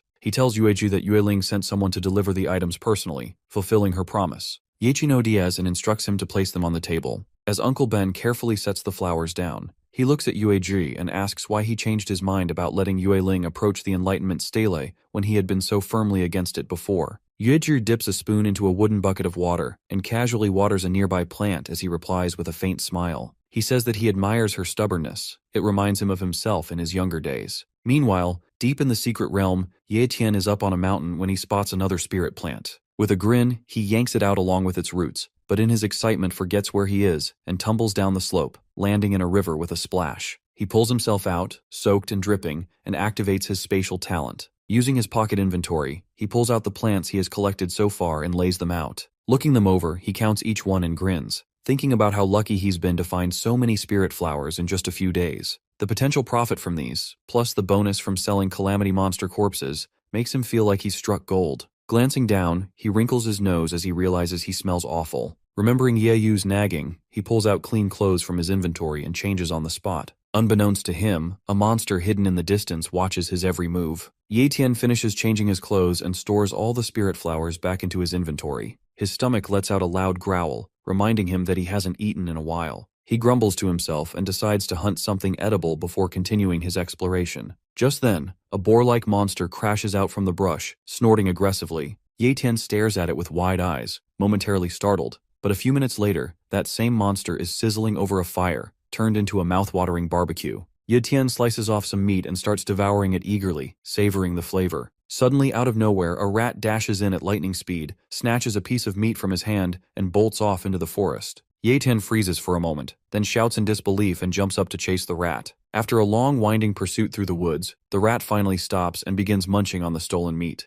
Ye Tian crouches in the bushes nearby, glaring at the thief and preparing to strike back. Just as he's about to leap, his system window suddenly pops up with a message. The rat possesses a high-tier treasure-seeking talent. Ye Tian lunges at the rat, hoping to catch it off guard, but the creature is lightning fast. The moment it senses danger, it darts into the forest. Ye Tian watches it go and smirks, saying there's no escape now. He activates his spatial teleportation talent and in a blink, appears right in front of the rat, grabbing it before it can run again. To his surprise, the rat suddenly speaks, yelling at him to let go. From the pitch of the voice, Ye Tian realizes it's a female rat. She squeaks in protest, calling him a pervert for staring at her, and wriggles violently to break free, but it's no use. Ye Tian calmly pulls out his knife and threatens her, telling her to either become his pet or get turned into grilled meat. The rat panics and begs for her life, agreeing to become his pet. Since Ye Tian has already used his copy ability twice and can't copy her treasure hunting talent right now, he chooses to form a soul light contract instead. Once the contract is complete, he names her Little Purple after her vibrant fur. He grins to himself, knowing that purple treasure hunting rats possess apex tier talent, and she will be a valuable asset. As he pets his new companion, Ye Tian recalls what Yue Ling once told him. The most valuable hidden treasure in the entire secret realm is the energy stone mine that the Yun family is after. Ye Tian thinks to himself that even though the Yun family is powerful and influential, he now has a treasure-hunting mouse, so why not try his luck at finding the mine? He asks Little Purple if she knows where the energy stone mine is. The mouse proudly says that she absolutely does, thanks to her apex tier treasure hunting talent, which allows her to pinpoint the exact location. Ye Tian is thrilled and tells her to take him there immediately. Little Purple agrees and climbs onto his arm, ready to lead the way. Ye Tian apologizes in his heart to Yue Ling, remembering how she warned him not to mess with the Yun family, but he knows now that clashing with them is bound to happen. He grins and says he's going to steal everything from right under their noses. With that, he and Little Purple head out, moving swiftly through the forest as she guides him toward the mine. After a while, Little Purple tells Ye Tian that they are close, but she also smells other humans nearby and warns that it's possible the mine has already been taken over. This puts Ye Tian on edge. He quickly uses his spatial talent, spatial sensing, to scout ahead. As he scans the area, he spots several human corpses scattered across the ground. Without wasting time, he activates spatial teleportation and instantly appears near the scene, but he quickly ducks behind a rock to observe the battle. The fight is still raging on. Suddenly, Heliambi unleashes his earth elemental forbidden curse, Rockfall, sending a barrage of massive rocks crashing down on the enemies, wiping them out in an instant. Just as the dust settles, one survivor attempts a sneak attack, but Heliambi counters with Earth Spike, impaling the attacker with brutal precision. Watching all this, Yunfeng grins and praises Heliambi for his impressive skills, saying she can't believe he took out so many Yun family members on his own. She then draws her weapon and, with a spark of excitement in her eyes, declares that it's her turn to have some fun with him. Yunfeng dashes toward Heliambi, declaring that the treasure in his possession rightfully belongs to the Yun family. Heliambi braces for the attack, calmly replying that they'll see if she's strong enough to take it back. He slams his hand on the ground and casts his earth element forbidden spell, King Kong Wall, raising a massive barrier between them. But Yunfeng pulls her sword back and unleashes her technique, wind-shattering slice, cutting through the wall like it was made of paper. Heliambi watches in disbelief as his strongest defense crumbles to rubble. His mind races, trying to understand how she infused her weapon with wind talent and sliced through the King Kong Wall so effortlessly. Caught up in his thoughts, he doesn't notice the incoming danger until it's too late. Yunling appears in a blur, her foot smashing into his face with such force that it breaks the sound barrier and launches him backward into a stone wall. Groaning, Heliambi pushes himself up and retaliates with Rockfall, hurling a wave of sharp rock projectiles at Yunfeng. For a moment she's caught off guard, but she regains her footing and shatters the rocks with precise swings of her blade. She smirks and taunts him, asking if that's really all he's got. Heliambi activates his greater earth forbidden spell, Fallen Skies, and a massive boulder begins descending from the sky toward Yunfeng. Her confident expression shifts to shock as she recognizes the danger. In her mind, she quickly identifies it as an apex-tier earth element skill. Without wasting a second, she taps into her speed talent and dashes out of harm's way just in time. Heliambi stares in disbelief, questioning how she managed to dodge such a powerful attack. Yunfeng smirks and tells him it's time he experienced her own forbidden spell, Wind Speech, Pale Blade. She inhales deeply, then lets out a piercing screech that unleashes a torrent of wind blades. The barrage slams into Heliambi, driving him to his knees and forcing him to drop his weapon. Yunfeng lands gracefully and asks if the mineral vein is hidden in the cave behind him. Bloodied and struggling, Heliambi grabs his weapon to support himself as he slowly rises. With fierce determination in his eyes, he says that he spent 10 years searching for that mineral vein and he won't let anyone else take it. Ye Tian watches the fight closely from his hiding spot, his interest piqued by the mention of the mineral vein. He tries using his spatial sensing to locate the mineral vein, but all he detects is a strange forbidden restriction blocking his ability. Back in the battle, Yunfeng laughs after hearing Heliambi claim that he won't let anyone touch the vein. She mocks him, asking if he even has the strength left to defend it. She then pulls out a spiritual energy-enhancing grass and admits that she hadn't planned on using it here.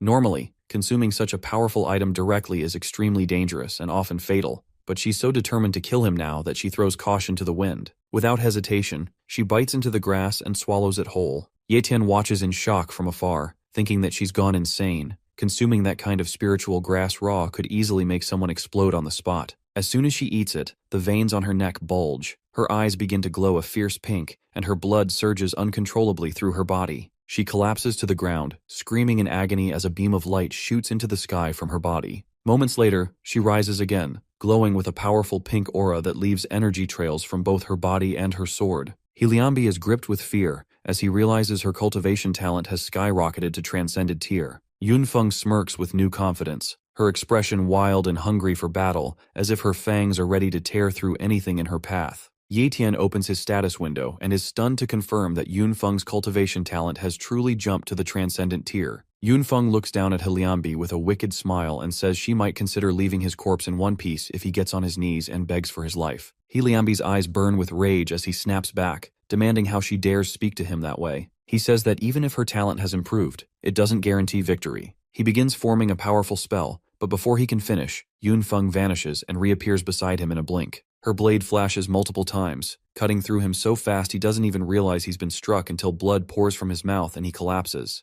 Yunfeng coolly stands over him and says her current stats include a high-tier speed talent combined with an apex-tier wind talent, and that he completely underestimated the power boost she just received. She mocks him, calling him a washed-up genius whose battle instincts have dulled, nothing more than trash from the once proud Helian family. Struggling to lift his head, Liambi says that all cultivators walk a path filled with rivals, and that even if she defeats him today, one day she'll be nothing more than a stepping stone for someone even stronger. Yunfeng narrows her eyes and tells him to shut up. He lost, and losers have no right to speak such delusional words. She also mentions that the Yun family is the strongest in the entire Demon Sea base, with even a monarch rank expert among them. She says that in the face of absolute strength, there are no real enemies. With that, she heads into the cave to search for the mineral veins. Outside, Liambi lies battered and bleeding, staring up at the sky as he wonders if this is how his journey ends. Just then, Ye Tian appears and asks if he's okay. Liambi is surprised to see him and asks who he is, but Ye Tian replies that it doesn't matter and offers him a potion.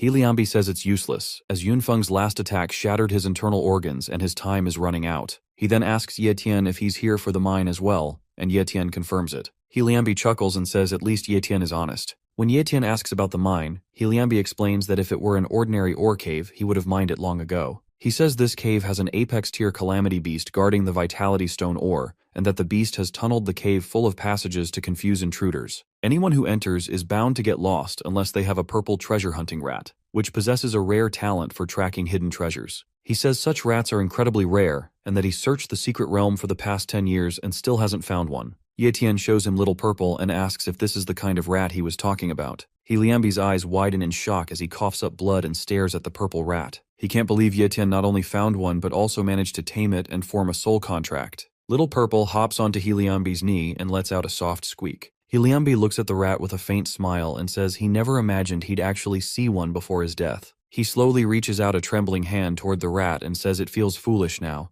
realizing he spent 10 years in the secret realm chasing a dream that someone else accomplished by chance. Just as his fingers are about to touch the rat, Liambi exhales one final breath. His body goes still and lifeless, and in his last fleeting thought, he reflects bitterly that fate has truly made a fool out of him. Yunfeng walks deeper into the cave, carefully exploring the winding paths. She comes across a wall riddled with holes, each leading to a different tunnel. Surprised by how many there are, she mutters that this place is like a maze, then picks a tunnel at random and heads in. Meanwhile, Ye Tian quietly buries Liambi beneath the rubble and places his weapon upright in the ground as a makeshift tombstone. Back inside, Yunfeng reaches another tunnel, confused by how the cave seems to twist endlessly. Just then, the ground beneath her feet cracks open, and a massive worm-like monster bursts out, lunging to swallow her whole. She manages to leap out of the way just in time, landing a short distance away and staring in shock at the towering creature. She realizes it's a top-tier predator, something that was never mentioned in any of the intelligence reports. The monster starts to charge a powerful energy beam, and a thunderous sound echoes through the cave. Outside, Ye Tian hears it and smirks, saying it looks like the fight has already begun. He thanks the Yun family for holding the beast off for him, then turns to Little Purple and says that everything depends on her now. The rat hops off his shoulder and begins sniffing around, darting back and forth as she starts to search for the real entrance hidden somewhere in the maze. Yetian figures the maze of caves must be interfering with Little Purple's senses too. But after a short while, she perks up and tells him she's found the real entrance. She leads him toward a river, and Yetian realizes the network of tunnels was just a clever trick to mislead intruders. The true entrance is hidden in what looks like an ordinary pool of water. He mutters that without the purple treasure-hunting rat, he would have definitely been fooled. Kneeling beside the water, he checks it and tells Little Purple that there's nothing wrong with it. Without wasting time, the two of them dive in and begin exploring the pool. As they swim deeper, Yetian finally spots it. A hidden tunnel carved into the rock at the bottom of the pool, and immediately heads into it. Yun Feng feels completely powerless, standing before the monstrous beast.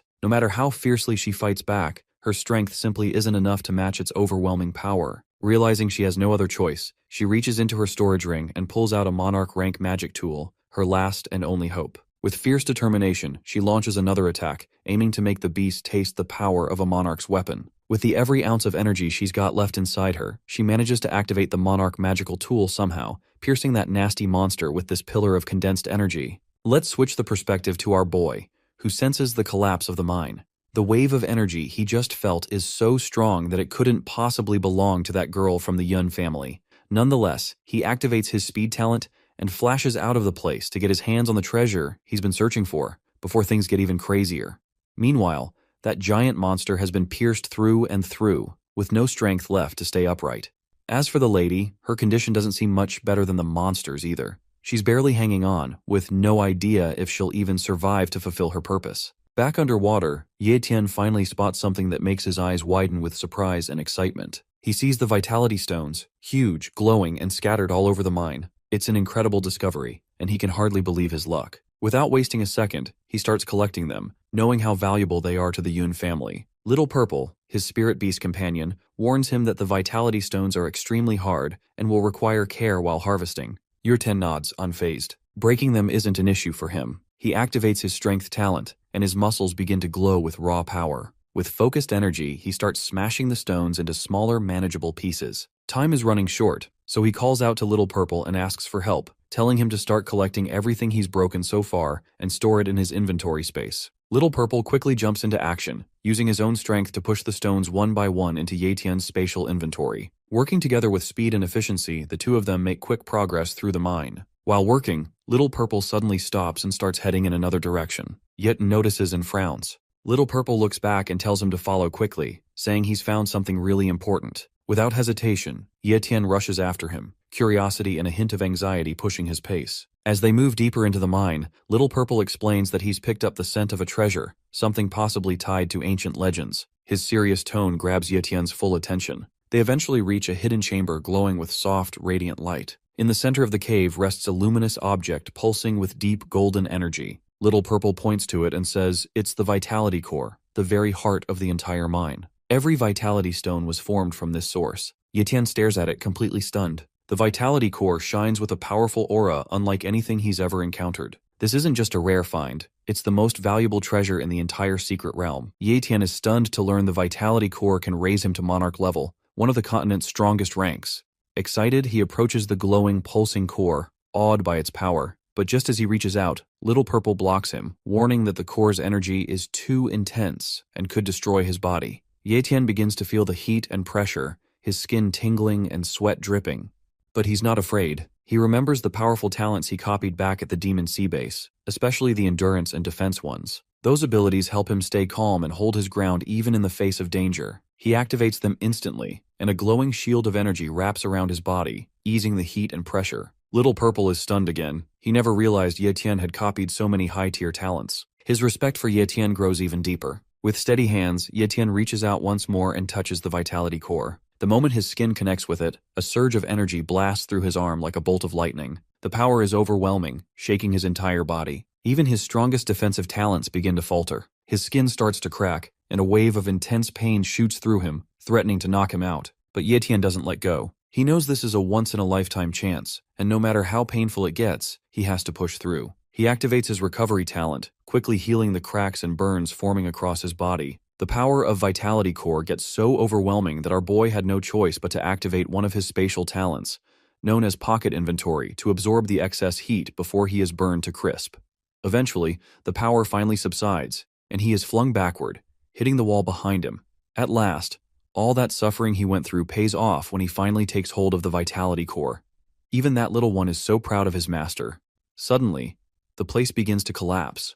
The core's energy was keeping the structure stable, and now with it removed, the cave starts to collapse. Rocks crash down from above, and deep cracks race across the walls. Without hesitation, Ye Tian scoops up Little Purple and makes a run for it. Using his spatial teleportation talent, he dodges the falling debris and slips through the crumbling tunnels. After a tense and chaotic dash, they finally make it out into the open, just as the entrance caves in behind them. Far away, Yunfeng feels the ground tremble beneath her feet. She glances around, startled by the sudden shift. The mine is collapsing, and she starts to wonder if someone has taken the vitality core. She didn't realize anyone else had entered the cave, and now her curiosity is burning. She wants to know who it was. Meanwhile, Ye Tian stands just outside the cave, looking back one last time. He notices a number of smaller vitality stones scattered across the ground. These stones may not be as powerful as the core, but they're still incredibly valuable. Not wanting to waste a single opportunity, he rushes back in despite the danger. Using his talents to move quickly and stay safe, he begins picking up each stone and placing it into his pocket inventory.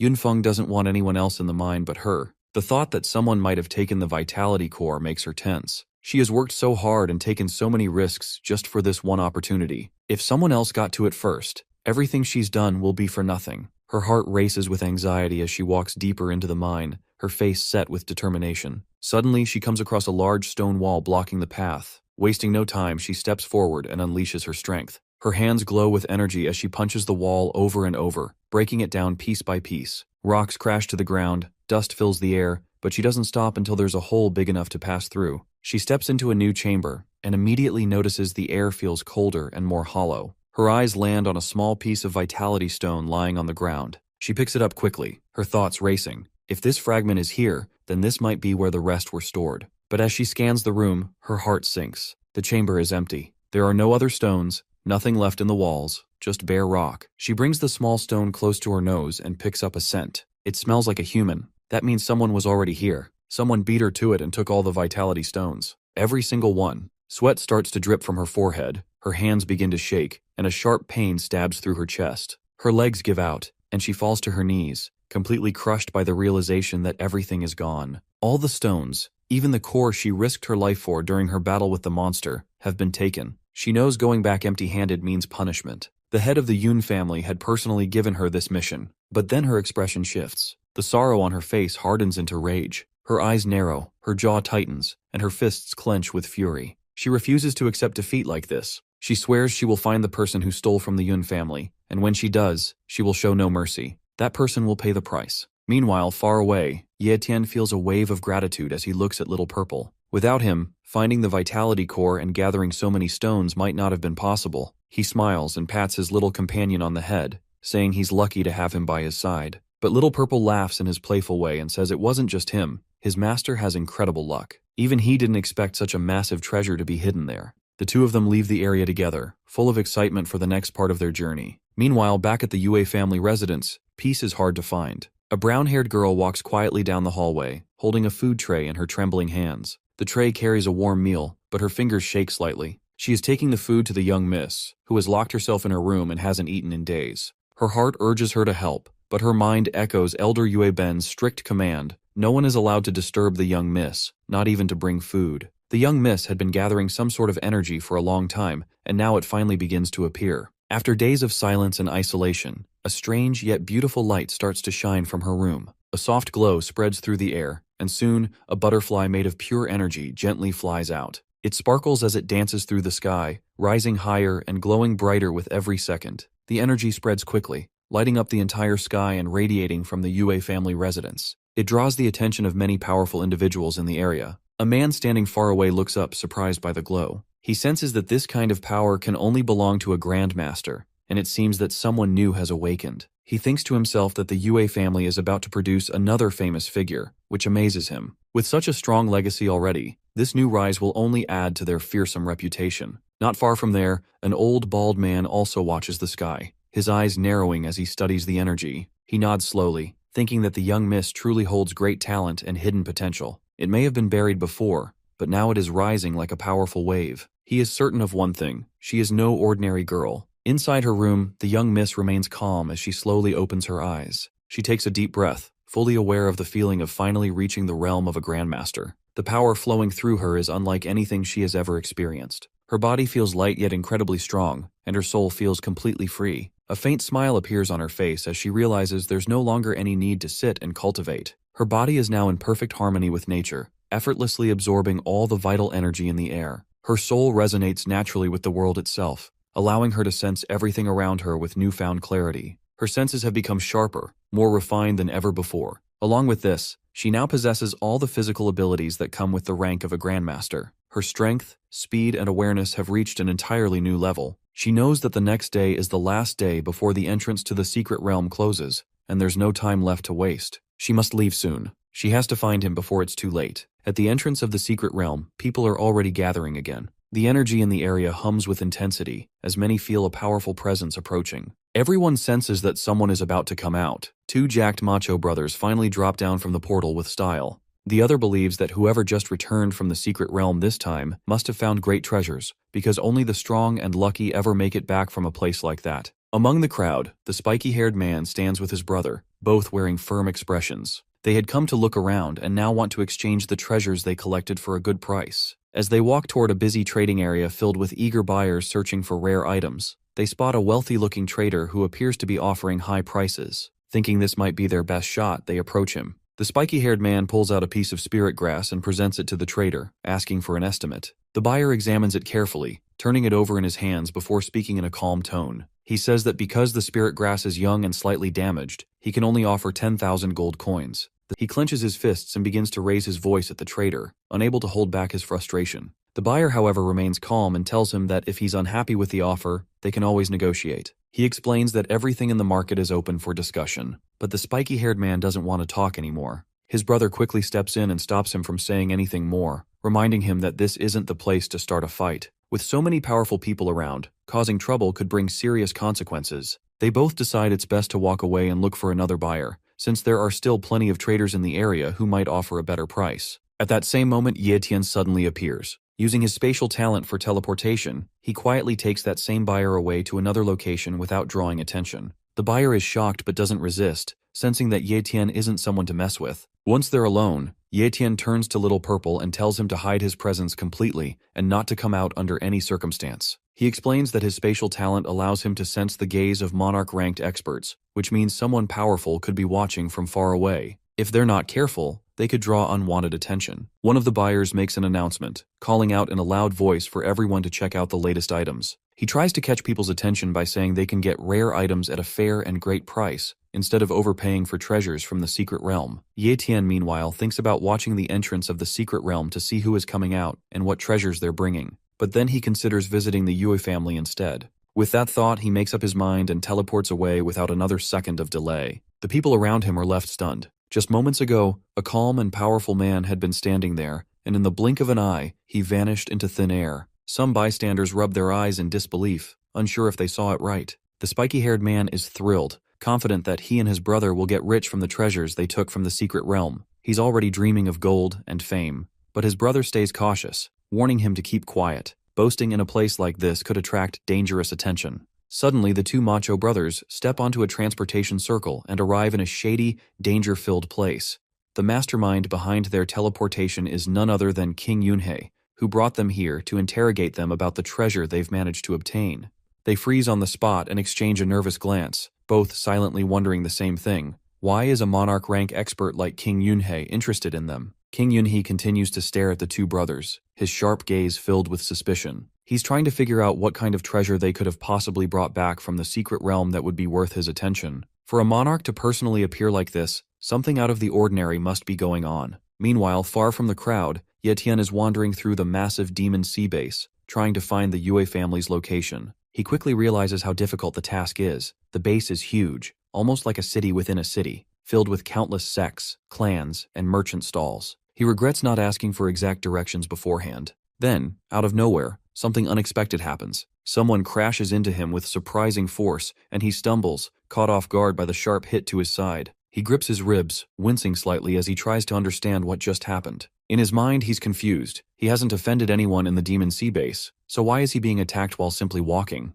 He turns his head quickly, ready to confront whoever hit him, and is stunned when he sees Yue Ling standing there in front of him. Yue Ling notices Ye Tian's surprised expression and feels a flicker of guilt. She quickly steps forward and apologizes, saying she didn't mean to hurt him. She explains that her sudden attack wasn't out of anger but because she needed to test his strength. Ye Tian listens in silence, trying to absorb her words. The shock of hearing that she has advanced to the Grandmaster level hits him hard. That's no small achievement. It marks a massive leap in power and ability. But Yue Ling doesn't act proud or arrogant about it. She simply says she was lucky to reach that stage, as if it were nothing extraordinary. That quiet humility leaves Ye Tian even more surprised. Ye Tian glanced at Yue Ling beside him, the rain now reduced to a light drizzle as the clouds began to clear. He admitted quietly, more to himself than to her, that he hadn't expected her to become a Grandmaster so soon. He was genuinely surprised, not out of envy but out of admiration. She explained that she had only managed to break through after using a considerable number of natural treasures provided by her family. It wasn't as easy as it seemed, she added.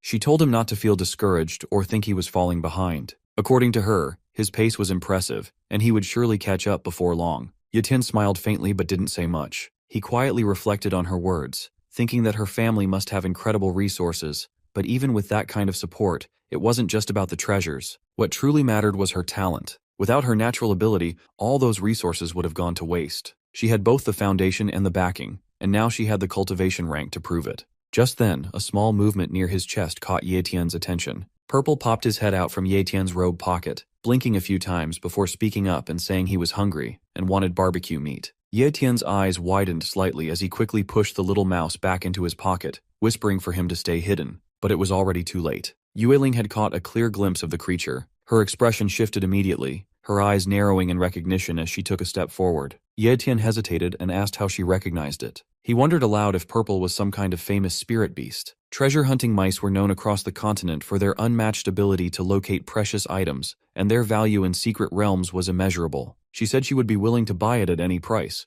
even suggesting he skip going to the Martial Pavilion to sell it, promising to handle the entire transaction herself. Purple immediately let out a tiny whimper, his ears drooping as he clung to Ye Tian's sleeve, silently begging not to be sold. His little eyes shimmered with tears, and he trembled in fear, expecting to be exchanged for gold or pills like a common object. Ye Tian looked at the mouse in his hand, then back at Yue Ling. He apologized and told her gently that Purple wasn't for sale. He was his spiritual pet. Yue Ling smiled softly and said she understood. No one in their right mind would sell something so valuable, and clearly, Ye Tian wasn't a fool. After a while, they arrived at the apartments where Ye Yu was staying. The building looked quiet, tucked away in a peaceful corner of the city. Ye Tian stopped at the foot of the stairs and turned to Yue Ling, asking if she wasn't going to come up. She shook her head and told him that it had been a long time since the siblings had time alone together, so it would be better for her to stay back and not intrude on their reunion. Before leaving, she promised to send someone from the Martial Pavilion the next day to collect the items he had obtained from the secret realm.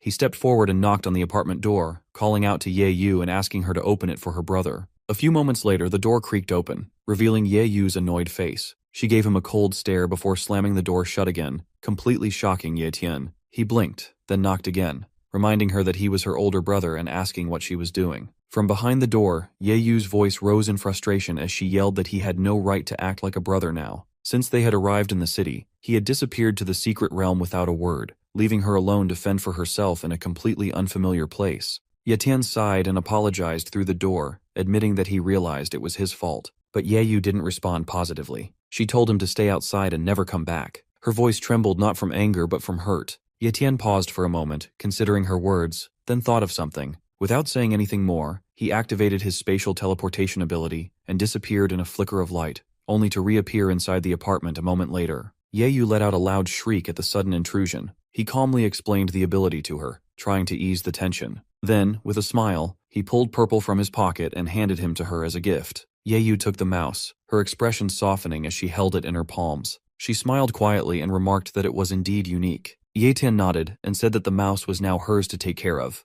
Just as things were beginning to calm down, Jin, the spirit cat, emerged from one of the rooms. He looked at Purple with a sulking expression and muttered about Ye Tian getting another pet. His eyes narrowed at the little mouse's round belly, clearly unimpressed. He poked it and commented on how fat it was, questioning how it could ever hope to fight in its current state. Purple shrunk back, clearly intimidated, while Jin puffed up his chest and declared himself the boss from now on. Later that night, Ye Tian stepped into the shower and let the warm water run over his tired body. The events of the past few days spun through his thoughts as he leaned against the tiled wall. He knew that Purple would be happier and safer with Ye Yu. She needed something to keep her company, and Purple's personality was oddly compatible with hers. After drying off, he wrapped a towel around himself and sat on the bed, muttering to himself that he would begin copying Purple's treasure hunting talent now. If he could combine it with the other abilities he had copied so far, he would gain another edge against the danger surrounding him. By the end of the night, Ye Tian had successfully copied the high-tier treasure hunting talent, which now joined the ranks of the other powerful abilities he had obtained. Meanwhile, at the Yun family mansion, tension hung in the air like a thundercloud. The silver-haired girl flinched, trembling where she knelt on the floor. He shouted at her, calling her useless and trash, his voice booming as he demanded to know how such a simple mission could end in failure. Her voice shook as she tried to explain that she had been tricked. She told him someone had taken advantage of her while she was distracted during the battle with the Calamity Beast. In that moment, an unknown individual had managed to steal not just the Vitality Core, but all the surrounding Vitality Stones as well. The ancestor's eyes narrowed as he asked if she had at least seen the person. She lowered her head even more and admitted that the man's speed was unbelievable. She hadn't even been able to confront him directly, and by the time she realized what had happened, he was already gone. Enraged, the ancestor screamed again, accusing her of being blind and incompetent. He roared that she hadn't even been able to confirm the thief's gender. Stepping forward with his face twisted in anger, he grabbed her by the hair and yanked her head up, snarling as he asked how she could still call herself the Demon Sea Base's #1 genius among the younger generation after delivering such disgraceful results. He asked her if she truly believed she still deserved to be alive or remain at his side. The girl gasped, fear flooding her eyes, and immediately begged for another chance. She insisted she would find the Vitality Stones no matter what. After a long moment, he released her and pushed her aside. He muttered that the thief might be someone from a major family, given the boldness it took to steal from the Yun family. He ordered her to start investigating which noble families had sent their disciples into the secret realm, and warned her that if she failed again, the punishment would be far worse. Without another word, he turned and walked out of the hall. The next morning arrived with a calmer breeze. Ye Tian and Yue Ling stood outside the Martial Pavilion headquarters, the enormous building towering above them like a monument of power and authority. Yue Ling warned him in advance not to be too surprised at the scale of it all. Ye Tian nodded silently, though his thoughts were elsewhere. Now that he had copied Purple's talent, this was the perfect place to put it to use. Inside a structure filled with rare and ancient items, the treasure hunting ability would serve as a sixth sense to guide him toward the most valuable finds. The hall inside was spacious and filled with display cases, each glowing faintly with spiritual energy. Rows of weapons, pills, books, and artifacts lined the area, neatly organized in tiers and sections. Ye Ling mentioned casually that he could even try out the items if he wished. Ye Tian browsed through them quietly, scanning each one while letting his newly gained treasure hunting sense awaken. He took note of the colors, their glow, and the quality. Blue glows indicated mid-tier treasures, and there were many of those. He picked up one of the blue-colored swords and weighed it in his hand. At first glance, it looked fine, but the moment he pressed its edge against a training dummy, it chipped slightly. Alarmed, he quickly placed it back on the rack before anyone could notice the flaw. Just then, an older man stepped out from the side corridor. Yue Ling greeted him right away and introduced him as her uncle, the man in charge of the Martial Pavilion's marketplace. He nodded at her with a warm smile and then turned to Ye Tian, introducing himself with polite formality. Welcoming Ye Tian with surprising warmth, he told him to take his time looking around and even offered a discount if anything caught his eye. Ye Tian gave a respectful nod and continued browsing. Then, out of nowhere, a strange scent struck his senses. It was distinct, golden, powerful, and pure. His treasure hunting talent lit up immediately, like it had been waiting for this exact moment. His eyes snapped toward the source of the signal. In the far corner of the hall, tucked away almost too neatly, sat a small glass case. Most people wouldn't have noticed it, but Ye Tian's instincts zeroed in on it. The name etched beneath it read, Heavenly Warrior, Blood Dragon. Yue Ling smacked Ye Tian on the shoulder, snapping him out of his daze.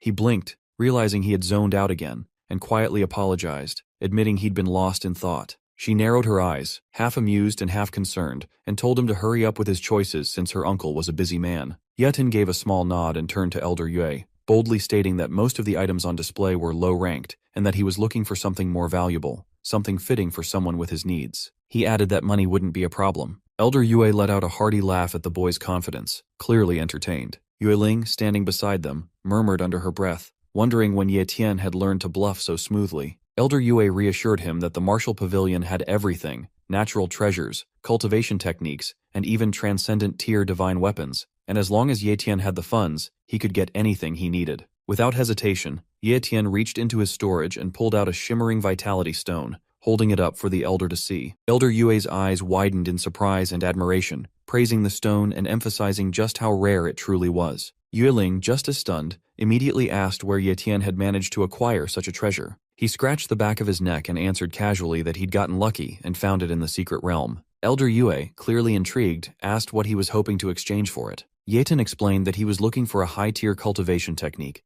one that would let him grow all the way to the Grand Master realm, and a weapon similar to a short sword. Elder Yue beamed and nodded enthusiastically, confirming that just one vitality stone was enough to cover those requests. Ye Tian found it a little unbelievable that a single stone held so much value and couldn't help but wonder just how priceless the entire vitality stone core in his storage must be. Before he could fully process it, Yueling suddenly stepped close, cornering him with a sharp look. She demanded to know where he really got the vitality stone from. Her intuition told her he was hiding something, and Ye Tian could only look away. He told her, almost guiltily, that telling her the truth might put her in a dangerous position. That only made her more upset, and she insisted on knowing. Eventually, he confessed. He told her he had stolen the stones from the Yun family. Her mouth dropped open in sheer disbelief. She immediately raised her voice, exclaiming that he must have lost his mind. The Yun family had been guarding that treasure for ages. She suggested returning the stone immediately, maybe even begging the ancestor for mercy. She asked, half panicked, how many stones he had taken. Ye Tian replied in a low voice that he had obtained a mine's worth of vitality stones and stored them in his spatial inventory.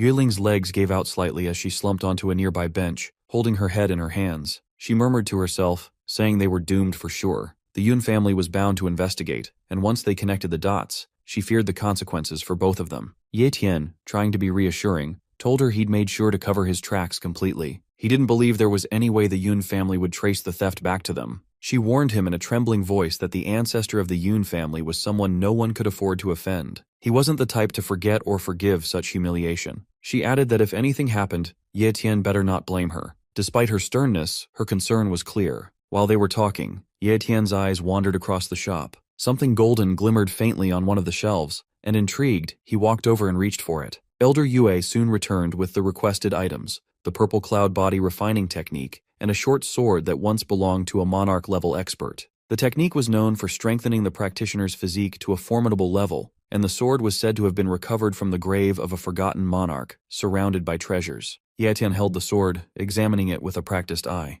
Activating his copied talent to identify hidden strengths, he confirmed its apex tier classification. The weapon hummed softly in his grip, pulsing with latent energy. It felt right. He nodded and accepted both the sword and the manual, placing them into his spatial storage with satisfaction. Elder Yue, clearly pleased with the transaction, handed him a black and gold VIP card embedded with shimmering runes. He explained that the card would allow Ye Tian free access to all Martial Pavilion branches, and grant him a generous 70% discount on all items. It was a mark of both respect and investment. Ye Tian then asked about the golden item he had seen earlier. Elder Yue followed his gaze with a smile, walked over to the shelf, and picked up the object. It was a red gold egg resting in a protective casing. He told Ye Tian that it was a fossilized dragon egg, once sold to their pavilion by a wandering cultivator. The pavilion had tried countless methods to hatch it, but none had worked, so it had ended up as a decorative piece. Given Ye Tian's contributions today, the elder decided to gift it to him for free. The gesture surprised Ye Tian, and he asked why he was receiving a transcendent tier treasure so easily.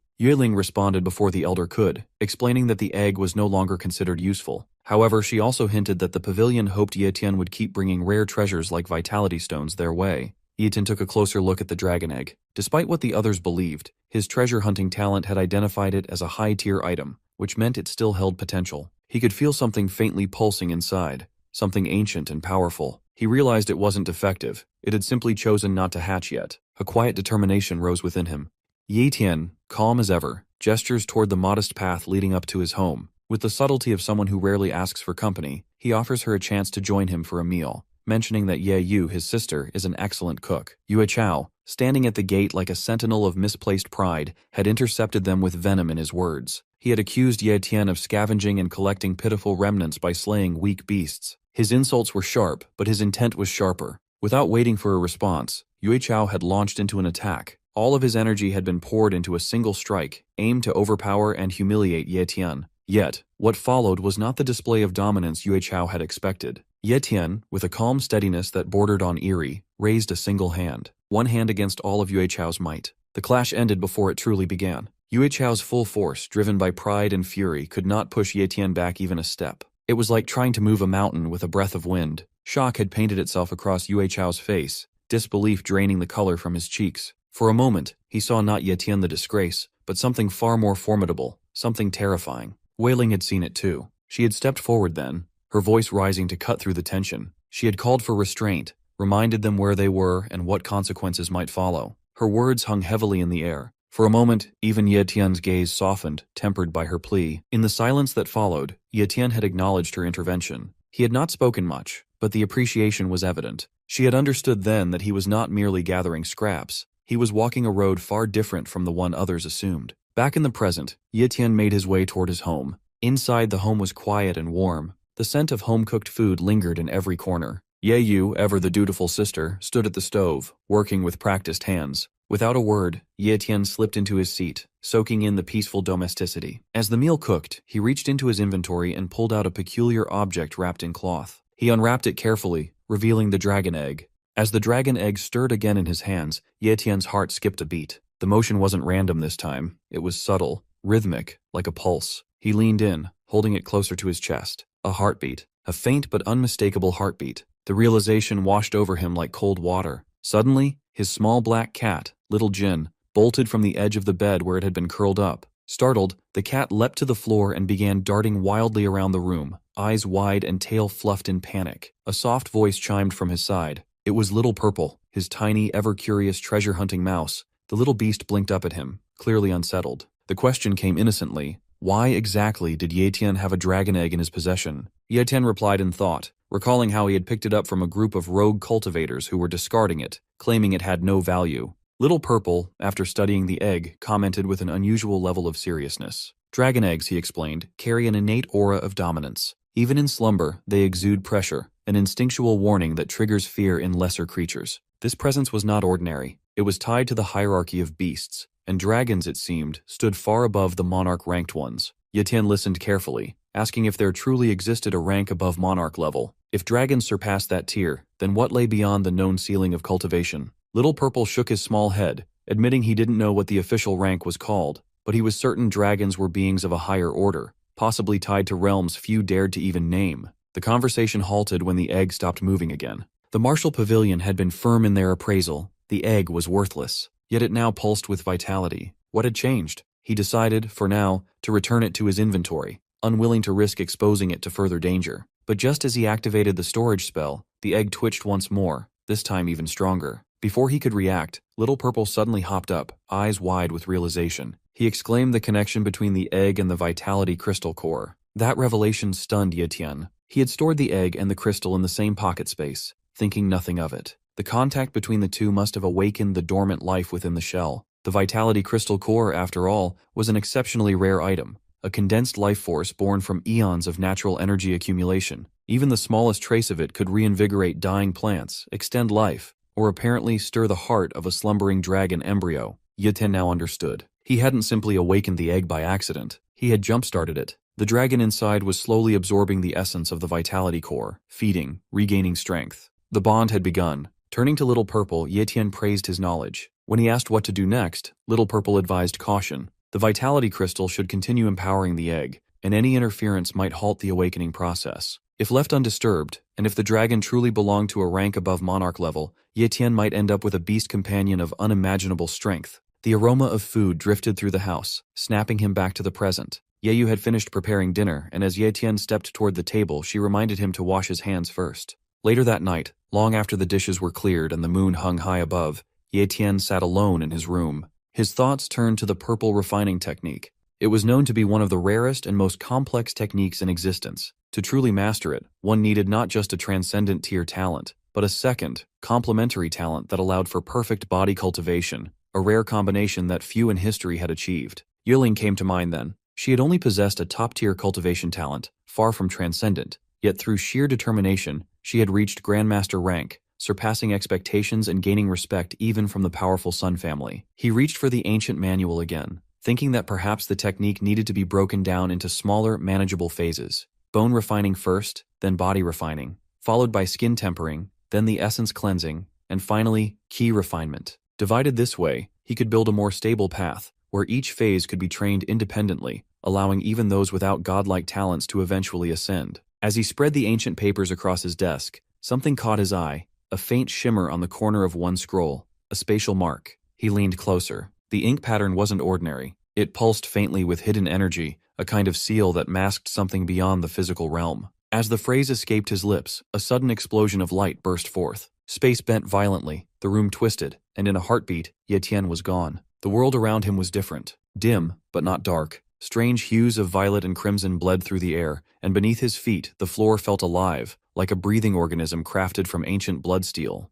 He was inside the purple blood refining realm, a secret place sealed away by one of the technique's original creators. Finally, up ahead, he saw movement. As Ye Tian sees that long purple-haired guy, he freezes. Upon the arrival of his successor, Ye Tian, that purple head smirks and introduces himself as the divine immortal of the striking thunder. Meanwhile, a man riding the horse through the dark forest rushes towards a temple where a silver-haired lady is sitting. He informs her that they finally find that person who she asks for. He is someone from the Yue family. They had an outsider enter when the secret realm was opened, and his name is Ye Tian. She asks with concern about who this guy is who manages to get connected with the Yue family. The man explains that he doesn't know about their connection, but Yue Ling brought back this guy from the Yue family from the Linhai Base 15th Academy. He also discovered that Yue Ling achieved the rank of Grandmaster yesterday. She is shocked, and asks if he is sure about that news, to which he confirms it, as everyone in the Demon Sea Base knows about it already, and according to them, she is the current #1 genius in the Demon Sea Base. The lady asks him if he is also happy hearing that news. He hesitates and refuses immediately. She kicks him hard, claiming herself as the #1 genius among the younger generation, and commands him not to further investigate this matter. Helplessly, the man acknowledges it as he is lying down on the ground. She also adds that she will go meet Ye Tian herself,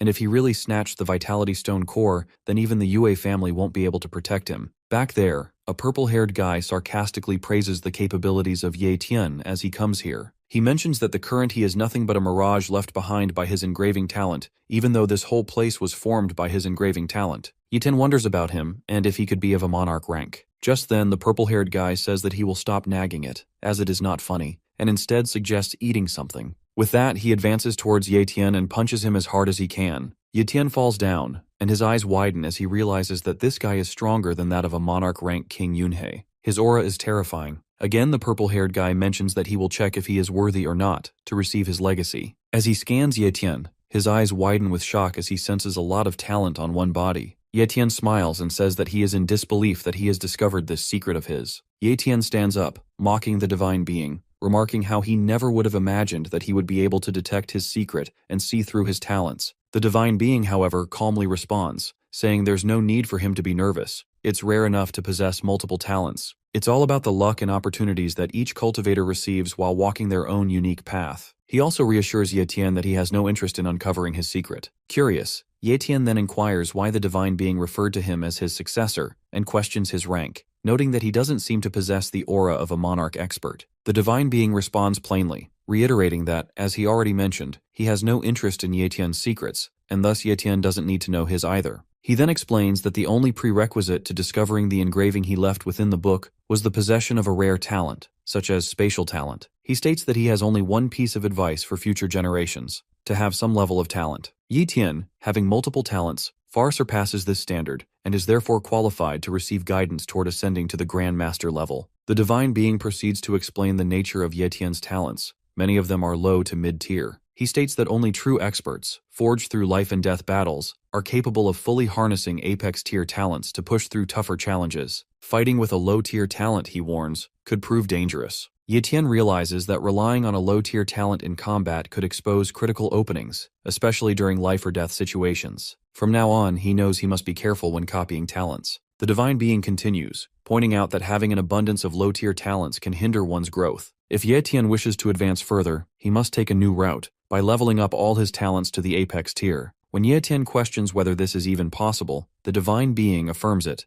explaining that with sufficient combat experience, even low-tier talents can evolve to the apex level. Raising his hand, he says he'll help him just this once, and with a snap of his fingers, everything changes. The scenery shifts into the engraved spatial room, a space where the flow of time is reversed. Ye Tian expresses his shock at seeing yet another spatial room. The divine being explains the difference. 1 hour in the outside world equates to an entire month in this room. Ye Tian is stunned by the immense time disparity. He then tells Ye Tian that this room can only be used once. If he chooses to leave, he will never be able to re-enter. Ye Tian contemplates the situation and concludes that the most critical goal right now is to reach the Grand Master level. If the Yun family discovers the Vitality Stone, only by attaining that level can he protect Ye Yu. Resolute, he agrees to remain in the engraving room to train and level up his talents. In his mind, the Divine Being praises Ye Tian's determination. As Ye Tian turns to speak again, the Divine Being vanishes into thin air. His voice echoes in the room, saying that once Ye Tian reaches the monarch rank, he may have the chance to meet his original body. He then informs Ye Tian that he has summoned a worthy opponent for him. Suddenly, with a loud bam, a monster at the Grand Master level appears.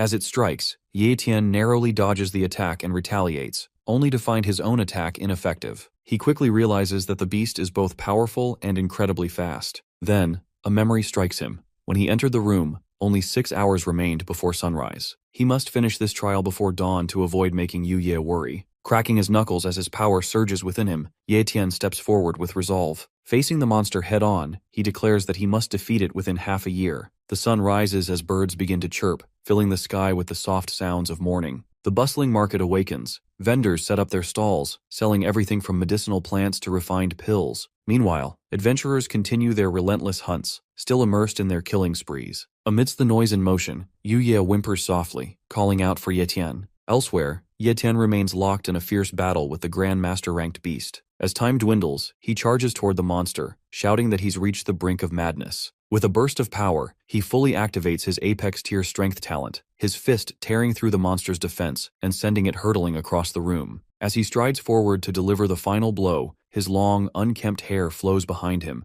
a silent testament to the months he has endured in the room. The monster, refusing to fall easily, makes a desperate final move and hurls a large rock at him. Without hesitation, Ye Tian activates his sword control ability, slicing the incoming rocks in a single elegant motion. He then raises his hand and strikes with shadow assassination, piercing through the beast's core. As he gazes at the monster's motionless body, a faint smile appears on his lips. He finally won, he whispers in triumph. Outside, the sun now hangs fully in the sky, its radiant glow announcing that morning has truly arrived. Ye Tian jolts awake in his room, momentarily disoriented, thinking he has returned to reality straight from that engraved spatial room. As he tries to gather his thoughts, the door opens and Ye Yu walks in, asking if he's awake because it's time for breakfast. She casually mentions a breakfast shop nearby that serves pretty good food and suggests they go there to eat together. Ye Tian walks over to her and, without saying a word, hugs her tightly. Ye Yu, surprised, asks if he had a bad dream. He shakes his head and replies that it just feels like it's been a long time since he's seen her. Ye Yu blushes slightly and playfully slaps his chest, telling him that even though they are siblings, he can't just say such cheesy things and embarrass her like that. She shoves him away as he quickly apologizes. With a huff, she mutters that she shouldn't have come to wake him up and storms off, reminding him about breakfast. Trying to salvage the moment, Ye Tian calls out after her and suggests that they go shopping today as well, mentioning that he never got the chance back when they were in the Demon Sea base. Hearing the word shopping, Ye Yu's ears perk up. She turns back with a gleam in her eye, asking if he's seriously offering to take her out shopping. Ye Tian smiles and assures her that he will treat her and buy anything she wants, explaining that he managed to save quite a bit of money from fighting in the secret realm. Excited, Ye Yu tells him to wait while she changes her clothes. As Ye Tian waits, he feels energy surging through his body. He reflects on how raising his talent to the apex tier has increased his strength tremendously. Now he only needs a little more progress before reaching the Grand Master level. Later, they roam the bustling marketplace of Demon Sea Base. The streets are alive with people and activity. Ye Yu suggests he call out Yue Ling and Xiao Yu, offering to prepare a feast at their house as a gesture of thanks. Ye Tian agrees, and adds that he wants her to get to know them better, since they'll all be living together in the Demon Sea Base. Meanwhile, Jin and Purple peek out curiously from Ye Yu's bag as the two shop for fruits and clothes. Ye Tian watches from behind as Ye Yu haggles expertly with the vendors, her eyes sparkling with determination. As they continue to explore, Ye Yu notices a fountain and pauses, her eyes filled with childlike wonder. She turns to Ye Tian and tells him this is her first time seeing one in real life. They eventually settle into a cozy inn for breakfast. As they eat, Ye Tian takes a sip of alcohol and remarks that it's been a long time since he's had the chance to drink properly. He advises Ye Yu not to follow his example, reminding her that she's still underage. Ye Yu rolls her eyes and warns him not to get drunk, stating flatly that she has no intention of carrying him home if he does. She then adds with a smile that it really has been a long time since they've had the chance to relax like this. Ye Tian agrees, a warm smile on his face, saying that today feels like a truly blissful and happy day for the siblings. Meanwhile, far from the lively market, a silver-haired woman silently invades Ye Tian's house. She searches the rooms clearly looking for him, but unfortunately for her, Ye Tian isn't home. Ye Yu walks alone on the street, speaking to Jin as she vents her frustration about how Ye Tian doesn't seem to worry about her. She expresses disbelief that he is actually letting her go home by herself. Stroking the animal in her arms, she softly asks if he will be the one protecting her now. In a flashback, Ye Tian had told her to walk home alone since he needed to visit a shop that was far from their house. He assured her that he would be back soon. Now, as she heads toward the alley leading to their home, she silently vows to scold him once he returns. Meanwhile, in a quiet, empty corner, the silver-haired lady and her pawn wait in the shadows. The pawn notices someone approaching and alerts her. Observing Ye Yu, he asks if she is Yue Ling from the Yue family. The lady dismisses the idea, saying she is just an ordinary human, though also a martial warrior, implying that she is not Yue Ling. They silently begin to follow Ye Yu. Ye Yu, unaware, expresses surprise at their resemblance, still unable to believe that such a coincidence could occur. Purple peeks out from Ye Yu's bag, but she quickly shushes the small creature, telling the rat to hide again. Ye Tian had strictly told her not to let anyone see him in public. The rat squeaks, looking past her, and the silver-haired lady catches sight of him.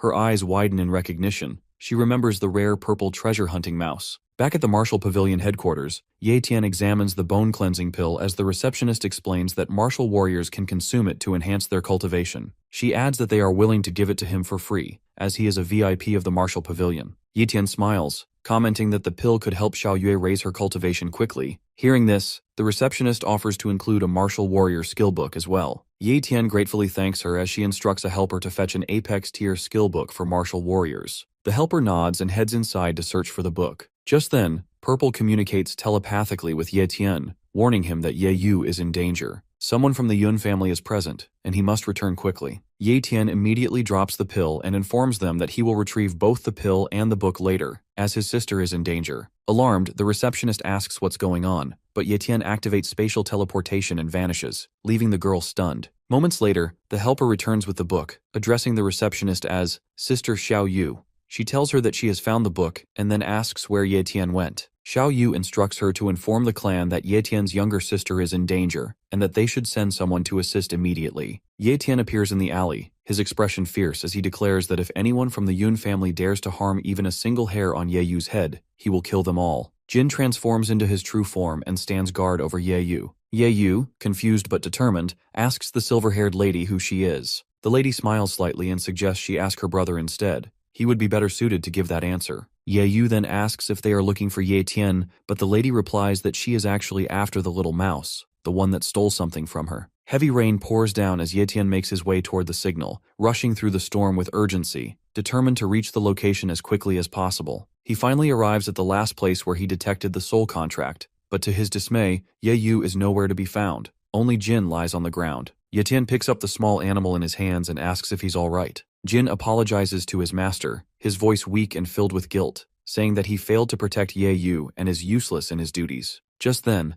Purple emerges from his hiding spot and echoes the same sentiment, apologizing and admitting that he is far too weak to be of any help in a fight, unable to do anything at all. Ye Tian tells them it's not their fault, his tone heavy with remorse. He blames himself instead, saying that he should never have let Ye Yu return alone. He admits that everything that happened is the result of his own mistake. Reaching into his spatial talent pocket inventory, Ye Tian tells Jin and Purple to rest and recover, assuring them that he will take care of things from here. With cold resolve, he declares that he is going to kill the Yun family immediately. A crack of lightning flashes across the sky as Yue Ling suddenly teleports to his location. Startled, Ye Tian calls out her name in surprise. Meanwhile, deep within the Yun family's underground jail, Ye Yu kneels on the cold floor, trembling, yet summoning the strength to rise. With fierce defiance, she demands to be released, shouting at her captors to open the door. She threatens them, vowing that her brother will never let them live after what they've done to her. A servant of the silver-haired girl smirks at Ye Yu's outburst, mocking her for not understanding the gravity of her situation. He coldly reveals that the silver-haired girl had deliberately spared the soul-bound animals, allowing them to live so they could alert Ye Tian through their soul contracts. Ye Yu, confused and enraged, demands to know what he means. The servant explains clearly and without remorse that everything was orchestrated,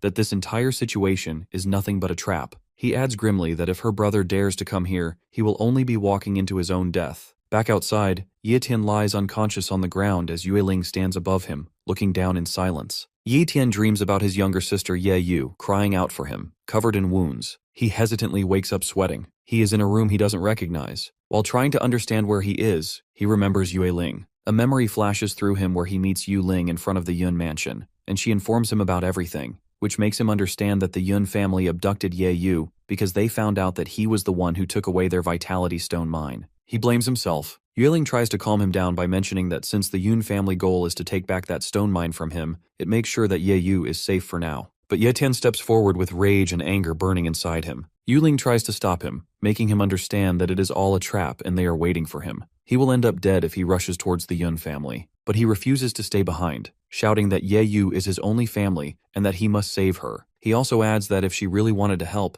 then she shouldn't be stopping him. It makes Yueling a bit hurt, but due to her concern, she pulls out a poison needle and strikes him. His body is instantly paralyzed by the poison, and he falls to the ground. As the flashback ends, Yueling is standing by the door. As Ye Tian wakes up, he asks her about what she did to him, to which she says that she paralyzed him with a poisoned needle and it doesn't have any side effects. He further asks him about the place where he is at. She informs him that he is in one of the external private mansions of the Yue family, and he is safe here. Still full of guilt and worry, Ye Tian says he needs to rescue Ye Yu. He tries to stand up but instantly falls. Yueling tells him that the poison is still there in his body. He is too weak to fight them and to save his sister. She continues that a fight against someone like Yun He, who is a monarch, would be way too difficult for him. He says if it is the vitality stone mine they are after, he is willing to give it back as long as they don't harm his sister. She sits calmly and explains to him that through her spies, it is heard that everything in the Yun family is normal and they are waiting for him to come. If he doesn't go, then Ye Yu will be safe, or else both of them will die in Yun's mansion. She continues that the Demon Sea Base's Yun and Yue families have been against each other for years. The Yun family wished to destroy the Yue family, but they had no reason to do so. Now the Yun family gathered strong people to take the Vitality Stone mine so they could rule the Martial Pavilion and defeat the Yue family, but no one thought Ye Tian would get it instead.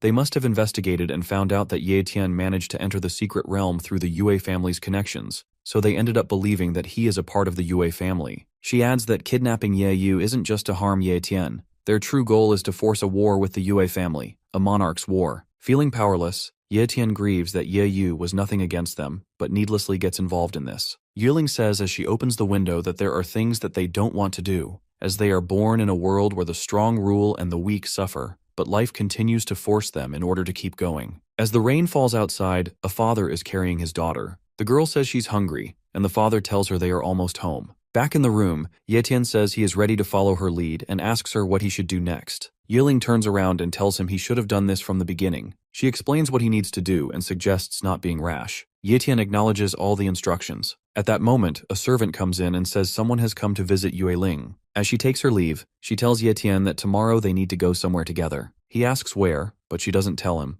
She just says that there he will be able to advance to the Grandmaster. The next day, Yueling takes Ye Tian to the Yue family's mansion. Someone notices them and comments that they weren't supposed to arrive until the afternoon. Meanwhile, Yueling leads Ye Tian through the large courtyard and into an underground passage. Ye Tian grows suspicious and asks her where she is taking him. She simply tells him to stay quiet and follow her. As they walk through a dark underground corridor, Yueling silently thinks to herself that someone has arrived at the wrong time, and that before dealing with them, she must first make arrangements for Ye Tian. Eventually, they reach a large hidden room. Yueling stops and tells Ye Tian that they have arrived and asks him to come inside. As soon as he walks in, a bad and strong smell hits him. Thick green smoke is coming from a bubbling pot in the middle of the room. Covering his nose, Ye Tian makes a disgusted face, wondering what the awful smell is, and thinks sarcastically that it surely isn't the Yue family's pond of waste. But it's not a waste. The pot is filled with a body-tempering potion, a rare and strong mixture that makes the body stronger. Yueling walks in, where an elderly man in white clothes, likely an alchemist, is stirring the mixture. She asks if everything is ready. The man replies it's almost done.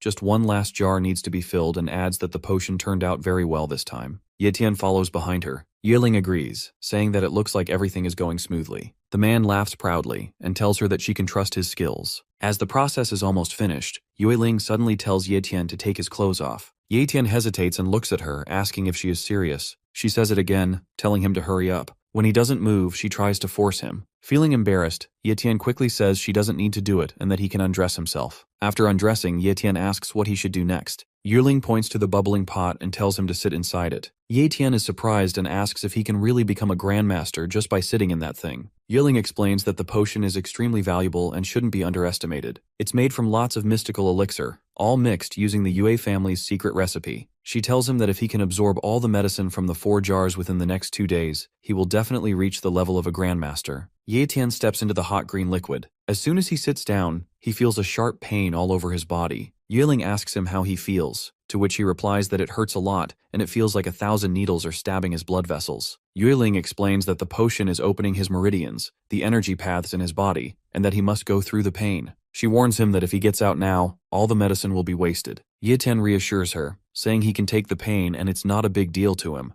Yueling then tells the man that she has other things to do and is leaving for now. She asks him to call her right away if anything goes wrong. As she walks away, she looks back at Ye Tian and silently tells herself that he must become a grandmaster. Outside, in the upper area of the Yue family's mansion, a huge ship appears in the sky. It lands with a loud crash, shaking the ground. The leader of the Yue clan, waiting to receive them, says to himself that they've finally arrived after taking so long. A tall man in a long purple coat stands at the edge of the ship. He is known as the Formation Array Master Nie Chi, a Grandmaster-level expert. As he lands, a man bows deeply to show respect. Beside him, Elder Yue greets him respectfully. Speaking as the Yue family's representative, he welcomes Grandmaster Nie on their behalf. Nie Chi asks if they can talk about business. As they walk together, people nearby are surprised. They notice how respectfully the clan leader treats the man. One of them says he's heard the man is a Formation Array Master. Another is shocked, saying Formation Array Masters are extremely rare and legendary. Meanwhile, in the Yun family's underground jail, Ye Yu is sitting alone on the floor, looking sad.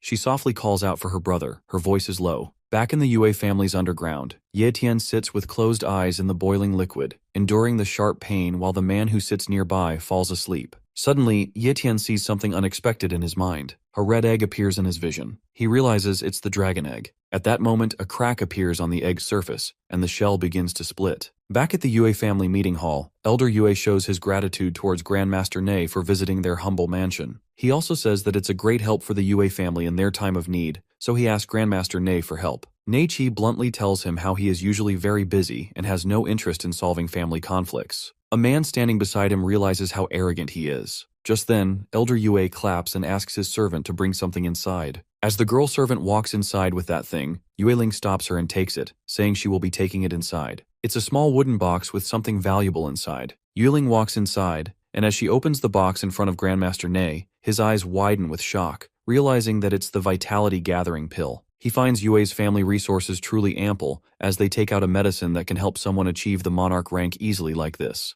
Yueling is sure that even an array master like him won't be able to reject a gift like this. Elder Yue asks him if he is satisfied with their gift, to which Grandmaster Ne laughs and says that how can he reject their generosity, and asks about what he can do in favor of this gift. Elder Yue stands up and explains that since going against the Yue family many times, Yun's family, he and their people, are arrogant and reckless. They snatched the business of the Yue family, and even harmed their disciples. This can no longer be tolerated. He asks Grandmaster Ne to join forces with them and destroy the Yun family. Meanwhile, in Yun's family's underground room, Yu Tian suddenly starts struggling as he realizes that the dragon egg is about to hatch. It's consuming all the herbal brew and the medicines at an incredible speed. If that's the case, Yu Tian decides to gather the entirety of the body's tempting potion and let it consume all of it. The pot with the thick boiling potion explodes with extreme energy. The man starts feeling an earthquake as the ground starts to shake aggressively. He looks at Ye Tian and wonders why all 4 cauldrons of the medicine are gathered together in one spot. It makes him realize that Ye Tian is going to explode from absorbing all of it. He rushes to inform Yue Ling about it.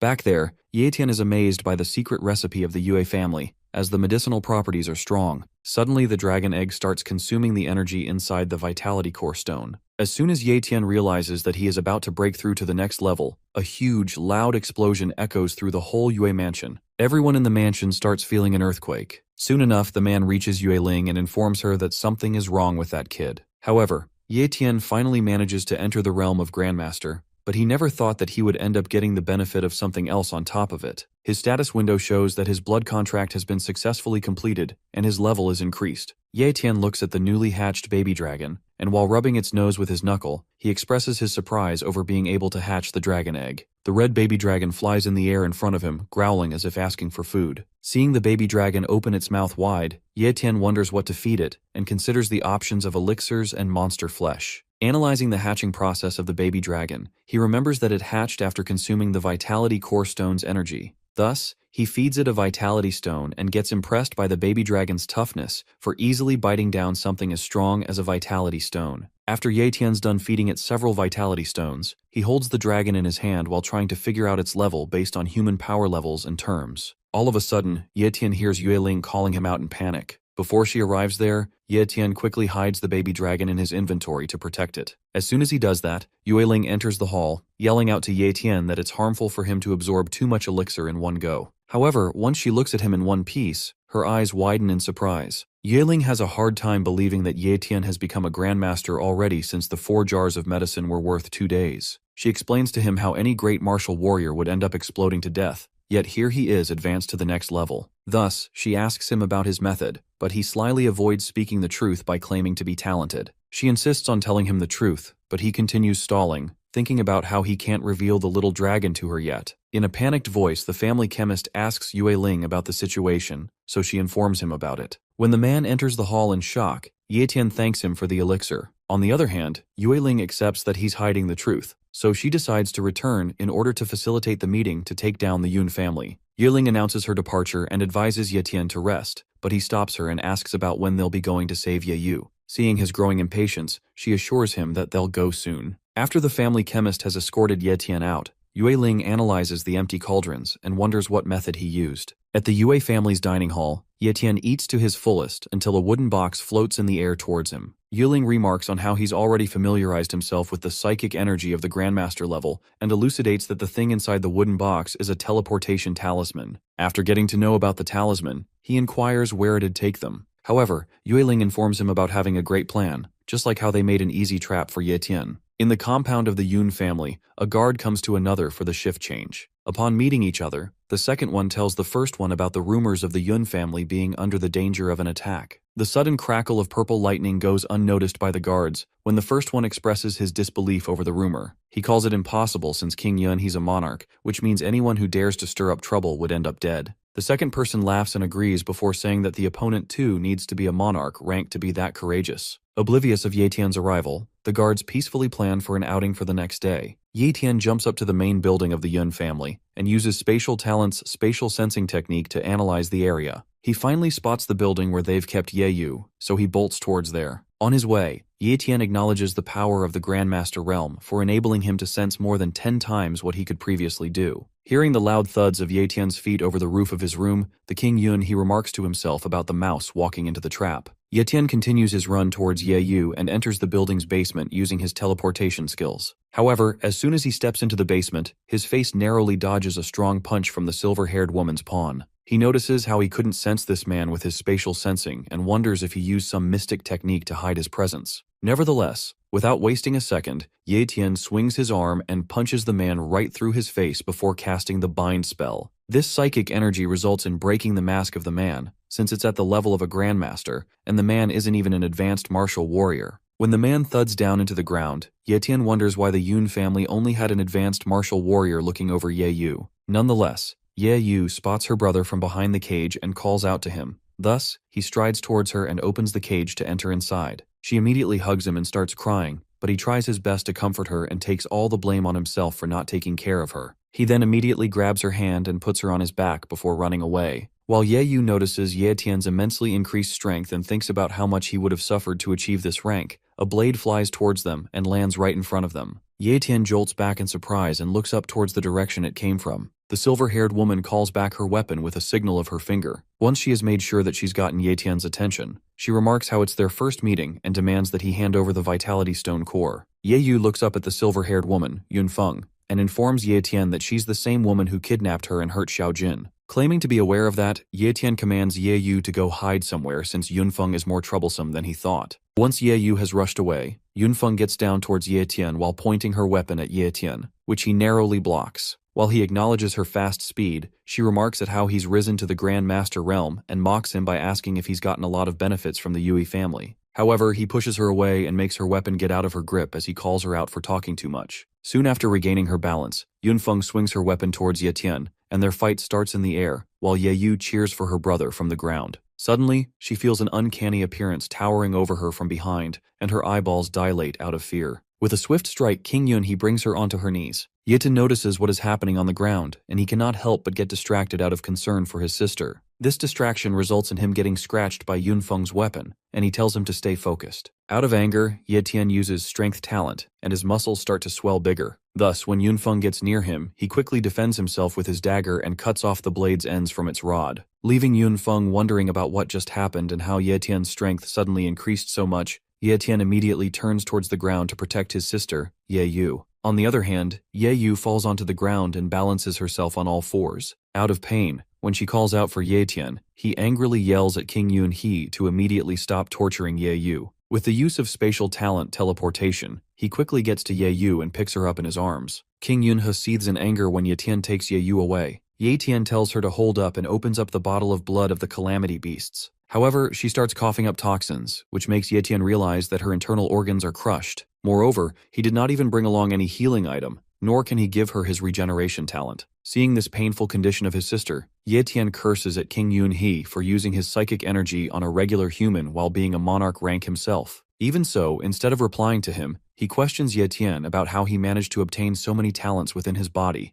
like strength, speed, and also spatial talent. King Yun He's arrogance makes Ye Tian even angrier, and the two of them glare at each other. Taking out the teleportation talisman, Ye Tian looks into King Yun He's eyes and claims that he's not going to forget what he did to Ye Yu. Once the teleportation talisman starts working, he picks up Ye Yu and calls out to escape. Seeing them planning to teleport, King Yun He fumes with anger and lunges towards them. He tries to stop them and yells at Ye Tian to stop right away. However, it's too late by now, and they get teleported away after Ye Tian seethes at him, claiming that King Yun He would eventually die by his hand. Yunfeng can hardly believe how Ye Tian managed to escape with the help of the unparalleled speed of the talisman. She gets down on the ground and advises King Yun He to not let Ye Tian go away, because with the help of the Vitality Core Stone, his growth will only spell disaster for the Yun family. Out of anger, King Yun He doesn't say a word and just presses his finger against the void. When the void starts to crack, Yunfeng realizes the extent of his anger, and the two of them enter inside the opening after the void breaks down.